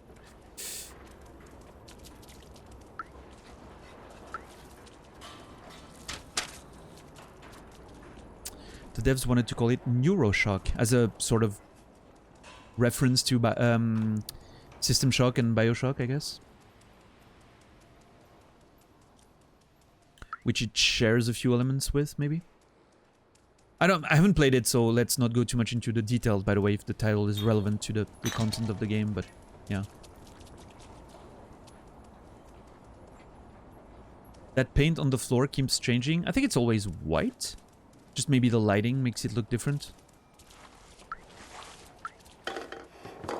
It's always been white, I think. So mad. Alright, alright, alright. I've been in the only place that I haven't re-explored, I think it's the inside of the bar. Which, you know, I don't think it would make much sense to have a can distributor there, but...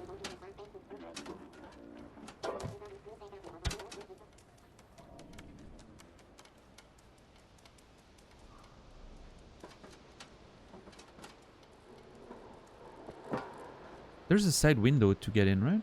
I remember it. What's up, Mez Au? Or Mez AU from Australia, maybe? How are you doing today? So I want to get in there, but I'm afraid it's gonna fucking...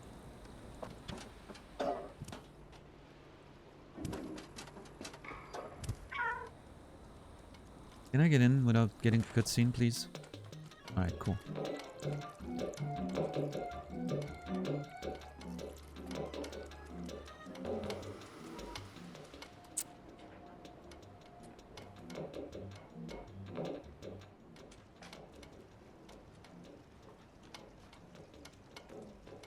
That was actually a very cat-like entrance. Yeah, very much so. It's like zoop, taking the corner.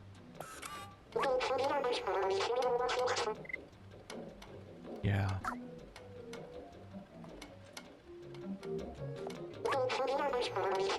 From Australia, correct? Nice, nice. Welcome in. Thanks, I'm not thirsty. Why are you in the... Never mind. Maybe you just want to hang out. It's perfectly fair. Oh, we can play pool again. Okay, okay, cat.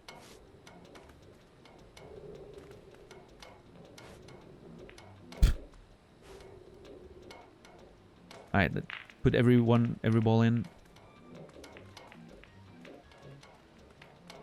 Yeah, I'm sure Mez is from the Australian grader community, right? Mono, Nachos, EXP.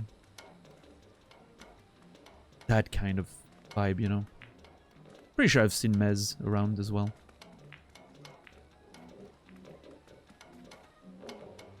There you go. Every single ball. That better be an achievement too. So Bethesda forced Col Antonio the name Prey because of the popularity. Apologies.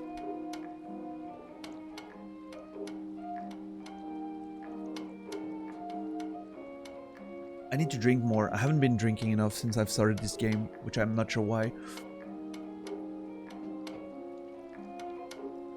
Nothing to do with the old Prey games, nor the novel, by the way. Yeah.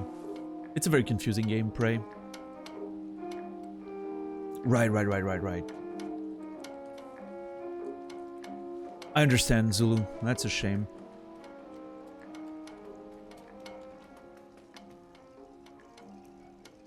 Is the founder of Arcane. Yeah. Was that why Deathloop was such a disappointing game? I might ruffle some feathers there. I know there's a lot of people who liked it. I did not. What's up, Noger? How are you doing today?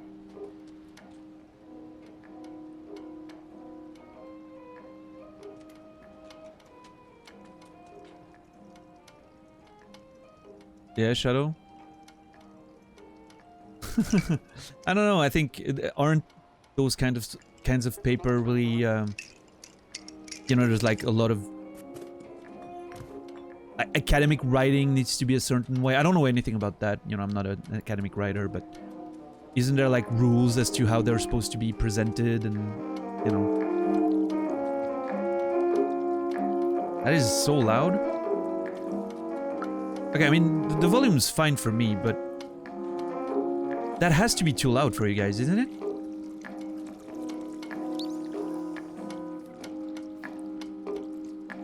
That's actually a good test. If this volume is fine, then I don't need to change it. If like you can hear me above the music without no problem, I think it's like right now. If you get, we got a volume slider, yeah, but it's about balance with my voice, you know. My voice shouldn't be covered. It's fine. As long as you can hear me without me pushing my voice, then we're good. I like the game being loud enough to be immersive for you guys, you know? Without you having to push the volume and then my voice becomes grating. So yeah, we're good. Thank you for your help, everyone. It's always the same with, you know...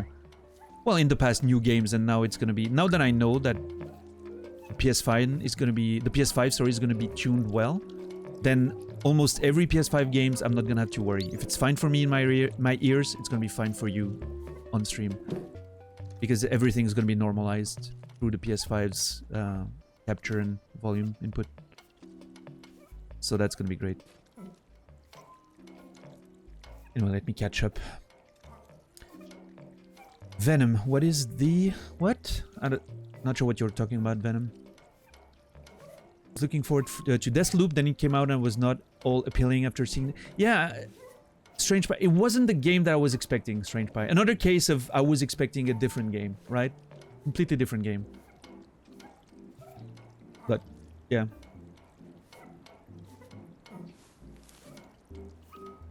It's possible it's her being nitpicky. It's possible it's her trying to teach standards for academic paper writing. That's fair.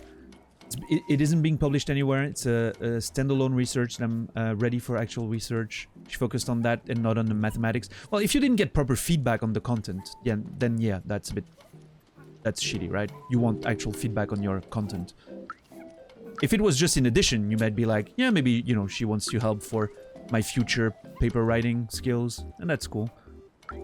But yeah, if it's just like, if she kind of... I love how he misses jumps sometimes. That's so cool. If she failed to actually inform you about the proper content, then that kind of sucks. Yeah.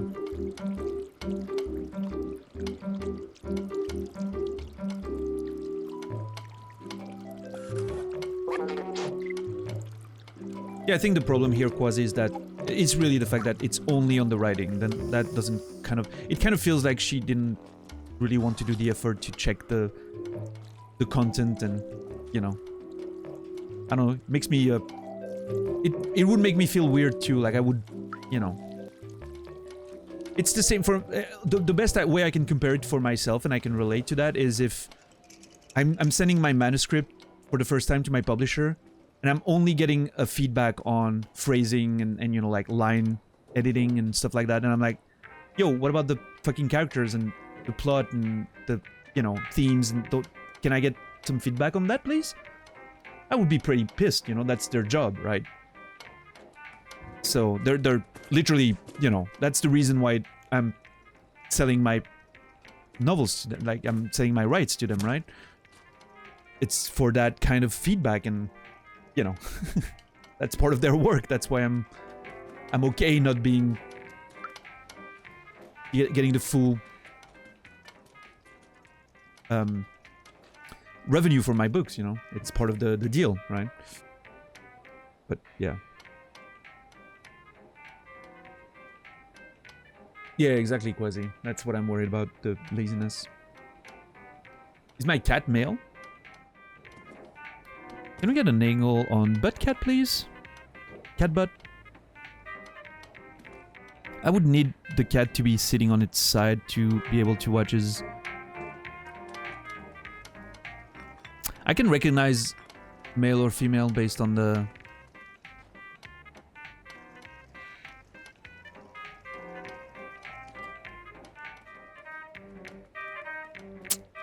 Unclear.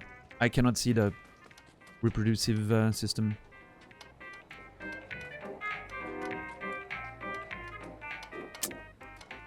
Oh. I don't think they modeled it. Yeah, it's just neutral. Gender neutral cat. Which is probably the right way to go about that.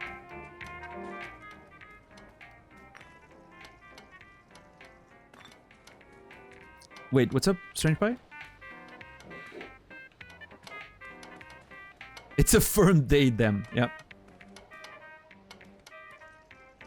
I didn't name it. That's true, I didn't give a name to my cat. The cat's name is... I usually name my animals Desmond. That's my favorite name for animals. I guess I'll go with Desmond. Sprinkles! Dwight killed Sprinkles, unfortunately, so... We don't talk about Sprinkles anymore.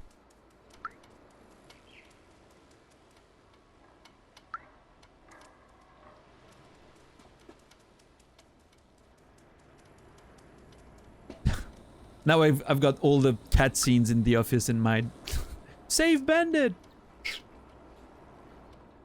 Oh my god, that scene where fucking Angela throws Bandit in the roof for Oscar to save it. And then you, like, literally you can see the cat going up and then just falling down through the roof a couple feet further. It's just, it kills me every time. It's so ridiculous.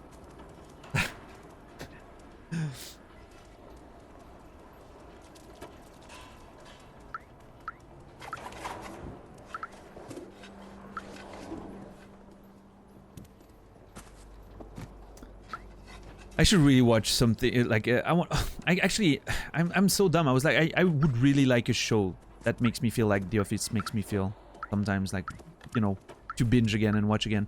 I'm currently watching Parks and Rec for the first time, and it's just taking me so long. I'm at the beginning of season 2 and I'm just not making progress. I'm not even watching an episode a day, which I should, but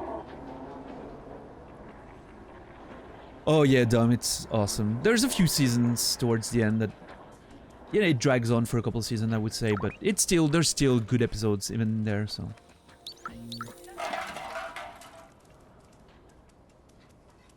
Yeah, Quasi, I've heard that before. I'm definitely gonna get there eventually, so. Did you play the Bethesda Wolfenstein? No, I didn't. I know the story is really good. I'm interested. I'll get to them one day, I'm sure. I am not... Okay, I'm really not finding that fucking, third can. At some point I might have to admit that it might be somewhere else in the game. Like further. Then I can come back later, maybe.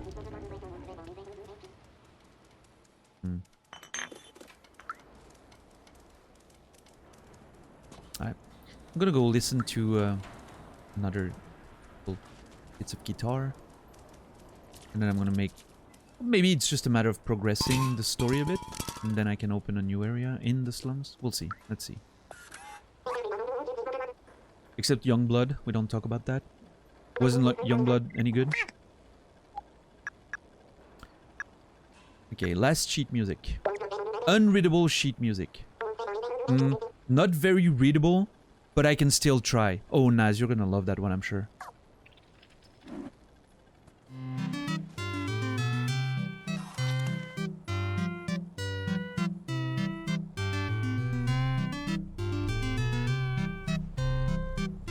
Well, for an unreadable sheet of music, that's some pretty fucking good jams.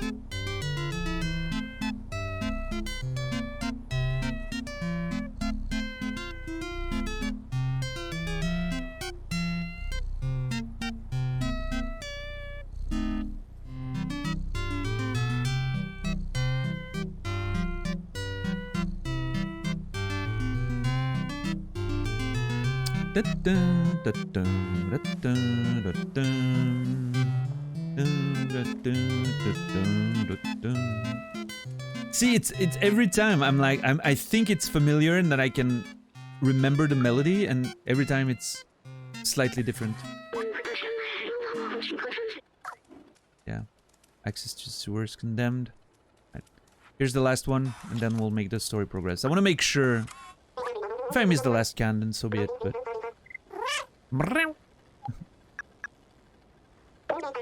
That's the last music sheet. You've done very well, little one.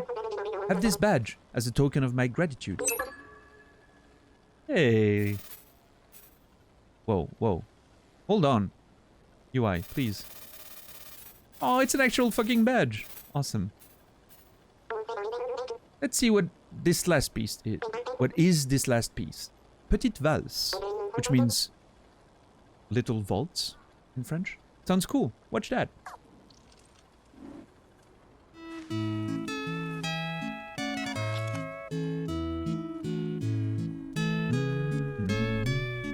I think it is, yeah, it's on my backpack. I can see it there on the... What's up, V-Power? How are you, man?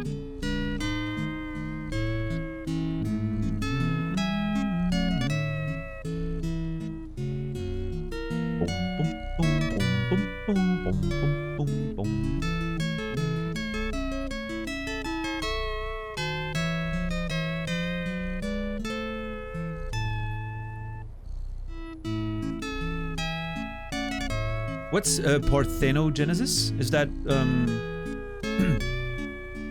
cell division or something like that? I have no idea what I'm talking about, by the way. I'm just... There's a fucking fucking mosquito flying around. Come here. Don't dare. I dare you to come here.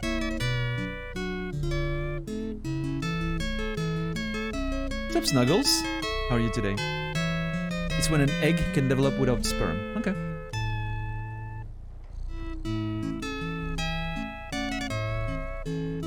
This one makes me feel like I'm in Hawaii, you know? On the beach, maybe.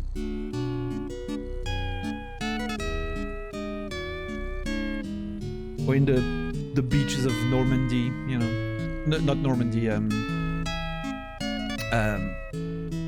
south of France. Nice or Marseille.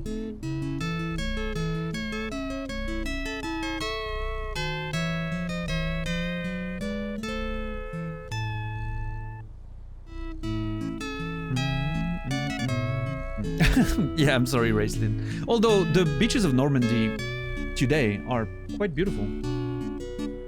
Not quite the same sunny vibe, but, you know, that I was trying to express, but...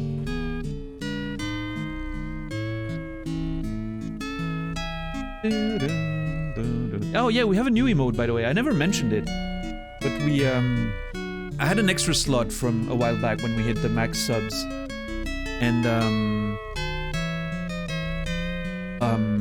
got an emote slot for a while, and I didn't have...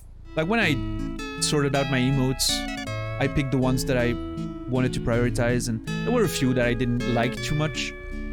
But then I went back to check on those that I didn't pick, and this one's actually okay. So I was like, hey, we have a free slot, might as well put it in, you know.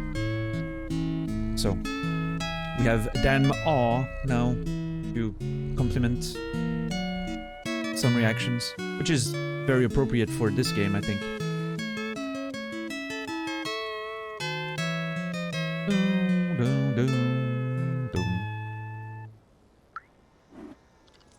Aw, he's all sad to be done with the fucking music, I think. Uh-huh. Thank you for all that. I'm a great musician now. It did get better, it seems, over time, maybe. I'm not sure if that was a thing, or if it was just a... We just ended up having the worst, one of the worst songs as the first one. Alright, let's go to the bar now. As long as creep exists, it will always exist. Creep power. Alright. Oh, look at that.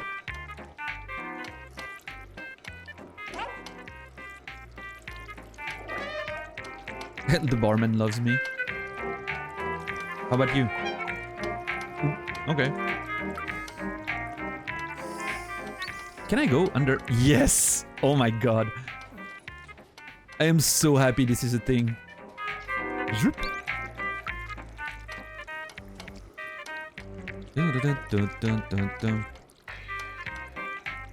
My personal favorite emote is still no.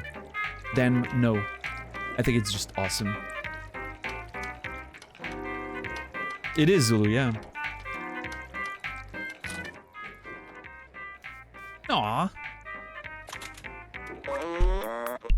Let me see if I can get this thing working.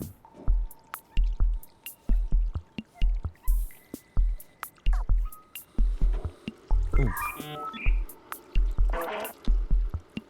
That modem sound immediately brought me back to that as soon as I heard it, I was like, oh, I need to put my pillow over it so that my parents don't wake up and realize that I'm on the internet at night. Yeah, Raislin? Yeah, I've read a bit of what we wrote yesterday about that in Naz's channel. Cunts being called out, apparently?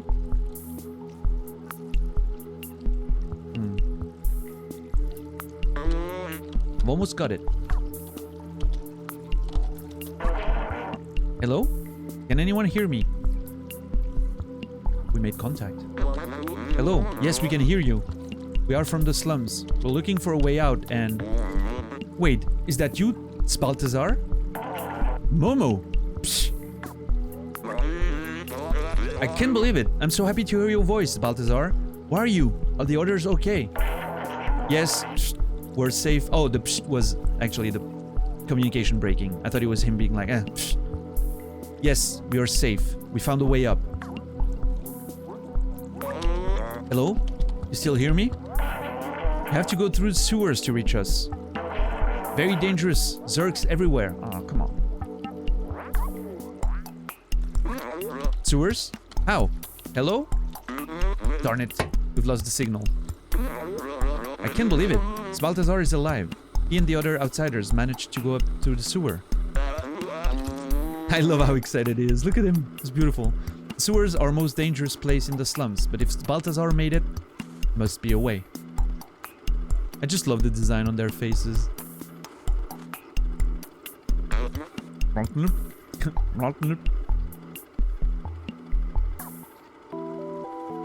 Oh, the music. What a vibe.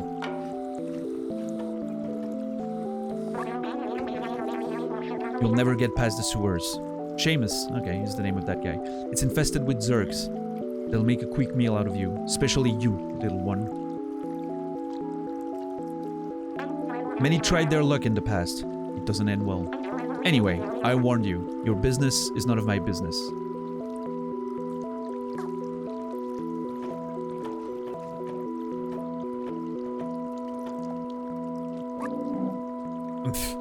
Seamus.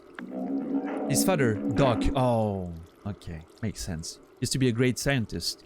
Was working on some new weapon to fight the Zergs. The UV thing. Maybe that's why I'm gonna need motherfucking Elliot to fix it.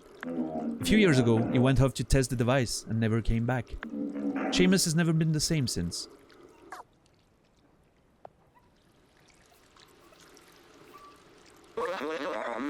Don't listen to Seamus.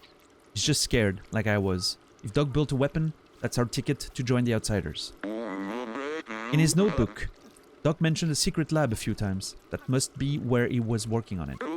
There might be a clue in Seamus' apartment. Come on, follow me. Let's go. If I find the can just because it was locked behind progression, I'm gonna be so happy that I just pulled a 5-hour stream looking for one item. Almost entirely looking for one item that I couldn't get. There's a... something changed up there. There's a... Can you give me 1 second? I just wanna... Hey, sir.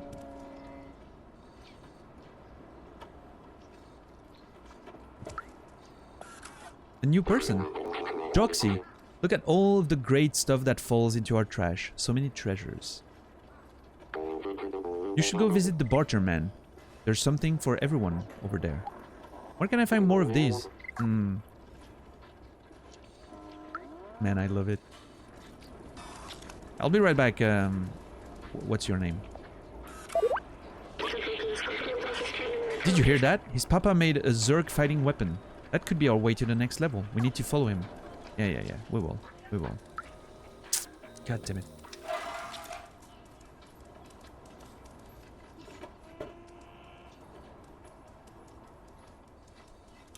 Indie robot right there, totally into Oasis. Wait, what did I miss, part-time?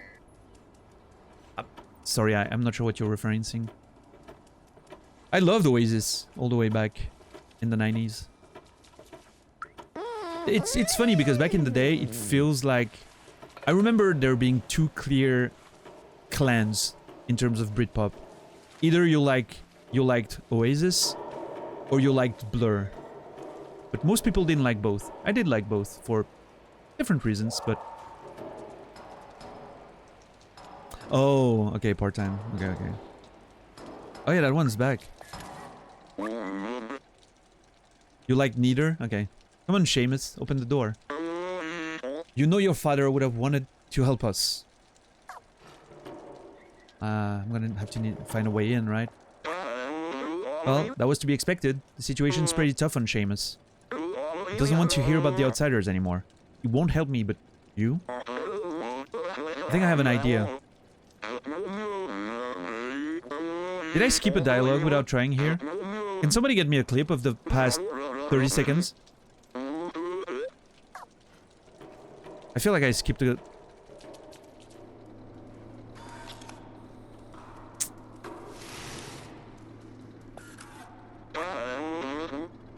Here, take Doc's notebook and show it to Seamus.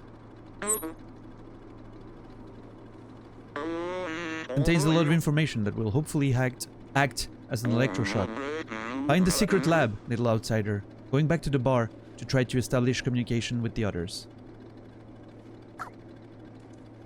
I would if I knew how to clip. Well, hopefully someone else will have done it. Clips is offline for me. Well, fuck.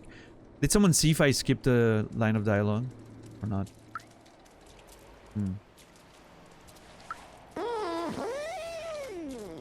So I'll go in there in a minute. I just wanted to... I wanted to do that again because it was bugged all year, and I wanted to see if it was not bugged anymore. He's not bugged anymore, by the way.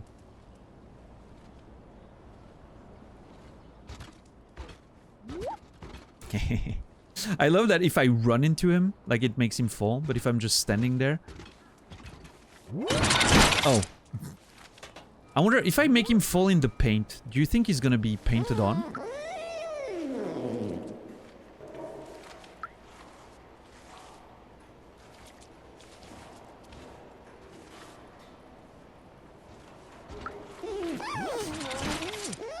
Ah, damn it. I missed it. I don't think so. His feet, sorry. Not his foot. His feet are not covered in paint. I'm sorry for bullying the robot, by the way. I know it's very not cool of me. Yeah, I feel like I missed something because the moment... You did not skip anything. Thank you. Appreciate it. The moment I pressed square, like the voice started again. So it made me feel like, oh shit, I must have skipped, you know, like the dialogue auto progressed and I just skipped it. But I'm glad to know that I didn't. This error comes up.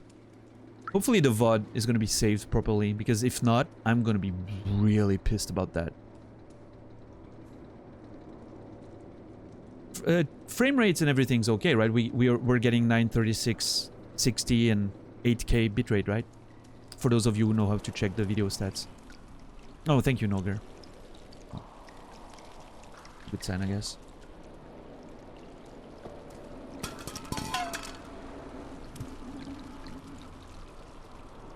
Alright, well, let's go in. I mean, even if I'm locked out by going to the secret lab, I think I need to return there anyway to get to the sewers and everything.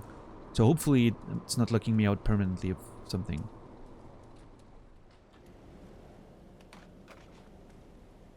Maybe I'm sometimes too worried about making sure I get all the progress done before moving forward. The VOD works? Okay, cool.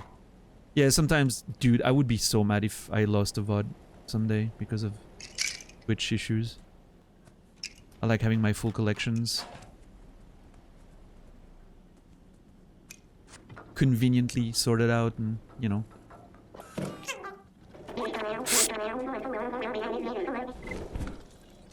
What are you doing here? I told you, getting through the sewers is suicide mission. Leave me be. Oh, thank you everyone for clipping it. I appreciate it. Check that notebook, my friend. What's this? Wait. Is this my papa's? Oh, wow. I never knew. There's a secret room here in our flat? But where?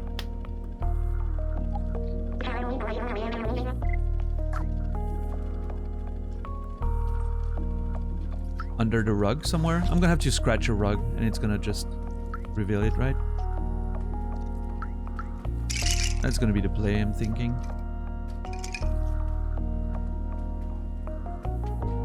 Oh, the music. This track reminds me of Persona 5. Which I'm extremely excited to play through entirely one day. I played the first arc when it released. I'm really excited to give it a proper full crack. Persona 5 Royale. So many games I want to play, man. I like that their art is literally like circuits. Is that the same as people would have like those posters of, you know, human bodies and on their walls? Well, I mean, most people only have that in classrooms, I guess, but Please give us a heads up. I usually, yeah, Therma, I usually tend to know what the next games are going to be, so I'm usually talking about it a lot, because right now the next game is Returnal, and after that I'm not sure yet. Maybe Tunic after Returnal as a shorter type of game, quote unquote. We'll see. But yeah, I'm not sure yet. And I have a sheet, a Google sheet that I'm ordering, that I'm slowly filling in and arranging with like the next games and the games that I have planned on playing at some point, and they're sorted out by priority, like, you know, the ones that are high priority or the ones that are maybe gonna be a thing. And so I'm considering making that list public at some point, so you guys can, you know, see where I'm going. And hey, more RAM. This will never get old. Love it.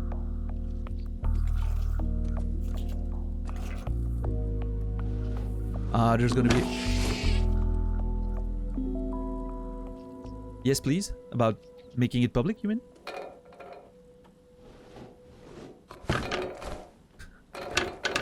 I love how we get scared. The list? Yeah. I'll make it public, don't worry. Aw, that's Duck and his dad. Dude, that's a Back to the Future reference. I totally did not get it from his look.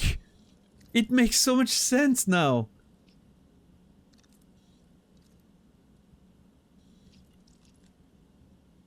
It's Marty. It's the Marty McFly look when he's in the future. And that's Doug and Marty. Awesome.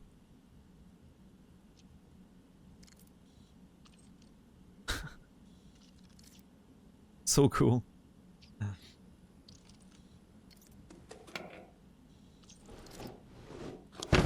Oh. Aha, that's the code probably, right? Mm-hmm. Yeah. Mm-hmm.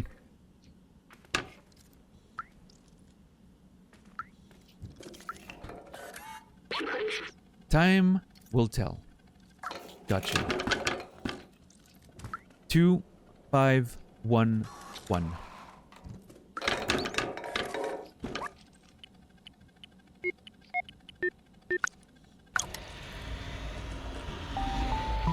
Let's go.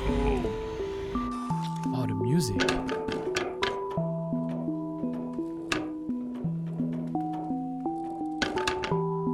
Yeah, nice reference, right? $10. Oh, the music there, the vibe.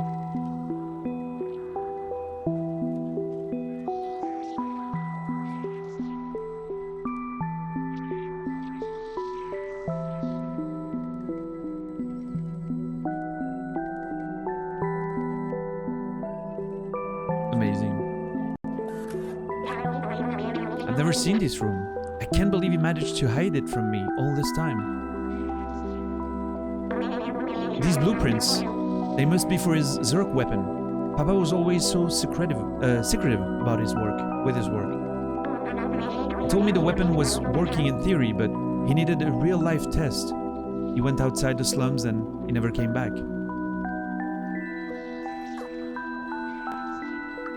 I'm sorry, Seamus.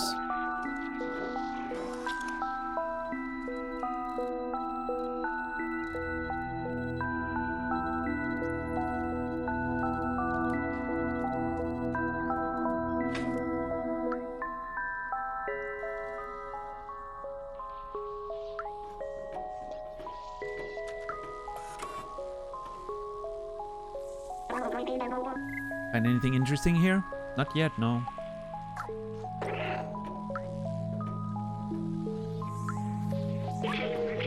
Robots News headlines. Zerg are officially no longer under control. They now eat metal. Well, metal. Bad news.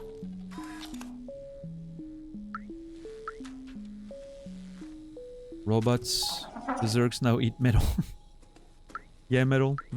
I'm sure the thing I need to find is in that box up there, so I wanna look at things first.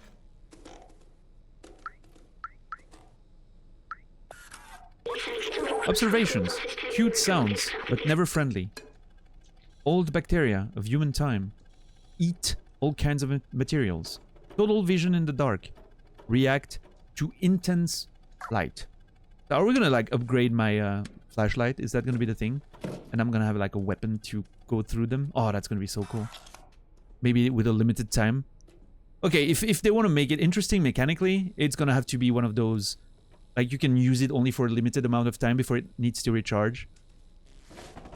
A bit of, I think the... Wasn't Alan Wake working a bit like this?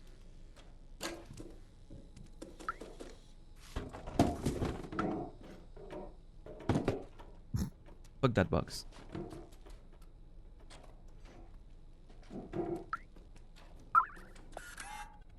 Broken tracker.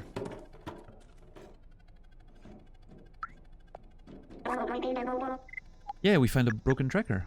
Wait, first of all, I want to observe it. Tohima.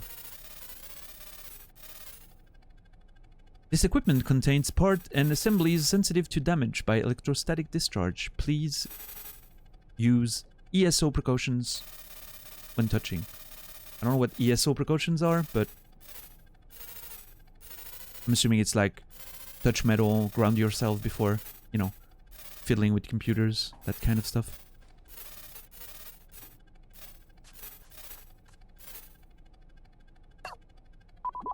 Elder Scrolls Online. This tracker is meant to find a specific robot given the right coordinates.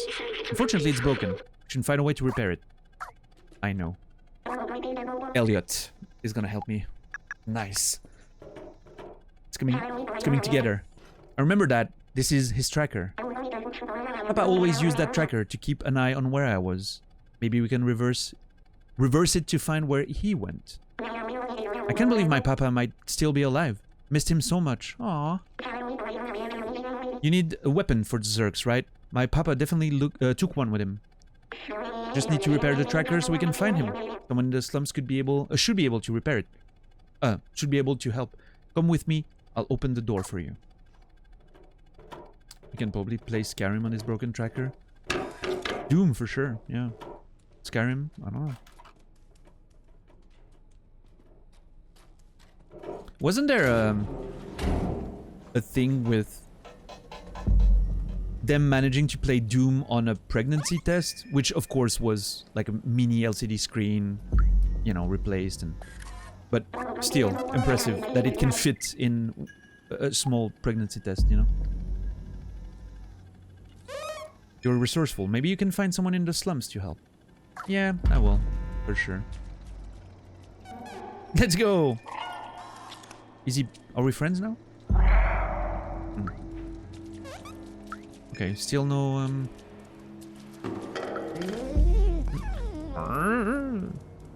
Still no can, though. Where's Elliot again? There.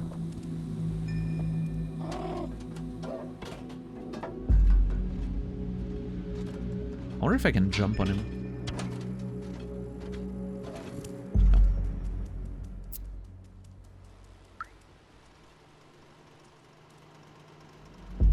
Open up! Open up, it's me! Thank you.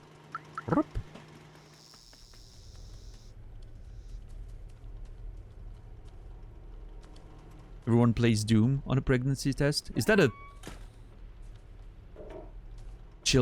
having children joke? Atherma? How's everyone doing tonight, by the way? I usually ask that question every so often, and I didn't tonight, and I'm sorry. How's everyone tonight? You guys having a good Thursday? Almost the end of the week. Happy to be done with work soon, for some of you, I guess.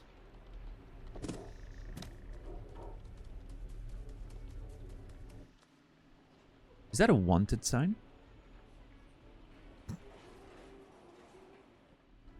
Eating dinner. Good week so far. Nice, nice.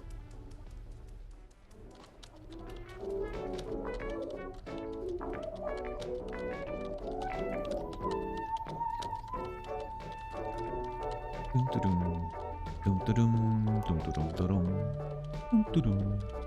Doo-doo.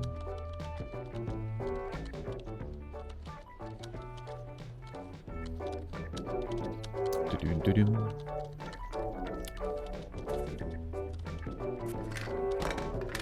Yeah, fuck that sound card.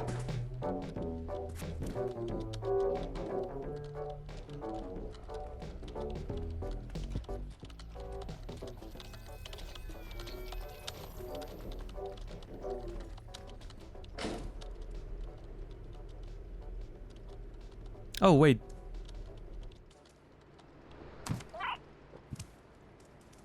Oh. I never realized it's right there.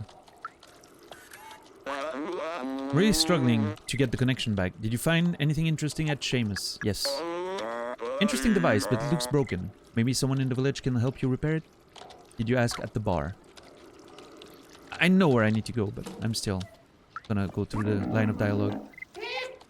What a beautiful object, and rare too. I know a guy who fixes stuff like this. It's very talented. It's just a little... well, you'll see. His name is Elliot. The office is just left over here near Grandma's shop. Signs all over his door. Oh. You're grumpy, Ogre? Oh no, I'm sorry to hear. Hope it's nothing too, annoying.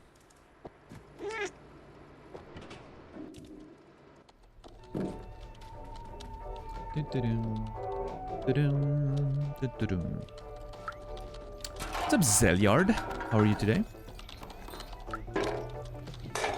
Let me clean your shit, Elliot. You have too much stuff on your... Yeah, fuck those hard drives and RAM and network cards and sound cards. I am currently playing a simulator of Velvet when Naz is trying to get the DGR. This is game 6. He's about to face Old Ishin as the last game of the DGR. Tension is at its maximum. And this is Velvet. No, he didn't. Strange. I'm just... I'm doing fiction right now. You know, my specialty is fiction, so... Game 6 is pure fiction. And will remain so for a long time.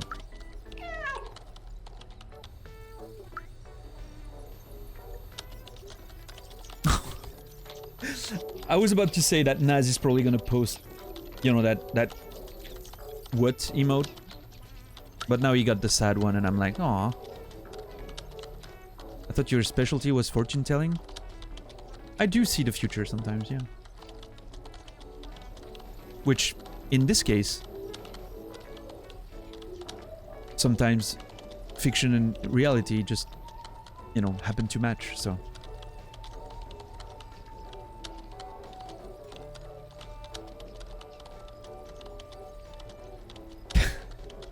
Alright, Elliot, what do you have for me? I need this fixed. Oh wow, that's a great tracker. I recognize this model. It's a Tohima BR 2000. You can track anyone with this little gadget. May I? Sure you do. Let me take a look. Just gotta give it an update, and one more thing. Voila. Fixed tracker. There you go, little one. Good luck finding who you are looking for. Thank you.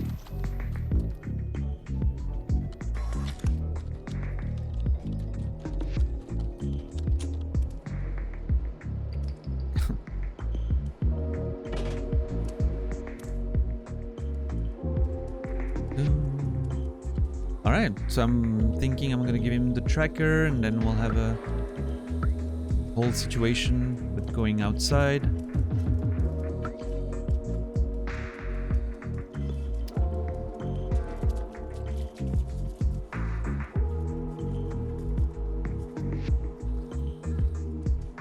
I really wish you could ask the musician to replay some of the songs. It's a bit...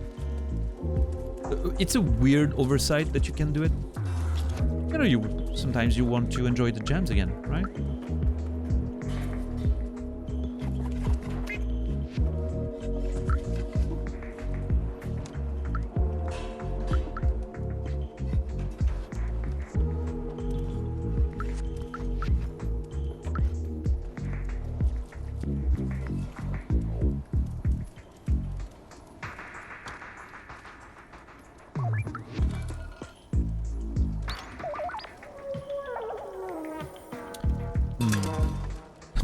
I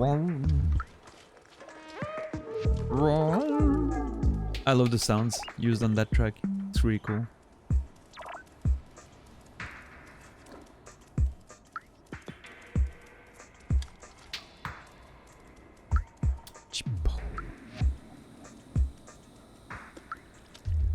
What's up, Noosh? How are you? I'm really struggling to get the connection back. Do you find it anything interesting? Yeah, we have a fixed tracker now. It's one of those new game consoles. No, it's a fixed tracker. We've been over this.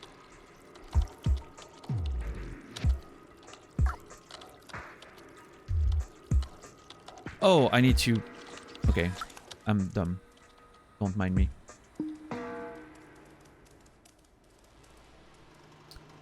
I'm not sure where...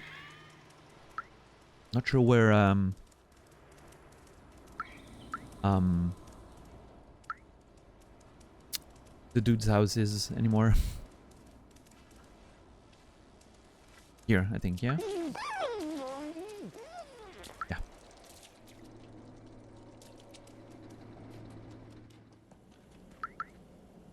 What's up, Seamus? How are you today, Noosh? Everything well? Life's all good, I hope. Ooh, I'm a bit tired. I haven't slept enough again because I spent way too long playing video games with Naz on Discord. I'm a mess. I need to go to bed earlier. I really need to try to get more sleep. This is not good.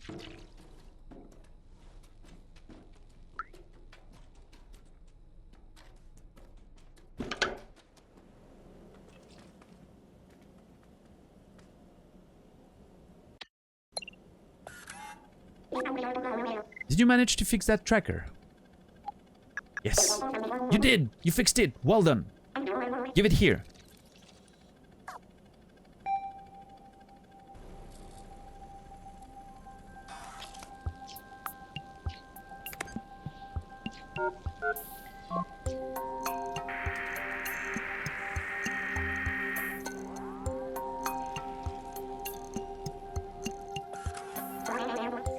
We got a ping. Is Papa really alive? I can't believe it. Let's follow the tracker. Maybe we'll find where my Papa went. Let's go. Surviving to say the least. Life hasn't been particularly kind to me. Hopefully I'll endure till I finish finals. I'm sorry to hear. Yeah, I mean, at least you have a good reason, right? Right, you're studying and probably being stressed out and probably doesn't help with anxiety with the finals and doesn't help you sleep, I guess. So at least that's a good reason. I'm just being fucking asshole who can't go to sleep because he's playing video games too late, so...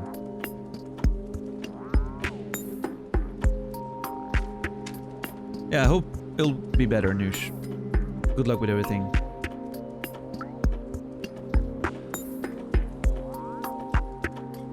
Man, the music is so good in this game. What?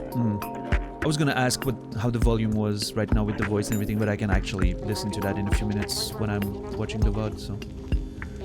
It's right at the end. It'll be easy to find. This must be it. You really left the slums.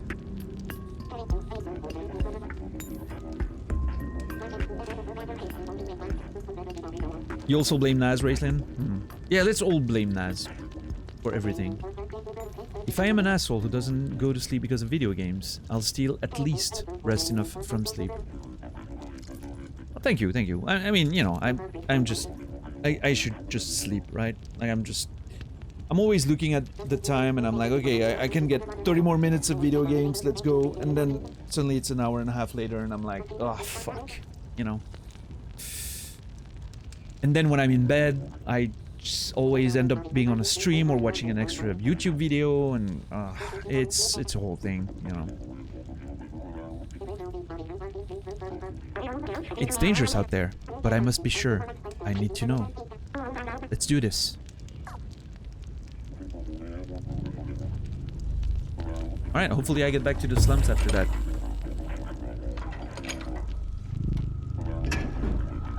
If not, I guess we'll never know what was that mystery item. Oh boy. Yep. Oh, yep. Oh, great. Oh, Jesus.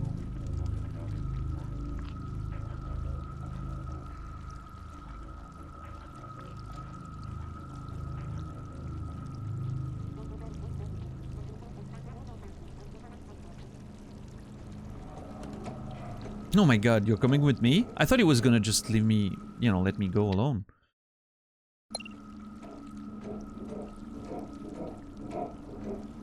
It has not checkpointed, which is very weird, if you ask me. Ah, there it is. Yep. Alright. Now it has. I'm gonna say it again, but that fungus, not the eggs, but the fungus on the walls, really reminds me of the Super Mario Bros. Movie from way back when. I think I'm gonna have to watch a few scenes of that movie tonight, just for the memories. Even though, like, the movie was pretty bad, but...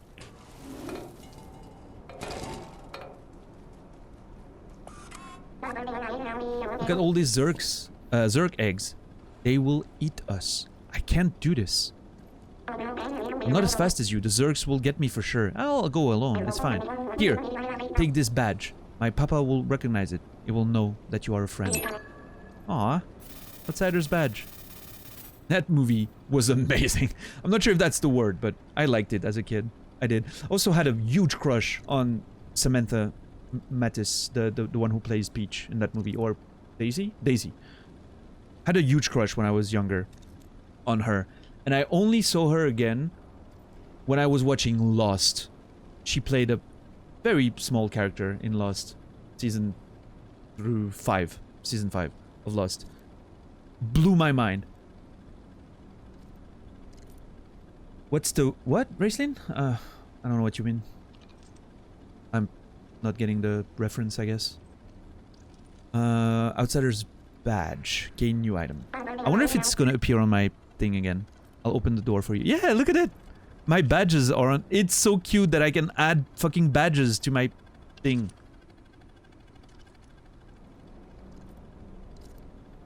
Challenge? I don't know what you mean, Raceline, I'm sorry. I'll open the door for you. Let's go.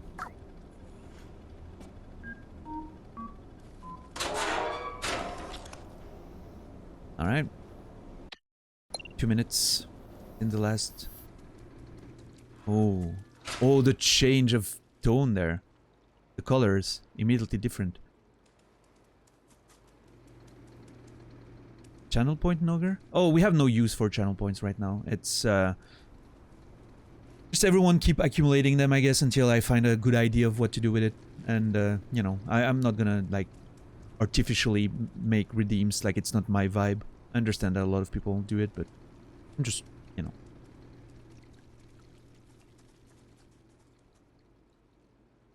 One day I'll find a good idea and, you know, we'll see what we do with that, but has to come organically, I guess, you know. Not something that you can force.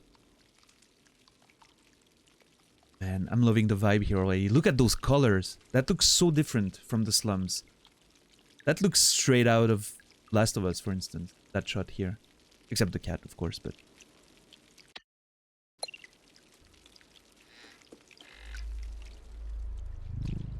Oh, the music.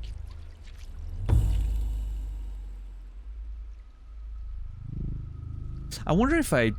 Again, I think I came from the outside, which means I fell from the roof thing?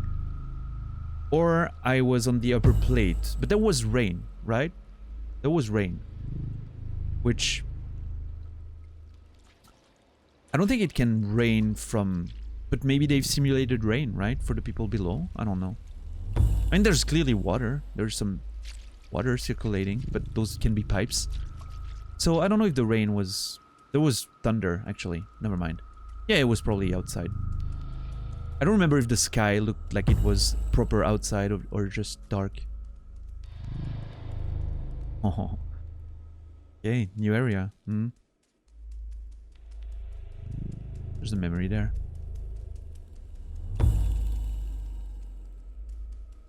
Oh. Aw, I wish I could have snuck under there. In before Last of Us mod. Cat mod.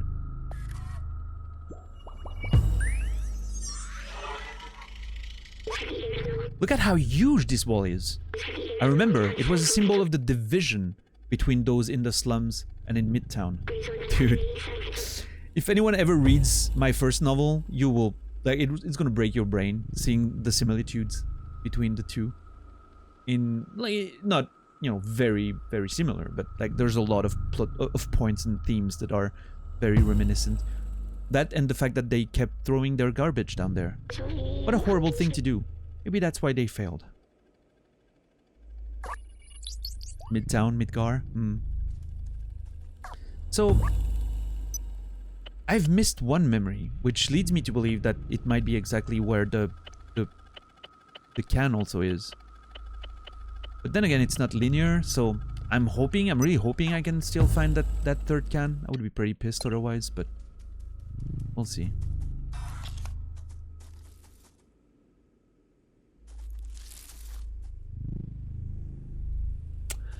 What's the point of the zoom if it's gonna focus on the cat? Like, seriously. Well, in that case, not the cat, but... well, anyway.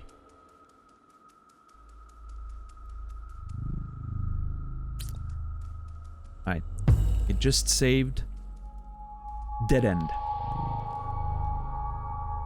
Is the title of the chapter. Oh, this looks like it's gonna be interesting. But that is going to be a story for tomorrow.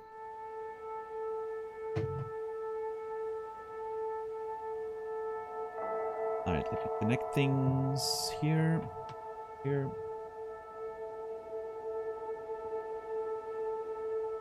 And,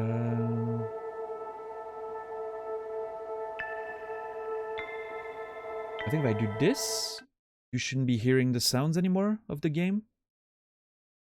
If I do this, I am not hearing the sounds anymore. Am I correct? You don't hear the sounds anymore, right?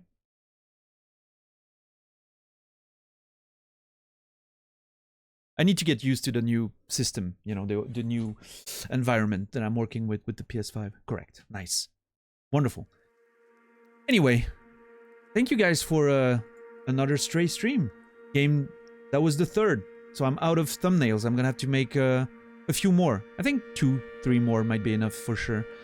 Hopefully that was fun for you. I know I'm moving through the game at a very, very, very slow pace. I'm hoping it's I'm hoping it's enjoyable for you to watch, at least. You know, it's the way I like to play games like these. Like I want to take it all in. I want to observe all that there is to see. You know, I don't want to rush it. So yeah. Hopefully that works for you guys. Hey, Mark Fang, thank you for raiding. I'm just about to go, so I'll carry the raid along, if you don't mind, to our good friend Nasrallah. Let's go see Naz. Thank you for following along with the raid. It's gonna take a few minutes. And yeah, thank you everyone for watching. I appreciate it. Thank you for the support, the subs, resubs, lurking or participating in conversation. All of that means a lot to me and I appreciate it. Yeah, let's keep doing it, right? Every day. Let's care about making good content and fun stuff and the rest will follow, right? As we say. I'll be back tomorrow in about 19 hours from now. That's my starting time for 5 hours show, which is what I'm doing now. 19 hours from now, this is 7 p.m. Central European Time, 1 Eastern, 10 Pacific, 10 a.m. And I think 3 a.m. Australian, Melbourne time. Yeah, that's pretty much it. Yeah, Mark Fang, make sure you host Naz once we've transitioned over. And thank you again for the raid anyway. Hope you had a good stream, man.